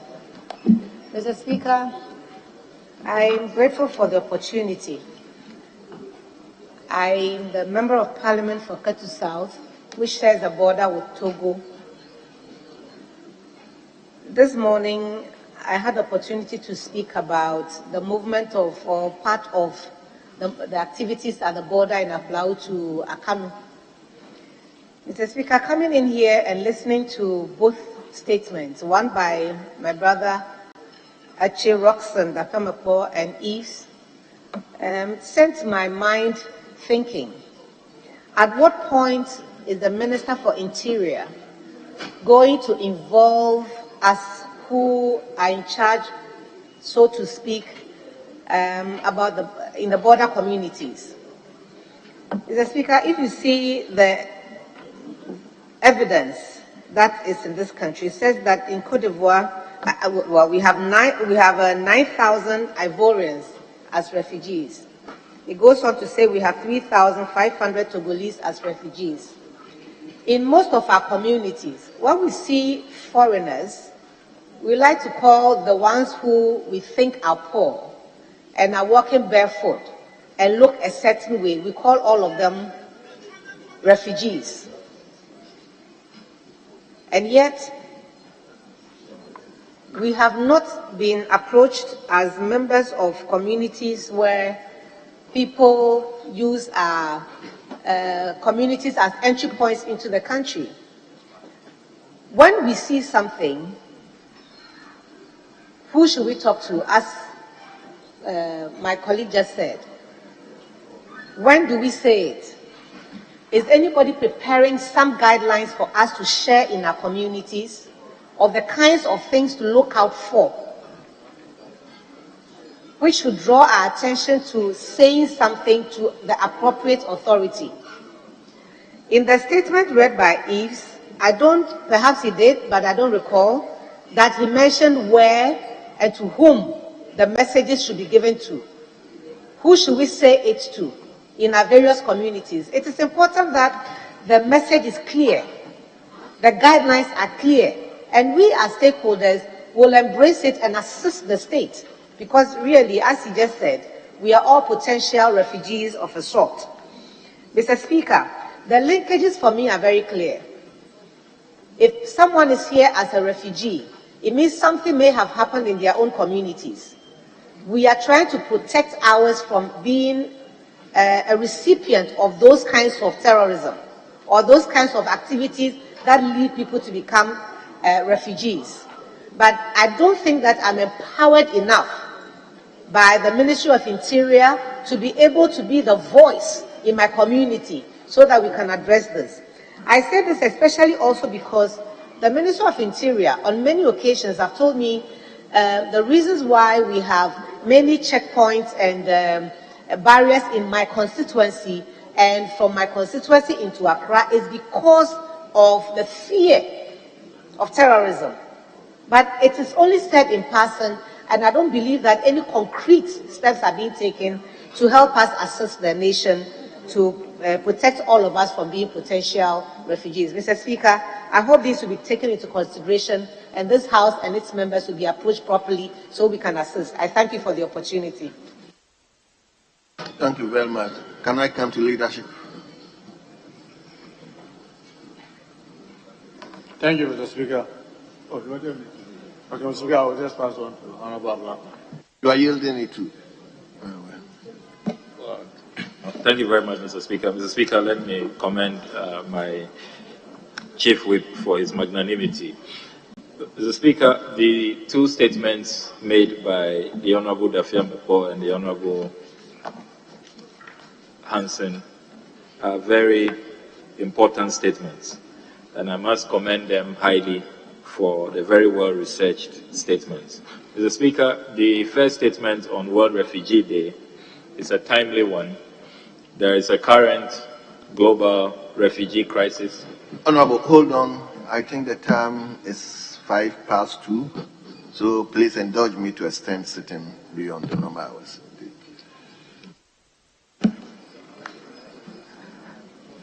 So, Mr. Speaker, as the Honorable Dafiam Beko shared with us, there are millions of our compatriots across the world who have been displaced by no fault of theirs, largely due to conflict, poverty, human trafficking, and all kinds of severe conditions that have come upon them. And they are very vulnerable. They are fleeing all of these challenges to a safe haven. Mr. Speaker, as the Honorable Dafiam Beko observed, as a country, we have occupied a pride of place in how we have welcomed refugees. We have been celebrated internationally for hosting, for the longest period, refugees, particularly from neighboring countries, Liberia in particular. In recent years, Ivory Coast, when Ivory Coast saw that conflict after the election dispute. And so we really, as a country, have excelled. And that is why on this day, it is important to remind everybody that we are a common humanity and we must always look out for each other. As we say that, Mr. Speaker, we must point out to some disturbing developments at the refugee front. The ongoing conflict in Ukraine, the invasion of Ukraine by Russia, saw many people fleeing that country. Mr. Speaker, what the world has observed is that even with managing refugee crisis, there is discrimination. We see how Western nations open their doors happily, warmly to Ukrainian, Caucasian refugees, but shut the door at Africans. And there have been numerous cases of how African refugees, largely students, who are also fleeing the conflict in Ukraine. Even at the border point, you had Ukrainian border officials discriminating. The African Union had to issue a statement, the United Nations had to issue a statement. And we have all seen harrowing accounts of how African refugees were discriminated against. We cannot have a situation in this world where some refugees are better than others, some refugees are preferred than others. They are all vulnerable, regardless of the color of their skin, and they must be treated equally. So on this day, Mr. Speaker, I condemn all of those actions that go to discriminate against refugees of any kind just because of the color of their skin, their background, or their status. Having said that, Mr. Speaker, there is also a raging issue, which is a new policy the United Kingdom is pursuing on the refugee front, where they are seeking to just bundle refugees and then hand them over to Rwanda. Mr. Speaker, activists all over the world have spoken out against that policy. The United Nations has declared the policy inhuman and against international law. The UNHCR is clear about it. And yet, the UK government is hell-bent. And Mr. Speaker, the irony is that a number of countries were approached. I must commend the Ghanaian government for declining to be part of this offer. I must commend the Nigerian government for declining. Surprisingly, the Rwandan government agreed. We are hearing it is about a £150 million package. But clearly, Rwanda has been doing a lot of good things. They've got a lot of development policies right. We may critique their human rights record, but this particular policy, aligning with the Boris Johnson administration to, allow refugees to be just bundled, their rights violated, and to host them and claim that they will be processing them for asylum in Rwanda is most unfortunate. And particularly this week, as the Commonwealth heads of states are meeting in Kigali, I hope that Rwanda will change its mind. Fortunately, activists took the government, the UK government, to court, and there's an appeal court decision. They lost at the High Court, but the appeal court is looking at their review, and we are expecting a decision in July. I hope that the activists will succeed, and I hope that the Rwandan government will really change its mind, because the international community is really disappointed in the Kagame administration for accepting this deal, going into this deal with the Boris Johnson administration. We must all recognize that people don't flee safe havens. If they were comfortable where they are, if they are not under attack, if they are not suffering, from the harsh conditions, they will not be fleeing their home. And so we need to offer empathy, and we need to extend, some love and some care to refugees. And I hope that on World Refugee Day, the world leaders will reflect on some of these inhumane policies against refugees, against people who are fleeing, conflict, fleeing poverty, deprivation, and all kinds of turbulence, will be accorded much more respect. As I conclude, Mr. Speaker, I want to commend my brother Yves Hans Note for his statement on see something, say something. We are expecting the National Security Minister to come and brief us fully, but we see that there's a lot of public campaign, public education, and it's very much in order. So far, it appears that we are the only country in the sub-region that has not been attacked, so we all must come together. What we see in other countries, Mr. Speaker, is that the political class in particular, they only come together after an attack, and they wish that they were more united and they had all collaborated before the attacks. So let's learn that lesson and let us come together as one people, as a political elite that has responsibility to offer leadership and to help protect our people. So I commend the various initiatives. The only concern so far is that the helpline doesn't seem to be working when people call in. They are not as responsive as they should. I hope that the National Security Secretariat will work on that particular concern, and all of us will put our shoulders to the wheel and be alert. The public education should be taken seriously. Many people don't know how to take personal security, don't know how to, really keep an eye out and be on the lookout for suspicious activity. So I hope, Mr. Speaker, that we'll all refresh, our alertness and be more educated on how to prevent, this dastardly acts that take place. We all must protect our country, and we must be proud that as a country we have never suffered any terrorist attack. We must keep that reputation and do all in our power as political leaders to keep our people safe. I commend the makers of the statements, Mr. Speaker, and I thank you very much for your kind indulgence. I hope leader is yielding his position to you. Leader, when I'm here, he always recognizes that I'm around. So I miss you a lot, seriously. I miss you guys. Mr. Speaker, thank you very much for the opportunity to speak for the first time since we started this session. I haven't seen you yourself for a long while.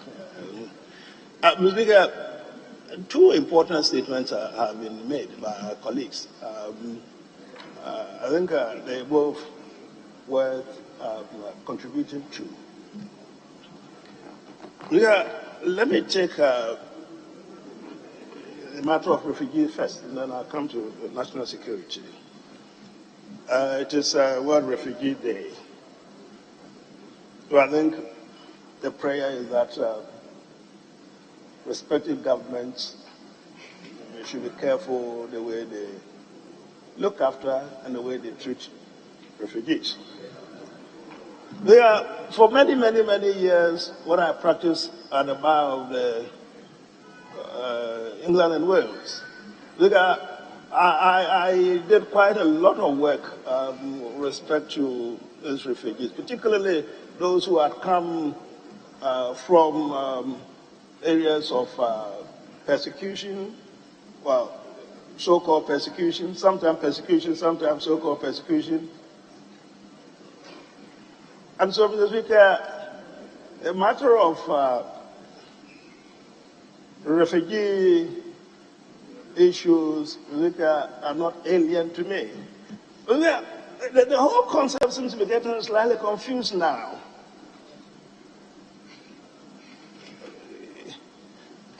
The 1951 Convention and the Protocol are very clear on who a refugee is.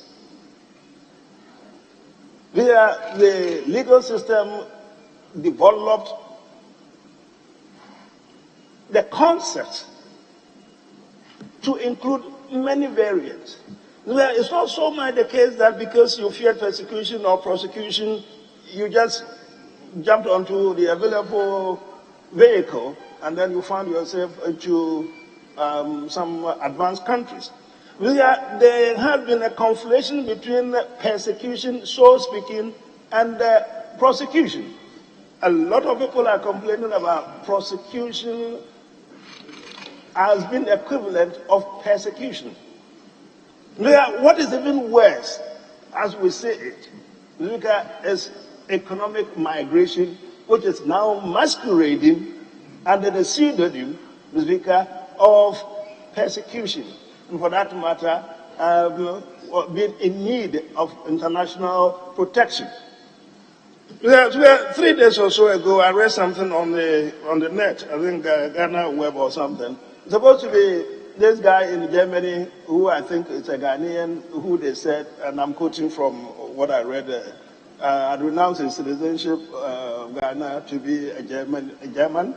I mean, he seemed to be suggesting that we can all go to Germany and apply for refugee status because there is a hardship in this country. And even the Speaker, it was so bad, the statement was to the effect that even if your area is affected by rain, Mr. Speaker, you could go and apply for refugee status in Germany. It was there on the net and inviting Ghanaians so to do. That is not the basis under which one applies for persecution. I can understand the need for everybody, Mr. Speaker, to seek the economic welfare and then well-being.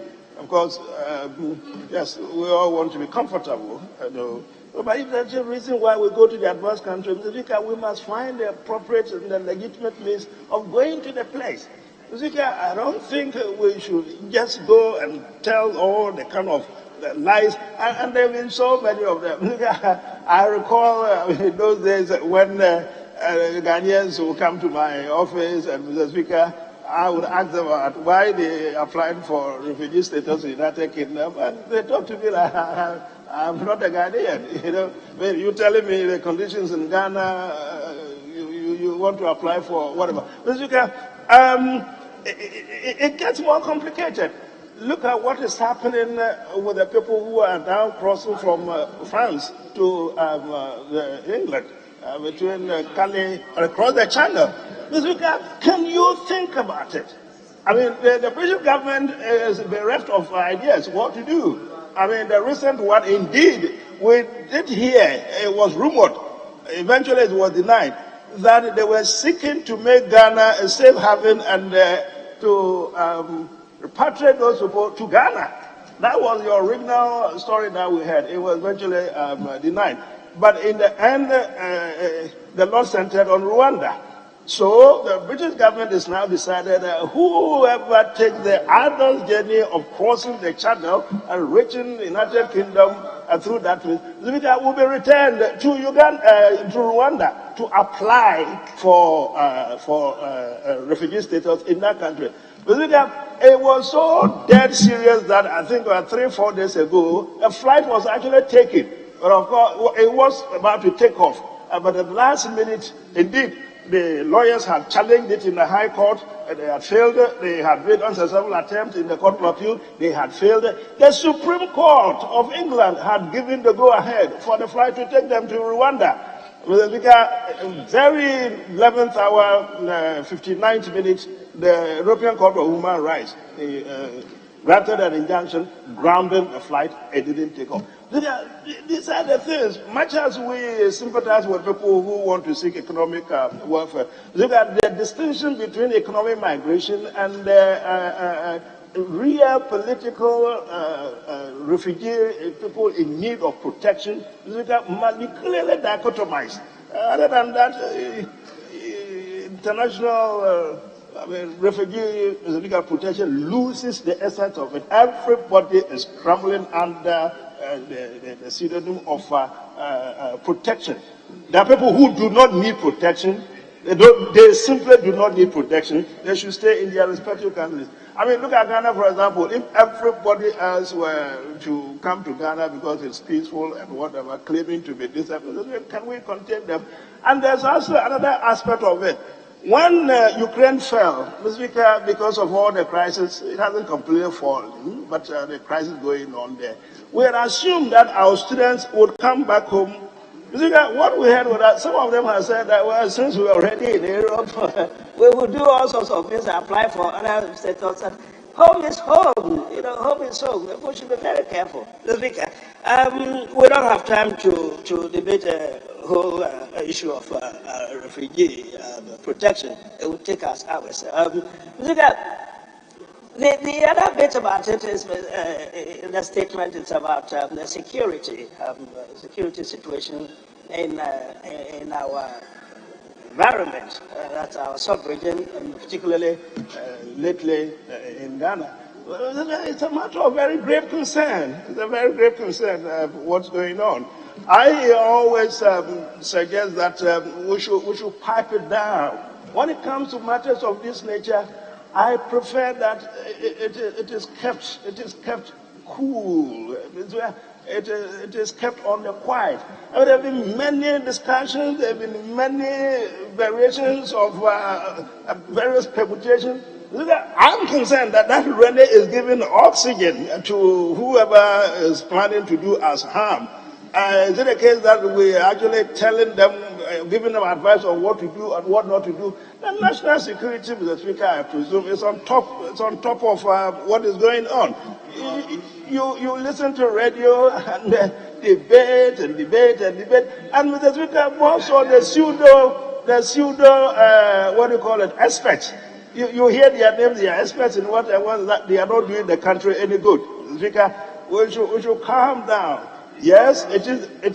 Sorry, you keep saying something, I can't hear you. In conclusion, now what bravo here when we have here? Mr. Speaker, let's pretend that you didn't hear that one. So, Mr. Speaker, he wants me to conclude. I think he's tired. Those young ones, I'll be talking to them. He is one of them. I won't mention, he's not looking at me, but he's one of them. Him. 1, 2. Quite a few of them that we need to chat about how you guys have been going about things. So we'll be talking. Mr. Speaker, yes, I won't mention the other, but they see me so they know who I'm talking about. We'll be talking about this. But Mr. Speaker, it's also important that this whole business about cool, Mr. Speaker, is kept to their respective staffs. Today, we'll talk about security, and we'll talk about terrorists in the other areas, the other regions. But the worst form of it is the cool thing that we've been talking about every blessed day. I mean, what is the worst form of subverting the national security of a country?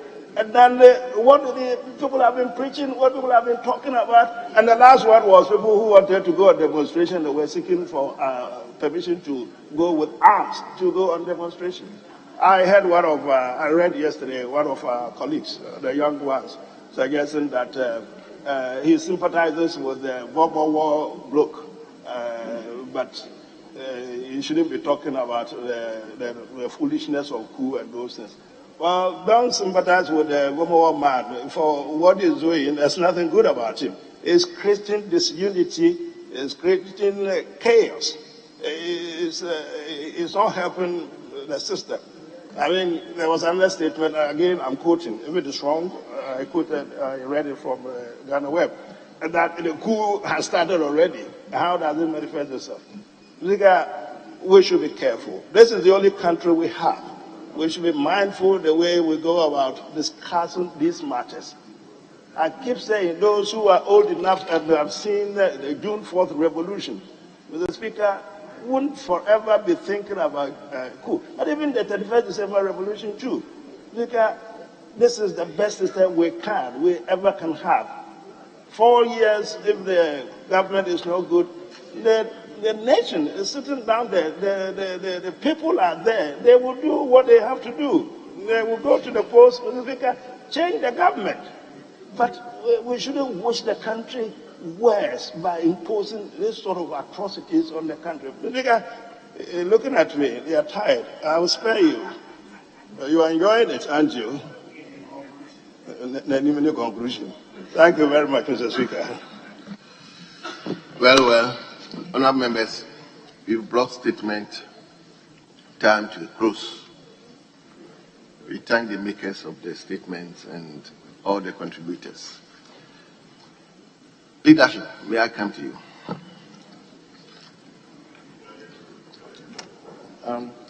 Mr. Speaker, thank you. It's past 2 and we are in your hands for adjournment.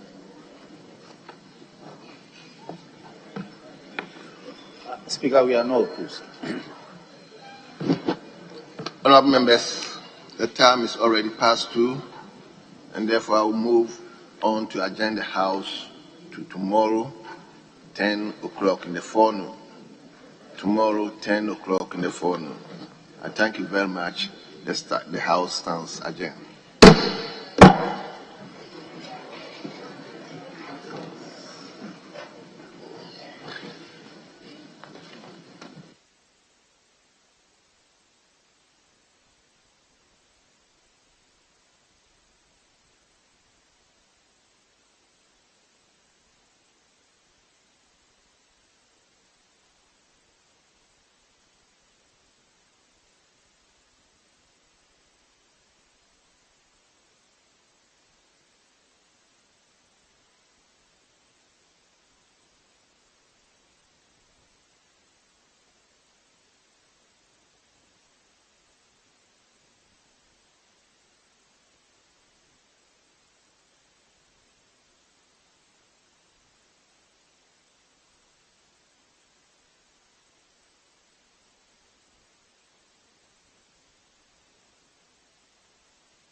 Thank you for tuning in to another episode of Diaspora Link. My name is Diallo Sumbri. I am your host. I'm very excited about our interview today. Our guest is Mr. Ike Anderson, straight out of Jamaica, here in Ghana. Let's get into this interview and let's find out what has brought Ike and his family from Jamaica to Ghana. We are here at Diaspora Link, and as we do every episode, before we dive into this interview with our guest, let's see if we can find out a little bit more about our guest before he gets to explaining his interview. Ike. Yes. This is really simple. Mm-hmm.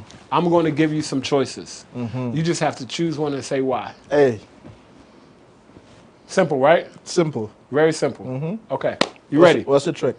There's no trick. All right, let's do it. There's no trick. I'm just going to give you two choices. You choose one and then say why. All right, cool. You ready?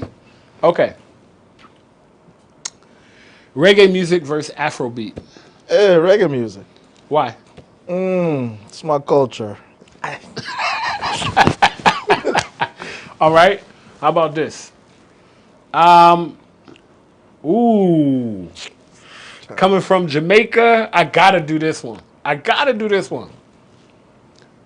Rice and peas versus jollof rice. Bro, why would you do that? I have to. I absolutely have to. Because I'm from Jamaica. Yeah, bro. And rice and peas is just not a thing. It's a big thing. But I'm living in Ghana. You want them to kill me, bro? Don't worry about it. We're not going to post the address. You got to choose one. Hey, bro, that's like asking to choose your favorite child, and that's not possible. That's the next question, bro. That's the next question. Bro, I pass. Next. No, there's no passing. There's no passing. Woo. Rice and peas or jollof rice? Jollof with some peas in it. That's halfway. Watch that. Okay, I'm going to let you go. I'm going to let you slide. All right, next one. Football, as they say it in Africa, versus basketball. Football. Did you play soccer growing up? Did you play football? That's all I played, yes. That's all you played. Yeah. Okay, maybe that wasn't fair because Jamaica, Europe, Africa, every place in the world they play soccer except in the U.S., really. It's a big sport. Football. Yeah. Okay, no problem. All right. Okay, so here we go. Mm-hmm. Football versus cricket. Football. Football. Did you play cricket? I did, but the ball was too hard and you catch it. Football was easier. Yeah. Okay. Football. How about this? Now I'm a foodie, right? Jamaica and Ghana actually have two very similar dishes. Here we go. Rice and peas, proper rice and peas, right? Not the little green frozen peas, but the proper pigeon peas that comes in rice and peas versus wache. Come on, man. Proper coconut milk, rice, pigeon peas, proper rice and peas. That's a very tough Which one? You take it too long. You might not even be able to go back to Jamaica. That's what I'm trying to. Or I can't live in Ghana. You can't live in. Choose one. I say rice and peas because I like the milk in it. Okay, it's the coconut milk. It's the coconut milk. Yes. Okay, I said proper, and I even though I can't eat that. All right. Next one, Jamaican dance hall dancing versus Ghanaian Afrobeats dancing. See, they're cousins. So which is your favorite cousin? Which is your favorite cousin? Because I've seen dance hall. Dance hall is taking a turn from back in from the 90s to now, and now it's a little kind of crazy, and so is Afrobeats is taking a turn. So, and you've seen enough of both to be able to say which one you prefer. Of course. I love the African rhythm. And I like how it's on beat. Okay. But I have to give it to my country. To Jamaican dancehall. Yes. Okay. It's very passionate. Yeah. Very passionate. Got you. Yeah. Western clothing, wear, fashion versus African fashion. African fashion for sure. The African fashion. Yes, absolutely. It's vibrant colors, all mixed in, different varieties. It's definitely African fashion. Yeah. Okay. As you can see, ladies and gentlemen, we all have different choices. We all make different choices daily in our lives, sometimes without even thinking about the fact that we're making different choices. But the point is, our choices should not divide us or push us further apart. They should bring us closer together so we can work in unity. Those are our choices. Now, we're going to find out about Mr. Anderson's top 5. You didn't know this was coming. Top 5, I have 5 categories. It's really simple, really simple, like the last game. No hard choices at all, right? Nothing's been simple or easy yet, but go ahead. Top 5, I'm going to give you the category, and I want you to give me your favorite. Okay? It doesn't necessarily have to be your favorite. It could just be what you recommend. Yeah. Best book you've ever read? Think and Grow Rich. Think and Grow Rich. Got you. Why is that your best book? Man, that book is timeless. That book's been around for about 300 years or so, and it never gets old. Still relevant for today. Got you. Your favorite food in the whole wide world? We know it's not wache, right? Curry goat. Curry goat. Yeah. Oh, ain't nothing like some good curry goat. For sure. I'll tell you right now. Okay. Favorite sport in the whole wide world? Call it mixed martial arts. Mixed martial arts. Okay. Your favorite musical artist of all time?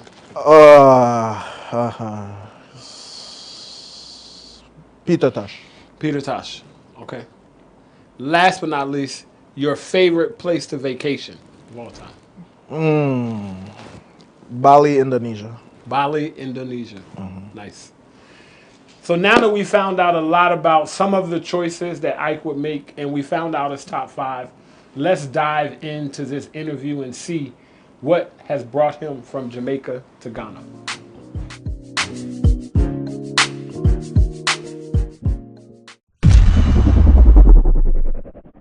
And welcome back to Diaspora Link. Again, I'm your host, Diallo Sumbri, and I am here with our guest, Mr. Ike Anderson. Ike, welcome to the show. Thank you. Thank you for having me. Yes. I appreciate you making the trek because I know you've come from a small distance to get here to our studio, so we do appreciate it. So, my pleasure, brother. Talk to us a little bit about how you wound up in Ghana. Ooh. So, go ahead. So in 2018, okay. My family and I were on a journey traveling to different countries that made up our DNA. So we did a series of DNA tests, and Ghana, or whereabouts, was one of those countries on our travels. So we came we're supposed to be here for 2 weeks. We ended up being here for a month and a half, and just diving deep into the culture and more into why our DNA brought us here. So that's how we ended up here in the first time. And you were coming from your hometown of? Yeah, so I'm from Jamaica originally. Okay. Yes. Okay. And yeah, but we were in London at the time. Okay. And so we started from Miami, actually, just mapping to the countries where we would go. Okay. And so Ghana was our 6th country during that leg of our travel. It was the 6th of how many did you wind up doing in the end? We ended up at 27. Okay. Within the 2.5-year travel that we did. And yeah, it was just divine timing and the right time when we showed up. So whose idea was it? How did you, so did somebody just say, let's travel the world and see, like, where did that come from? Well, the truth is, I think if you've done all the things that you're supposed to do, society tells you to do, or, you know, you get to a point in life when you really take a self-analysis and you're like, am I really living? Am I really doing the things that I was meant to be doing? I look at my kids. I mean, I have 3 younger kids, and you know, I look at them, and am I giving them that example of what it means to live in the moment and just being authentic and connected? And a part of that was to see new things and to see other things. And then the question became, if we had all the time, the resources, there's no limitations on this planet, what would we do? Wow. And it said travel. Go see the world, and we love travel. We've done quite a bit before. Right. But purposeful travel. Mm-hmm. So I mentioned it to my wife, And she said, yeah, that sounds like a good idea. I'm like, oh, no. I was just kidding. I was just joking. And I guess once you say something, sometimes it becomes real. Right. So you got to be careful of what you say. Right. Or if you say something, make it empowering. Mm-hmm. So 8 months after that, we packed up and we left. Okay. Yeah. Now, what's your background before then? Because everybody, well, you mentioned if you do everything you're supposed to do, Yeah. right? So maybe some people haven't done. But let's talk a little bit about your background that afforded you the ability to be able to say, I'm going to take my family and go see the world. Like, what was your profession? What was your business? What were you into before you started traveling the world? Yeah, good question. So I guess I'll answer it by saying, okay, yeah. So, no, because it's a loaded question, you know, Okay. and just to say I was this or I was that really doesn't, you know, explain the idea behind the whole process. But I've always been fueled by achievement. Okay. Or by just thinking differently and doing things differently. Okay. So a part of that helped me being an entrepreneur. Okay. Getting new ideas or seeing something being done and seeing how I can optimize it and make it better. So I started a digital marketing agency. Okay. Ran that for 13 years. And that's just simply online marketing, web development, lead funnels, all that stuff. Got you. And that, thankfully, created the opportunity for me to expand in other things like Okay. real estate, Okay. hedge funds, and different opportunities like that. So growing up, I was just very deliberate in the work that we were doing and, you know, doing the business that we were doing. Got you. I mean, that's important, and I'm going to get into a little bit about that later, why I asked that question and why that's important, because you have people from all over the world who literally could choose to be anywhere that they want to be, right? Or who have the ability to choose for how they want to live their life. Absolutely. But something brought them to Ghana or something brought them to Africa, right? Something pulled you here, right? So you said that Ghana was 6 of 27. And of that 27, how many were African countries? 6. 6 were African countries. And which countries were they? South Africa. Okay. Tanzania. Egypt. Egypt. A lot of people don't even think Egypt is Africa, but it's crazy how people still think Egypt is not in Africa, right? It is. It's crazy. Ghana, obviously. Okay. Kenya. Okay. And I don't know if you would consider Zanzibar or same thing. Definitely. Yeah, Definitely. so It's another one.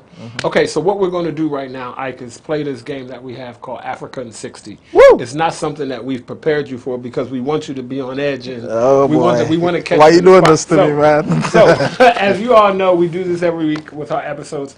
With Africa in 60, we want to see how many African countries our guests can name in 60 seconds. It's simple. It's not, I'm sure you're going to name all 64, right? No. All right, so this is not a pass or a fail. It's just kind of a fun thing that we do here. So, has our timer started? Do we have 60 seconds on the clock? Can I get a 3 countdown? 3, 2, 1, go. South Africa. Yes. Botswana. Yes. Zimbabwe. Yes. Mozambique. Yes. Rwanda. Yes. Kenya. Yes. Uganda. Yes. DRC. Yes. Ghana. Yes. Ivory Coast. Yes. Senegal. Yes. Sierra Leone. Yes. Egypt. Yes. Tanzania. Yes. Right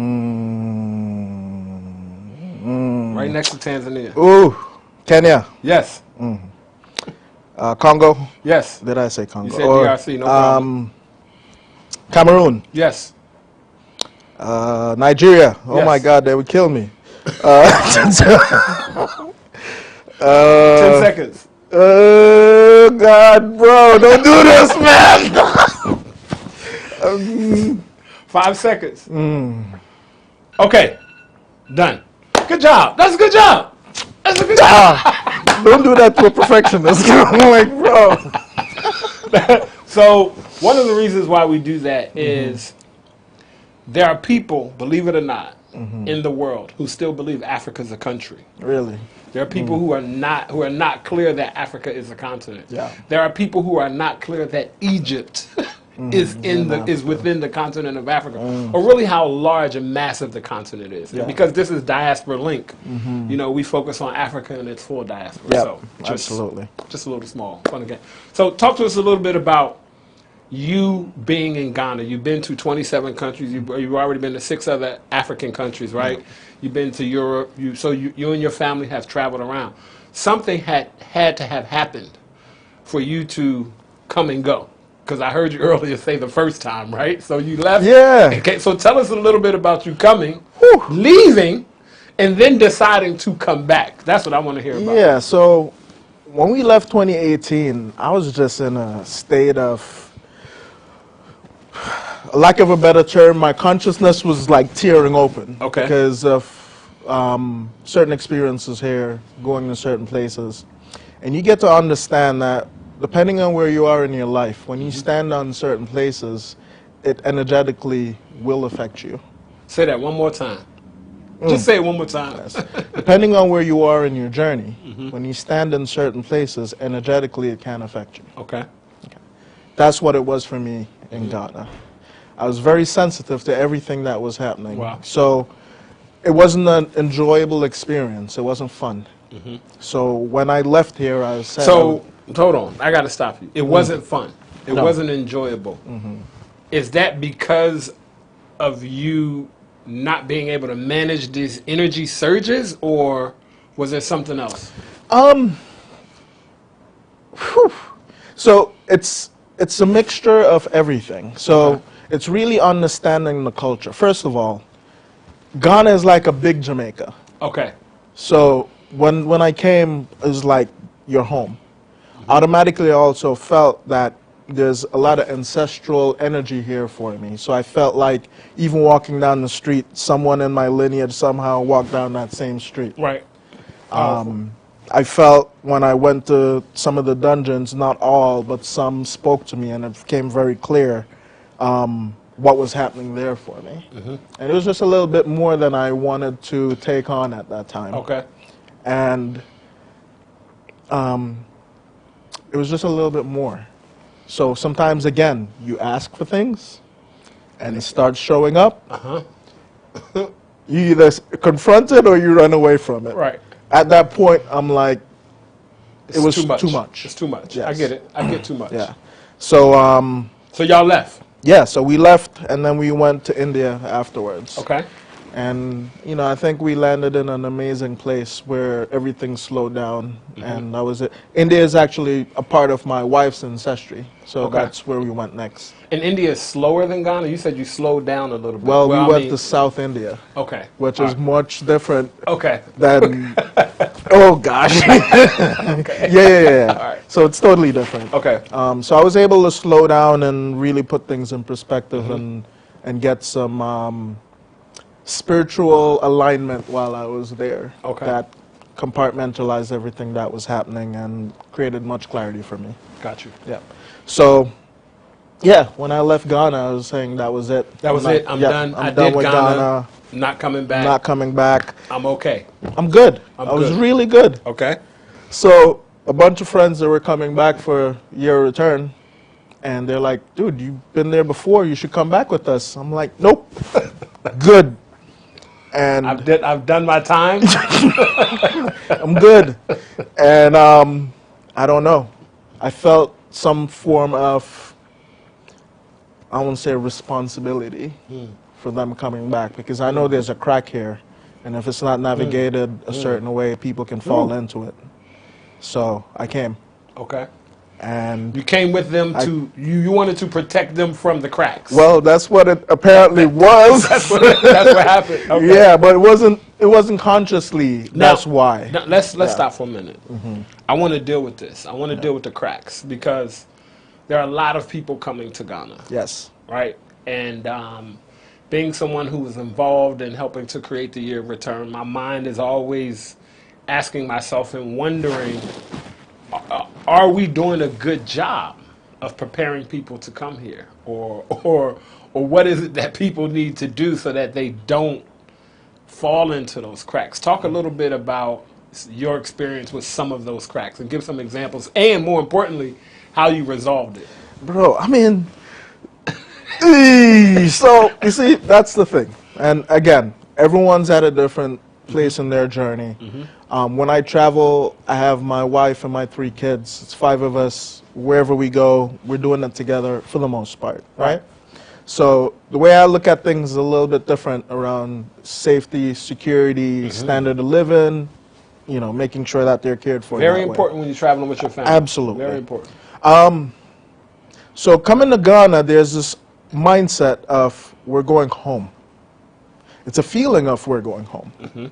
So when we land here, there's almost this feeling of, we're here.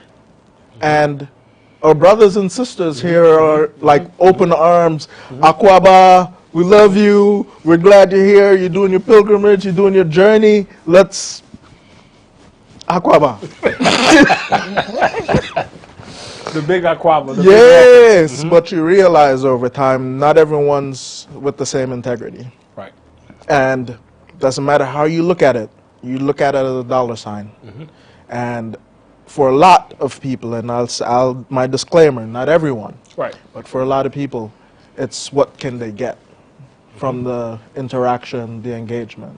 So that was an experience that I had that we had to rectify even for ourselves too. Well, one of the important things that you did that I appreciate is you didn't indict the whole country. No. And you didn't indict all of the people of Ghana. And I'm No. always in conversations with people saying that you're going to find some problems. Absolutely. And you're going to find people who are not on the right side of history and integrity. But that doesn't mean that everybody in Ghana, is like that. So Absolutely. You ran into some of those challenges, and then you all left to go to India. Yes.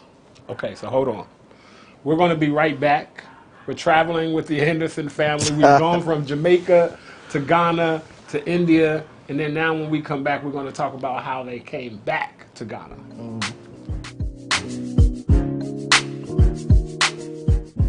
Peace, Global African family. My name is Diallo Sumbri. I'm a co-architect of Ghana's Year of Return 2019, and I'm the president and CEO of the Adinkra Group. For the past 5 years, we've been bringing loads and loads of people to Ghana. Many of them, their first time on the African continent, their first time putting their toes in the African sand, in the African soil. And so many people have had their life changed. Our birthright journeys are curated cultural immersion journeys centered around reclaiming cultural identity, exploring your ancestral heritage, and celebrating African resilience. It gives me great pleasure to introduce our Birthright Journey Partner Program. It's really simple, and you really don't have to do much, other than email us at info@theadinkragroup.com. Now, what makes a great Birthright Journey partner for our program? Are you a leader? Are you an influencer? Are you that person that your family calls on to organize, or do you automatically know that that's your job? Are you somebody of status in your community? Are you a community leader? Are you that person in your church or in the school? If you are the ideal Birthright Journey partner. Do you believe that every person of African descent should have an opportunity to touch ground on the continent of Africa? If you are, then you are the ideal Birthright Journey partner. It's simple. We're going to show you how you can travel to Ghana for free. Not only can you travel to Ghana for free, but you can actually get paid to travel to Ghana. Really simple.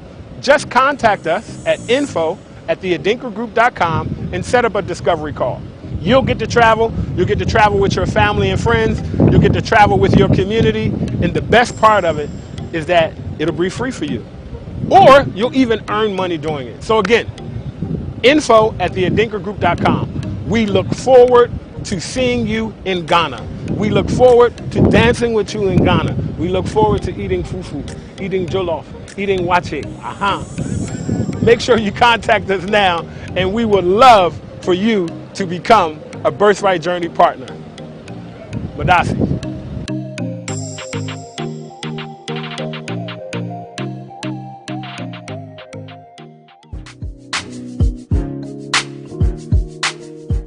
Welcome back to Diaspora Link. Your host, Diallo Sumbri, exclusively on GhanaWeb, in conversation with Mr. Ike Anderson. Ike, Yes. Okay, so came to Ghana, left, went to India, came back. What called you back to Ghana? Ooh, so I would say Ghana called me. Okay. And we were actually, I guess, right during the middle of COVID. We were supposed to actually move to Mexico, which is one of the most, or favorite place on the planet. And it just occurred to me while I was sitting one day in deep meditation that what I'm resisting is actually what I need to be doing. And then I started having these memories when I was a kid. And I remember being 8 years old, and I'm like, why is there lines divided in Africa? Why isn't it one country like the United States? I started having these memories of everywhere that there's black people, I call it melanated people, we should all be together. And we should be able to work together across any borders or any seas. And one of the things I saw as we traveled, most of the countries, melanated population, are all in a depressed state for the most part. Doesn't matter where we went. There's a huge melanated population in Indonesia, in Bali, and some of these places that we went, and like some really amazing, sweet people. When we went to Australia, we saw the same thing there. And it just got deeper for me of like, this is something that I have to be a part of, is in playing some role in the liberation of my own mind, and then showing others or creating the path, if it aligns for others, for them to see that there's a way. Because it's not just about the money, but there's also another currency that we all have and we all carry, which is that spiritual currency. And really tapping into that. When we tap into that, everything else opens up. You know, that's interesting because when the Black Lives Matter movement kind of sprung and happened, and then there was this global support, people who may not have had the knowledge before, at that point realized what you just said, what you've seen with your own eyes, and that's that melanated people, people of color, people of the darker hue around the world in most situations are just not doing as well as other people. Yeah. Right? Are not doing as well as other people on the African continent and outside of the African continent. And then the question becomes why? That was my next question for you. Ooh. Why, in your experience, in your travel, from what you've seen, and not even necessarily why, but just, you know, embracing this experience with your family. Yes. Right? And are you sharing this information with your family? Is your family talking about these instances where everywhere you're going, you're seeing melanated people not necessarily in positions of power in the struggle? Honestly, a lot of things you don't even have to bring up, because these kids nowadays, they're untuned. They see things that I don't even see. Right. And we'll have the conversations. But it's important to understand history and understanding how we take that information and bring it today, and what do we do with that and move forward. Because you can't keep living in the past, but you got to acknowledge it, you got to see it, and there's some level of healing that has to be done to releasing some of those things as individuals and then as a collective to move forward. But there's a lot of things that went into all of that. Okay. So Ghana called you back. Yeah. So Ghana called you back. You're here in Ghana. Your family is settled. So exactly what are you doing in Ghana now? Yeah, so remember, Ghana has a lot of brothers and sisters, as in countries, the lines that we have. Right. So Ghana was the place for us to come back. The energy here is very unique in the sense of it's like a really massive golden gateway for us all. Golden Gateway. Oh, yeah. The Gold Coast. Golden See? Gateway. Even that, too. No. I was wondering if you even realized that what you said, Golden Gateway, having the fact that, number one, Ghana is a former Gold Coast, and Ghana is considered the gateway to Africa. So you just, that Golden Gateway comment was so on point. That's right. it. So, you know, I think we can create a process in one place, make sure it works, and then we replicate it everywhere. That's the idea of being in Ghana.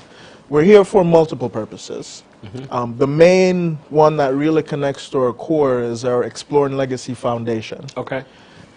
Part of the awareness that became very clear for me is that the traumas that we carry, whether individually or collectively, there's a piece of it that's handed down ancestrally. So your mom and dad do certain things because their mom and dad used to do it, and it goes back and goes back and it goes back. And it lands on you, and you carry that with you. And there's certain level of healing or rites of passages that we can go through as individuals to release some of those things, to have new awarenesses, to have a much more impactful, purposeful life.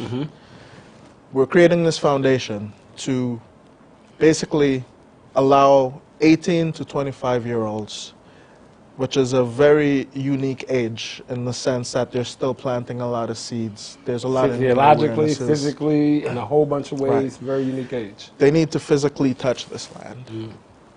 They need to physically, they don't need, they should. Okay. And you're specifically talking about melanated people, people of African descent. If they consider themselves African. Okay. Okay. Yeah. I think,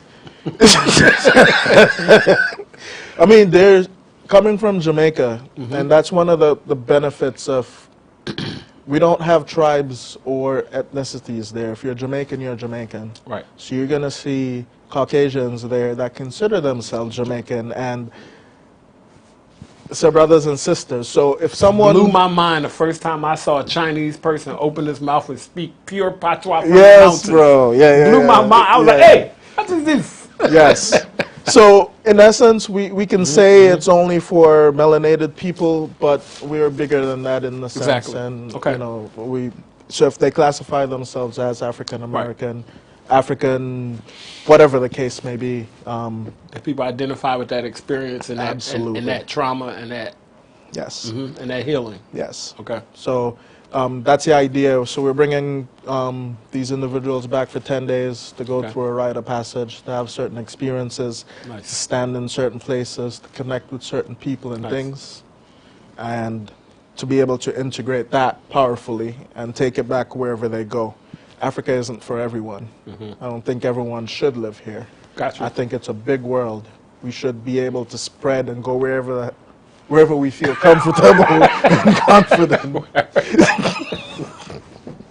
I got you. Express yourself. Express yourself. Yeah. So no, I get it. Okay, so and you found that you feel that Ghana is a good place to kind of start that. With it is the place. Okay. It is the place.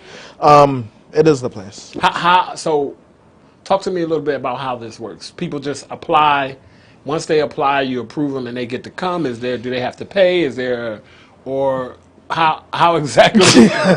Yeah. So going into 2022, okay. Our projection is to bring back 1,500 young adults. Okay. We're gonna break it up into zones and divisions. So America is considered one. Europe is considered the Caribbean. Okay. Obviously, the first set, we're still deciding where that's going to come from, but we're being led for them to come from Jamaica first. Okay. There's an application process online, okay. And once they go through the application process, I think that ultimately this will be open for every single person who feels like they should go on this journey. But we're asking for more information about why they're looking to come. What is it that they would like to take away so we can integrate that into the process? Now, what do you think, what do you anticipate the impact after people have taken this journey, right? Because you and your family have gotten something from being here and taking this journey. And it has obviously moved you in a way where you've decided that it's something that you feel like other people should do, right? To the point where you want to help facilitate that for other people. What do you see as the impact once people get some of that healing and they take this journey and they stand in those places where they feel that energy? Talk to me a little bit about that. Yeah, so the experience will be different for everyone. As it was for me, it's totally different for my wife and my kids. Since then, we've brought back other friends and other people to go through the same process. It's been different for them as well. What's been generally the same and connected is Marcus Garvey always said, if you don't know your roots and where you're coming from, you really don't know you don't even know why you're here. So a sense of self, a self to realize that you're not an individual, you're actually a part of it all. A sense of groundedness, connectedness, and really knowing yourself. And that's what all the mystery schools ever taught about, is know thyself. But if you don't know your ancestral roots, you don't know the path they walked, you can get caught up in other people's plan for you and not your own plan. I'm gonna stop you. I'm hopefully this don't sound too ignorant, right? A lot of what you're saying, very sincerely, other people sometimes get clowned about being woke, right? Because this whole idea of being woke, but you don't, you're from Jamaica, you don't have locks, and everybody think if you coming from Jamaica, right, you're going to have dreadlocks. You got on a nice blazer, you don't have on a dashiki or a whole bunch of beads around your neck, so how do people receive you, right? Because there is a typical stereotype look for somebody that's speaking the way you are, about energies, about frequencies, right? About ancestrals, about healing trauma. There's a look that the internet and people have created for somebody that talks that way. How are you received when you have these conversations with people? Are people like, they're like, this guy is kind of, or are they feeling it? Are they getting it? Yeah, so again, when you're doing your work, you don't look for approval, or you don't look for what other people might think or feel. You're just being authentic. People can hear you. They can feel you. They can know if you're authentic or not. A lot of it is show. So, show the results. You understand what I'm saying? Right. I don't believe we were meant to live a life of desperation, of lack of abundance, and a life of just, that's actually, in my guidance, is actually sin. We're meant to be just like abundant. So whatever that looks like for you, it's okay. If it's a dashiki and whatever it is, then that's still fine. But everyone's an individual. Everyone's bringing a different energy. There's a new world that we're living in. There's a new awareness that's happening. So you got to know yourself. Right. In order, I get it. Okay. So how's your family? Are they happy to be on this journey? Is dad like, come on guys, are you kind of throwing the line and pulling them, or is everybody kind of like, is everybody as gung-ho as you? Because I have my two children are older now, but I remember when they were younger, it wasn't easy to get them to open their mind as much. Yes, I mean, they've been traveling for a while now. Okay. So a big piece of this is schooling, education. So they have an online private school that they go to, individual teachers for whatever subject. So we're not too worried about that part. The social integration piece, they're into tennis here, my son's into different activities. So they're getting a rounded access to different things that they probably wouldn't have gotten back in the US or in Jamaica. Now, I have teenage daughters. Okay. Yeah. So, yeah, there's things in America or Jamaica that they want that they're not getting here necessarily. Right. Like, the Chick-fil-A's or whatever else they're doing, naturally. And then there's some friends too that they miss, or family members back home. But they get it. They understand it. They value the experience. They're enjoying their time in Ghana as well. They are. And what my wife always reminds me, and we discuss all the time, is we give them a toolbox. And all these experiences is just a tool in the box. Whenever they need it, maybe not now or 10 years from now, but when they need it, they'll be able to draw on whatever they need to get from it when they need to. And obviously your wife is supportive. She's with you. It's a team. It's not just you, right? Well, listen. Now, hold on. Say the right thing. Whatever the answer is, say the right thing. Absolutely. Listen. If it was up to me,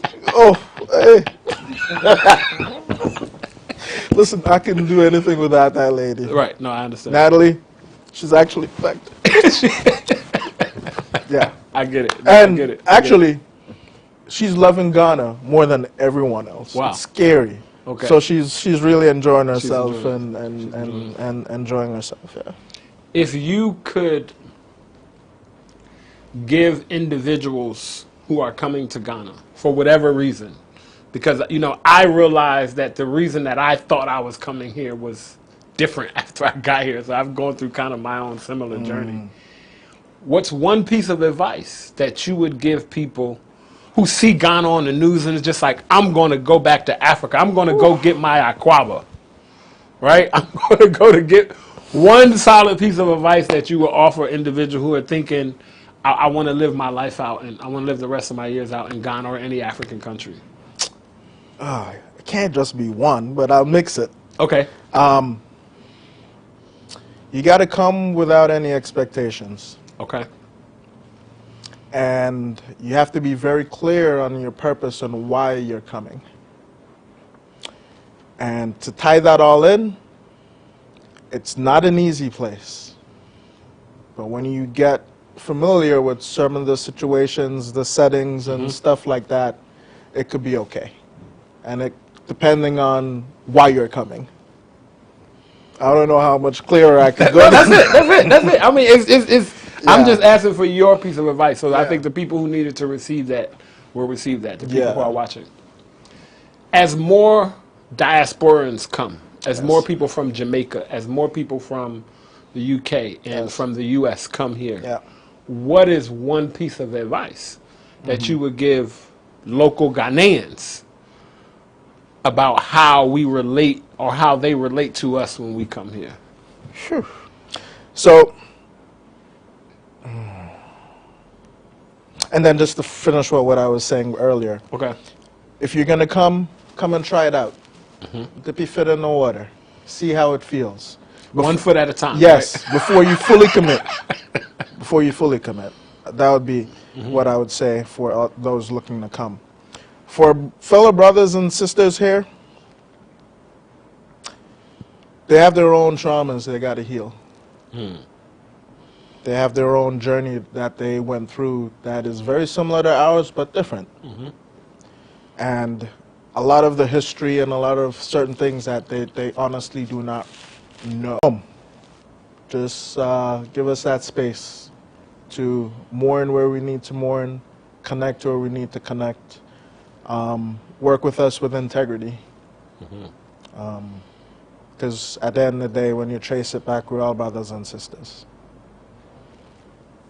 I couldn't have ended it any better than you have. Ladies and gentlemen, I want to thank you all for tuning in to another episode of Diaspora Link. It's my guest, Mr. Ike Anderson of Exploring Legacy. We encourage you to check out the website, to look them up and check out and see exactly what it is that they're doing. We encourage you to share this with other individuals.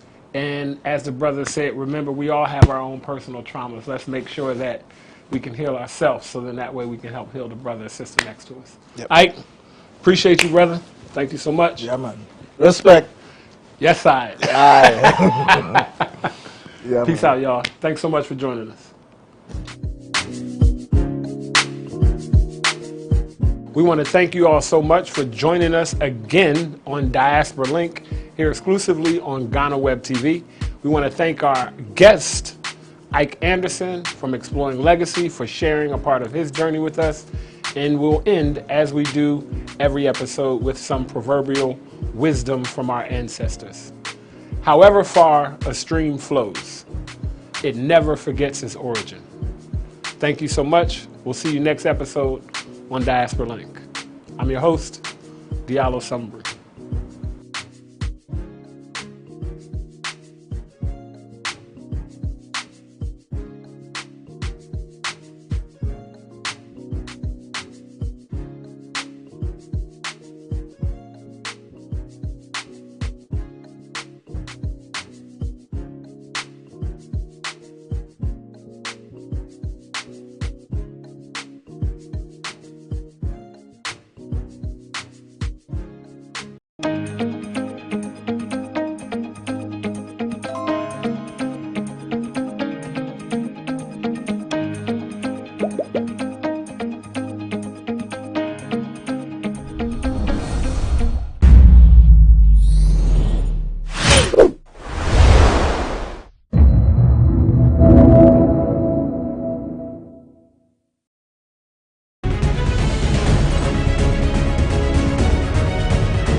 Hello and welcome again to another edition of Sports Check here on GhanaWeb TV.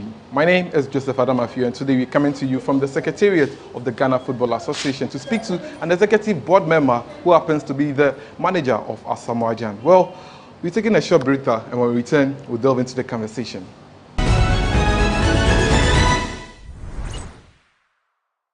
So you're welcome back from the break. My name is Joseph Adamafiu and the show is Sports Check on GhanaWeb TV. My guest is Mr. Samuel Enim Ado. Welcome to Sports Check. Thank you. It's been a while. It's been a while. Yeah, it's been a long time. Yeah. Today we are at the offices of the GFB to speak to you. But now people know you for Asamoah Gyan. You've worked with him for a number of years, but we don't know the story of how the two of you met to have a good relationship so far. Yeah, it's a long story. One day you know the full story, how it all started. So many years back. I was a fan. Okay. I was a fan, like you guys. The only good thing was that I was staying close to wherever he plays his coach football, and I could go to watch him. And at the same time, I was a senior at Accra Academy, so that is where it all started. So later I'll add the rest. So let's view this one. I was a fan.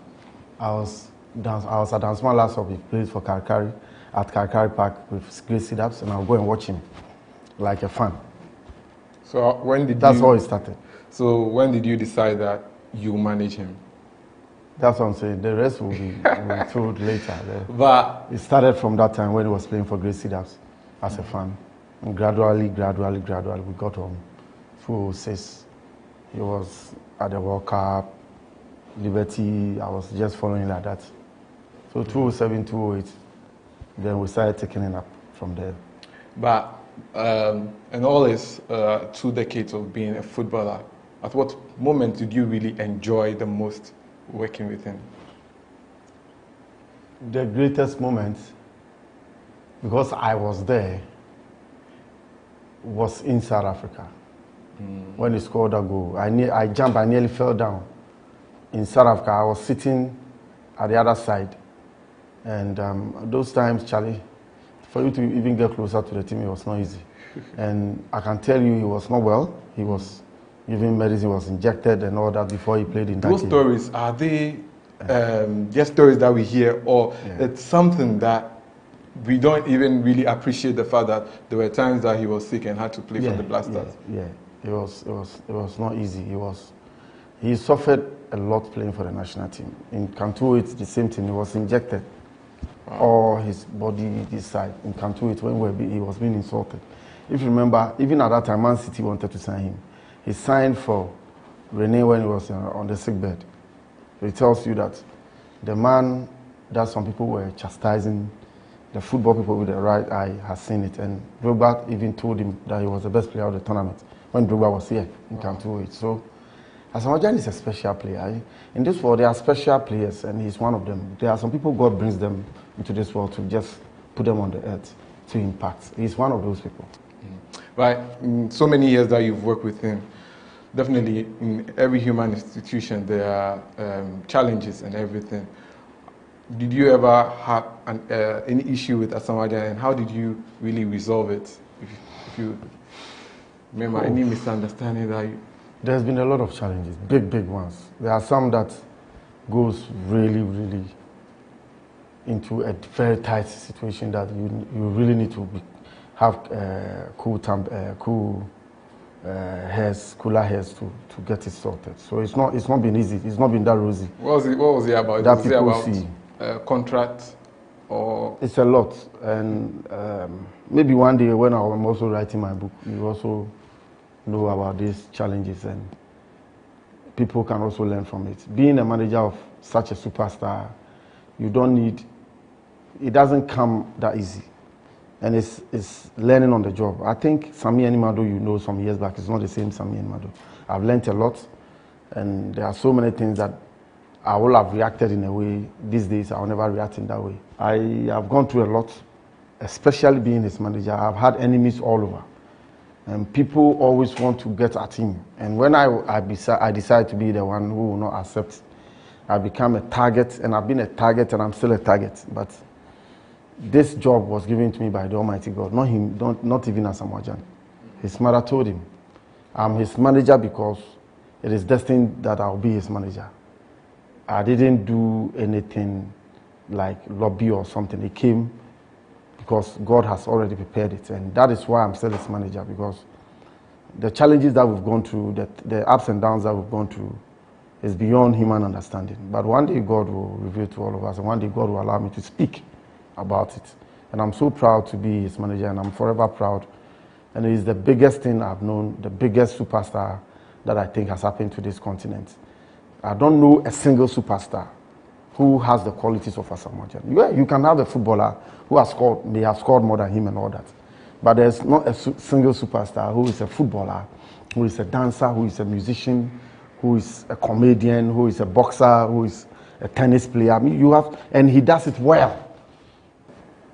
But tell me if there's any superstar who has those qualities that Asamoah has. Maybe there are some that I don't know, but I can tell you. And when you come to his greatness, he's done things. That is why I call him a king, because the record that Roger Miller was holding for 25 years, he's the only one on the African continent who broke that record. And the history of Ghana football, he scored 51 goals. There's no one, so he's a king of Ghana football.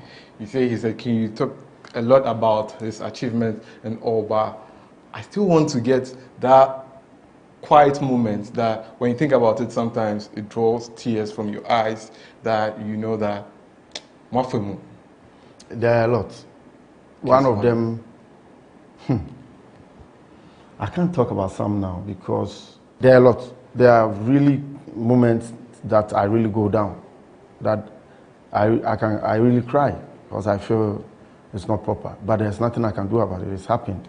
We need to live with it. We need to try to reorganize ourselves and come back. And there are things that I know could have brought so many people down, but I didn't allow those things to bring me down. But does he regret not winning the AFCON with the Black Stars? I think it's one of his one of his sad moments. Maybe one day he will speak about all those things. How about leaving Sunderland? He never regrets that, and I don't think anybody in our team will regret that, because when you sit outside, you will blame us. At that time, the team needed money. The team wanted to make money. So the team thought they would let him go on the loan and make money. When a loan move was £6 million for a loan move. Was it a half season? Yes. Yeah. So if a club will let you go for a half season for that amount, and they thought they were going to make a lot of money, they convinced him that he should go. And he himself also was earning something that all of us put pressure on our players. You see, there are a lot of things that happen. When they go, we see them in the Premiership, they are playing, but we don't ask ourselves. We expect so much from them, but how much do they earn? Because the taxes and all that, and how much will he even take for himself? And there will be a lot of pressure from outside Ghana, from family, from friends on him. So sometimes when these opportunities come, and he took it, and when he went to UAE, he was scoring left, right, and center, and then he was scoring in the history of his career. Being in the UAE, he scored the highest number of goals. You can calculate later, you put it in this interview, that he scored this number of goals in the national team for the qualifiers and the World Cup qualifiers and the World Cup. He sacrificed so much. In Canton, he was injected here. He was playing under that situation, and he was being attacked.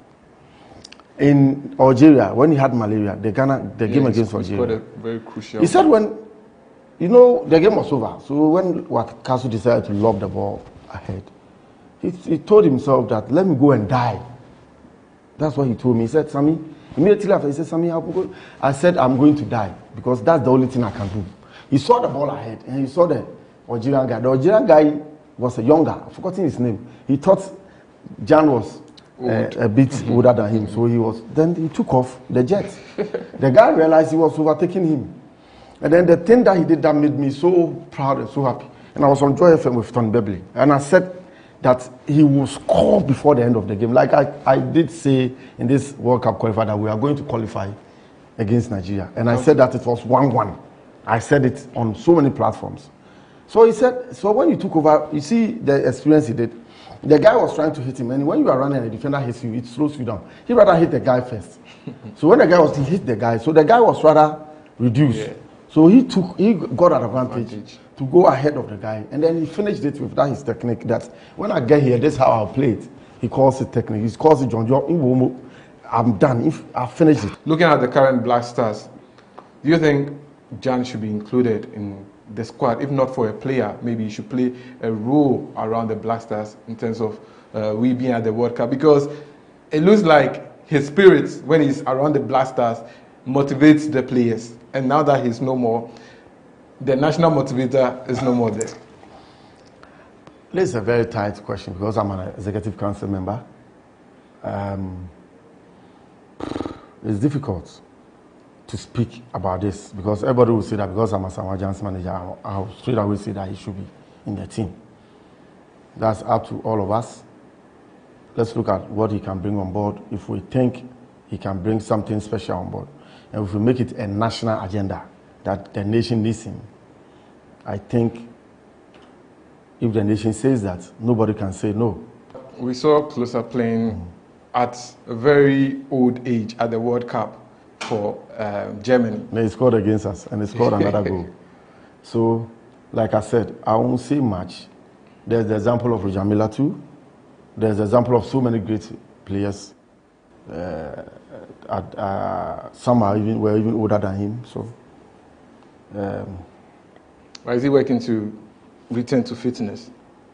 Somebody like me, I wish and pray that he will hit to the calls to start working, because he also says he wants to play for Kotoko before he retires, and also maybe another big move before he retires. So that talent that he has, that special touches that he has, there are few strikers. You remember the description Van Nistelrooy gave me? Go and check what Maradona also said about him and all that. Few players has those qualities. Few. And so if he will really work and come back, I'll be very happy, because now it's up to him to work. It's up to him to work. He said it several times that he needs to shed off weight and work, and then his mind should be ready. He should take his mind off the money and the business, and then he works. All right. So you still watching? Yeah. So enjoying. Money is very important. So you're still watching Sports Check here on GhanaWeb TV. We're taking a short break, and when we return, we continue with the conversation. My name is Joseph Adamafi, and I'm here with Enim Adu.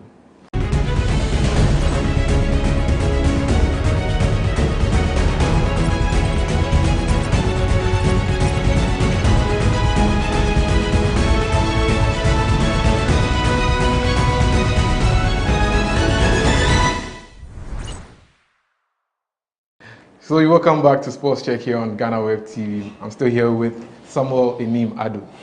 Before the break, we were talking about money. Who doesn't like money? So, is anybody in the world who doesn't like money? Money is very important. The Bible even speaks about it. The good thing is that what do you use your money to do? How much lives do you impact with what you have? How much did the God factor play in the life of Asamoah Gyan? It's key. Me. So you can see most of the time I quote a GhanaWeb to me, and I'll never stop quoting it. A GhanaWeb to me. A GhanaWeb to me. To me, be any baby. So I believe in that. That's why you see me quoting a GhanaWeb to me. Everybody and somebody will look at me and say, hey, this man is. I heard so many rumors. Some people say I do juju and all. Yeah. They can't say it. I believe in the Most High, the King of Kings, the Lord of Lords, the Creator, the controller of this earth. His power is above every power.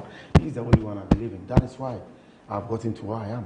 That was the scoreline that was ringing through every member of the GFA, was it planned? That's the question I kept asking myself. Is this, or did you guys see it in a vision? No, everybody in the way sees his own vision. I had that big conviction. I also pray I had my quiet moments. Because it was a very dangerous call. And if you remember, even in the course of the game, on my Twitter handle, after the first half, I tweeted that the game is over. It is 1-1. It's over. Ghana is going to Qatar. I have some platforms that I told people that we are qualifying. And on City FM the day before, I was with Bernard Able. To the extent I even told him that it is Thomas, or maybe, but I mentioned Thomas. And on AJ, I said they will shoot. If ever shot, not good punishment. And then they will say that they will complain and say all sort of things. I said it. This is on record. To appeal to Ghanaians. Those who think we've done so many things, those who are not happy with some things that we have done. I went down on my knees and I told them we are sorry. They should see us as them, part of them. And they should bring that spirit. Because some of us knew that we needed the spirit of the nation behind the team. The rest of it, we know it's a typical Hassan Kotoko game. Did you agree to Otuado becoming the head coach of the Black Stars? Honestly. The executive council will always agree to do one thing. And that is what you saw. But did you personally think? Yes. How about Milovan's coming? Do you think Milovan? I supported it. Okay. 100%. And I'm also one person who also said he couldn't make it, so he needed to go. And we changed him. When we was coming, I supported it because we needed a quick fix. We needed somebody who understand our game immediately. We had limited time. We needed to take all these decisions, and it was difficult. Yeah. But as leaders, you need to take decisions that will not make everybody happy. But then you know that it's going to impact, and we've achieved what we want. What's the new plan for the technical team? They were mandated to qualify the country to the World Cup. Now they've achieved their targets. Would they be given an extension, or will we see new faces handling the Black Stars? Is it going to be Otuado, or there's going to be a new face?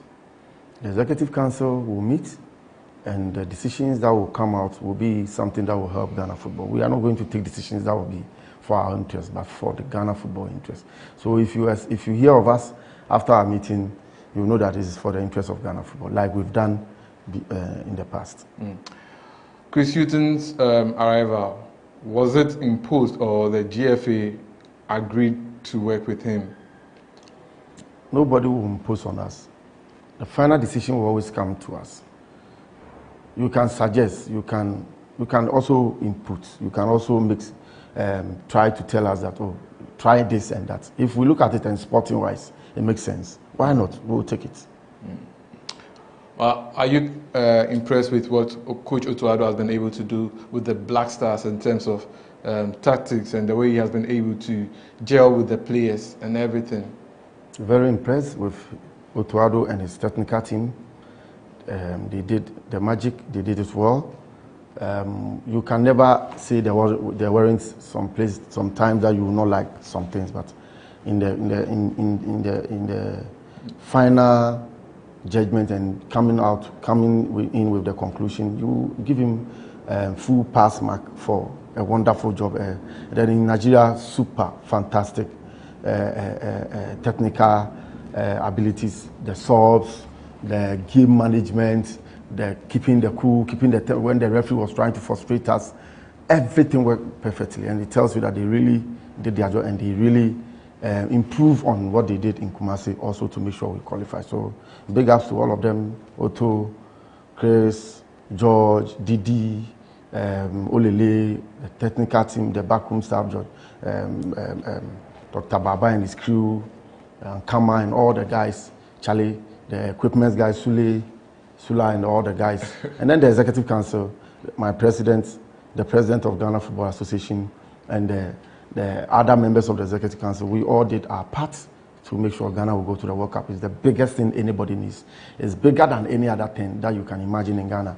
This is one thing that will always bring us together and increase and improve productivity of the nation Ghana. So nobody should gamble with qualification to a World Cup.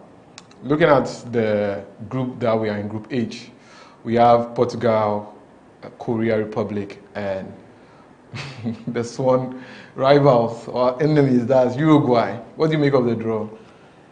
It's a good draw. Now, psychology comes in a lot, especially playing against Portugal and Uruguay. Psychology, the mind will play a lot and I'm believing we'll work our way out and work on the guys. So because if we put too much revenge in our minds, it can be a problem for us. Okay.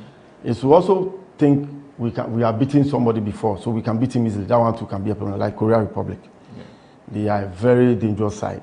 And they are very fast. They are new coaches. Exactly. And so these things, we need to work our way and make sure psychologically and mentally we are very ready and put our minds, the team's shape, minds and psyche in a way that they will go for the kill. They are not going to gamble. They are not going to entertain any mistakes and play and enjoy their game.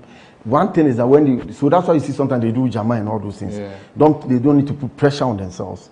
Because when you put too much pressure on, assuming you meet Uruguay and you are too much under pressure that you need to revenge. You go and make mistakes, you didn't take it, they will punish you. The same thing applies to playing against Portugal.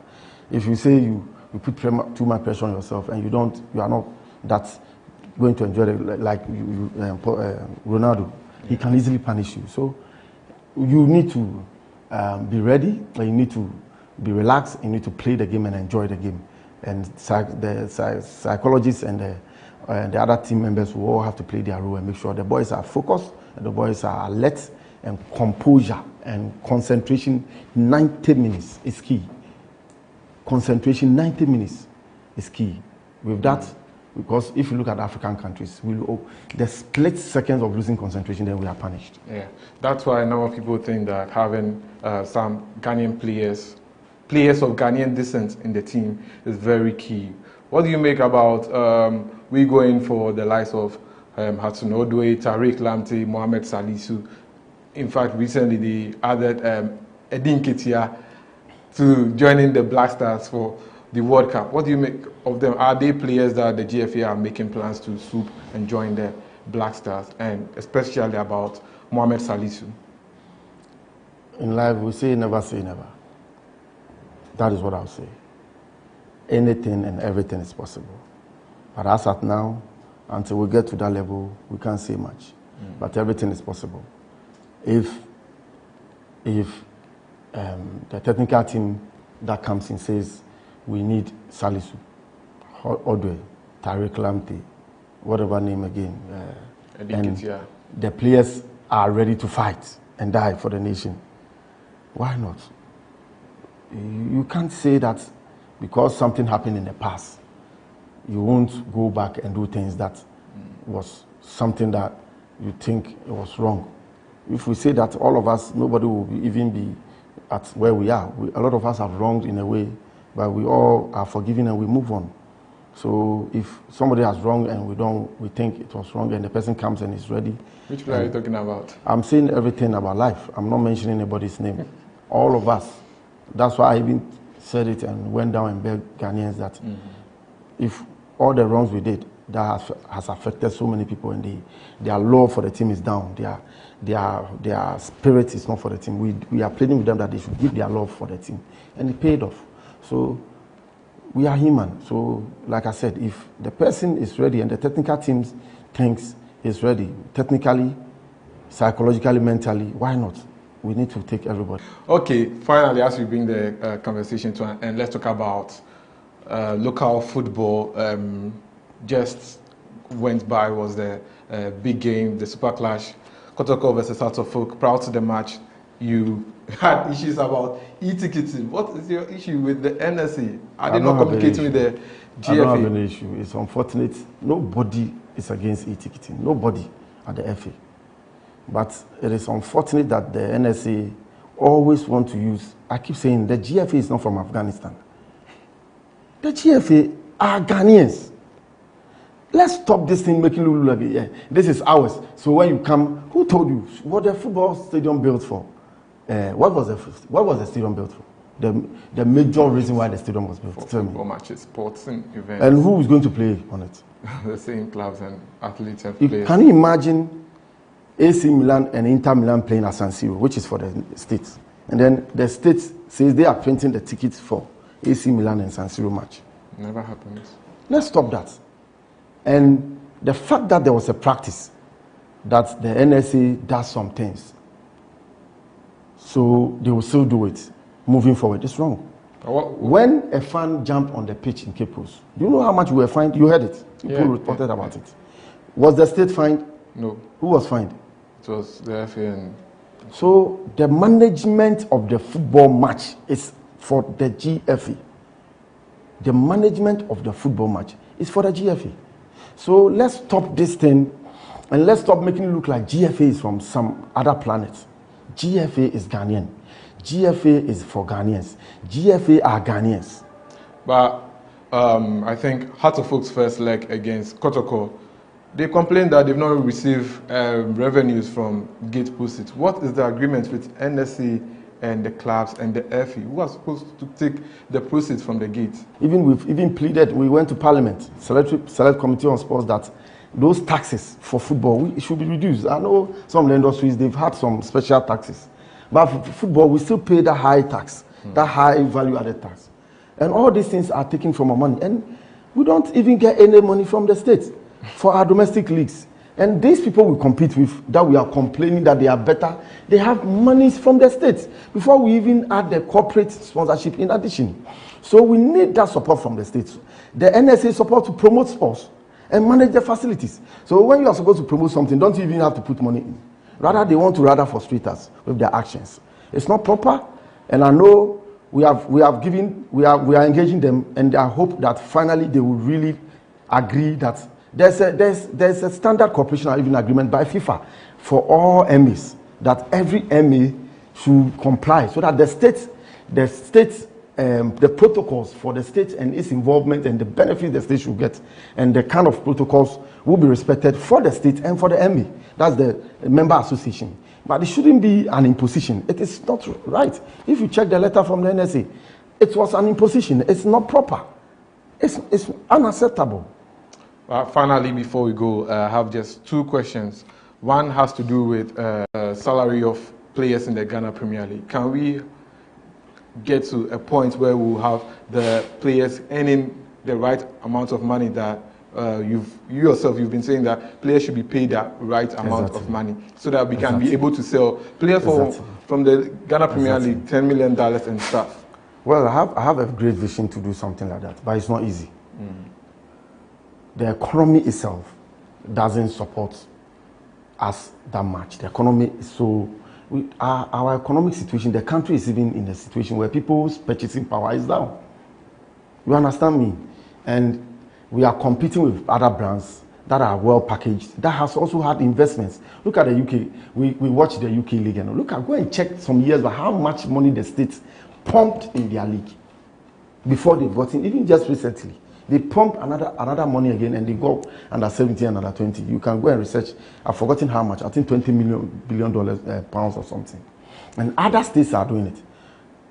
We are working to make sure we put our brand in the right perspective. We've had too many setbacks, and then COVID and all that. So it's not been easy for us. But I can tell you, all of us will wish that we'll have enough corporate support to be able to raise enough revenue to pay our players well. But I'm saying the state can do better by committing, if it is $5 million a year for the domestic league, that's the domestic league, this is for you, maybe Premier 2 million, Division 1, 1 million, second division, 1 million, Coast football, 1 million. Then maybe the other one for equipment, infrastructure. That you can do A, B, C, D. Let's say even Premier League and Division 1. You can only do player welfare, which will be regulated at the Ghana Commercial Bank or ADB, most of the states banks. You can pay salaries, you can pay match expenses, which is like the hotel, the fuel, and sports medicine for the guys, and equipment for the players, and the coaches. This money can only be used for this. If we give you this, and you sell a player, instead of us taking only a withholding tax or this tax, we will be able to, you are supposed to pay maybe 15% or whatever percentage of tax from the money you earn out of the transfer to the states, so that we can do more for the states. You think if we do this as a nation, and the state is committing this money, we won't improve our league. We'll be able to pay our players better. And then with that Most of the organizations know that the state is committing this money. They can also come in and add more so that we can have more. But this, sometimes the ad hoc, COVID came and we were giving something and all that. Even that one, the FA needed to call and chase and chase. But let's make a deliberate plan that this money is going to be given to you from the state. Well, we love football because we can see what football is doing for the state. Man, we have a team working on that football's contribution to the gross domestic product, to the GDP. When it comes out, you will see how much, as Asamoah alone, the money he has brought into this economy. Talk of Michael Essien, talk of Sule Mutai, talk of Apia, Stephen Apia, talk of a lot, Sami Kufo. So we should make it a deliberate plan that the state must invest in the domestic league. We've not spoken about the Asamoah book launch. The details? Come 30th April at the Kempinski Hotel. The biggest brand, individual brand, the superstar, the multi-talented superstar. Like I keep saying, I want to know the other superstar who can play music and play it well, and play the instruments well, and dance well, and sing well, and play tennis and play it well. There are few who play other sports, but Baby Jess on is super. He's amongst the few people. You're with him in Dubai. The club president that you invited, is he also going to come, and others? You will see more bigger surprises. There are more legends coming. There too. Drogba, Diop, a lot of great stars are coming. Fadiga, a lot of great stars are coming. Adebayo, Shea, they are all coming to support their brother, and it's going to be wonderful at the Kempinski Hotel. 30th April is a Saturday. Please, when you get your invites, come and have fun. 5 o'clock going, there will be an exhibition where you have a lot of things that you've never seen before about him, the laurels he's won and all that. And you can have time to chit chat with him. And then 6 o'clock, the president, the first gentleman of the land, Nana Addo Akufo-Addo, will be the special guest of honor for the occasion. It's going to be a wonderful day, and I'll be proud to see all of you there. It's a special day. The World Asamoah Day will be on that day. And see you there. You know what I'm talking about. Okay, so that was it for Sports Check here on GhanaWeb TV. I hope you are invited for the book launch as well. My name is Joseph Adamofio, and I was glad that I did this with my chairman, Samuel Enim Addo. Unfortunately, we couldn't talk about boxing, but another time, I know we'll do this. Thanks for watching.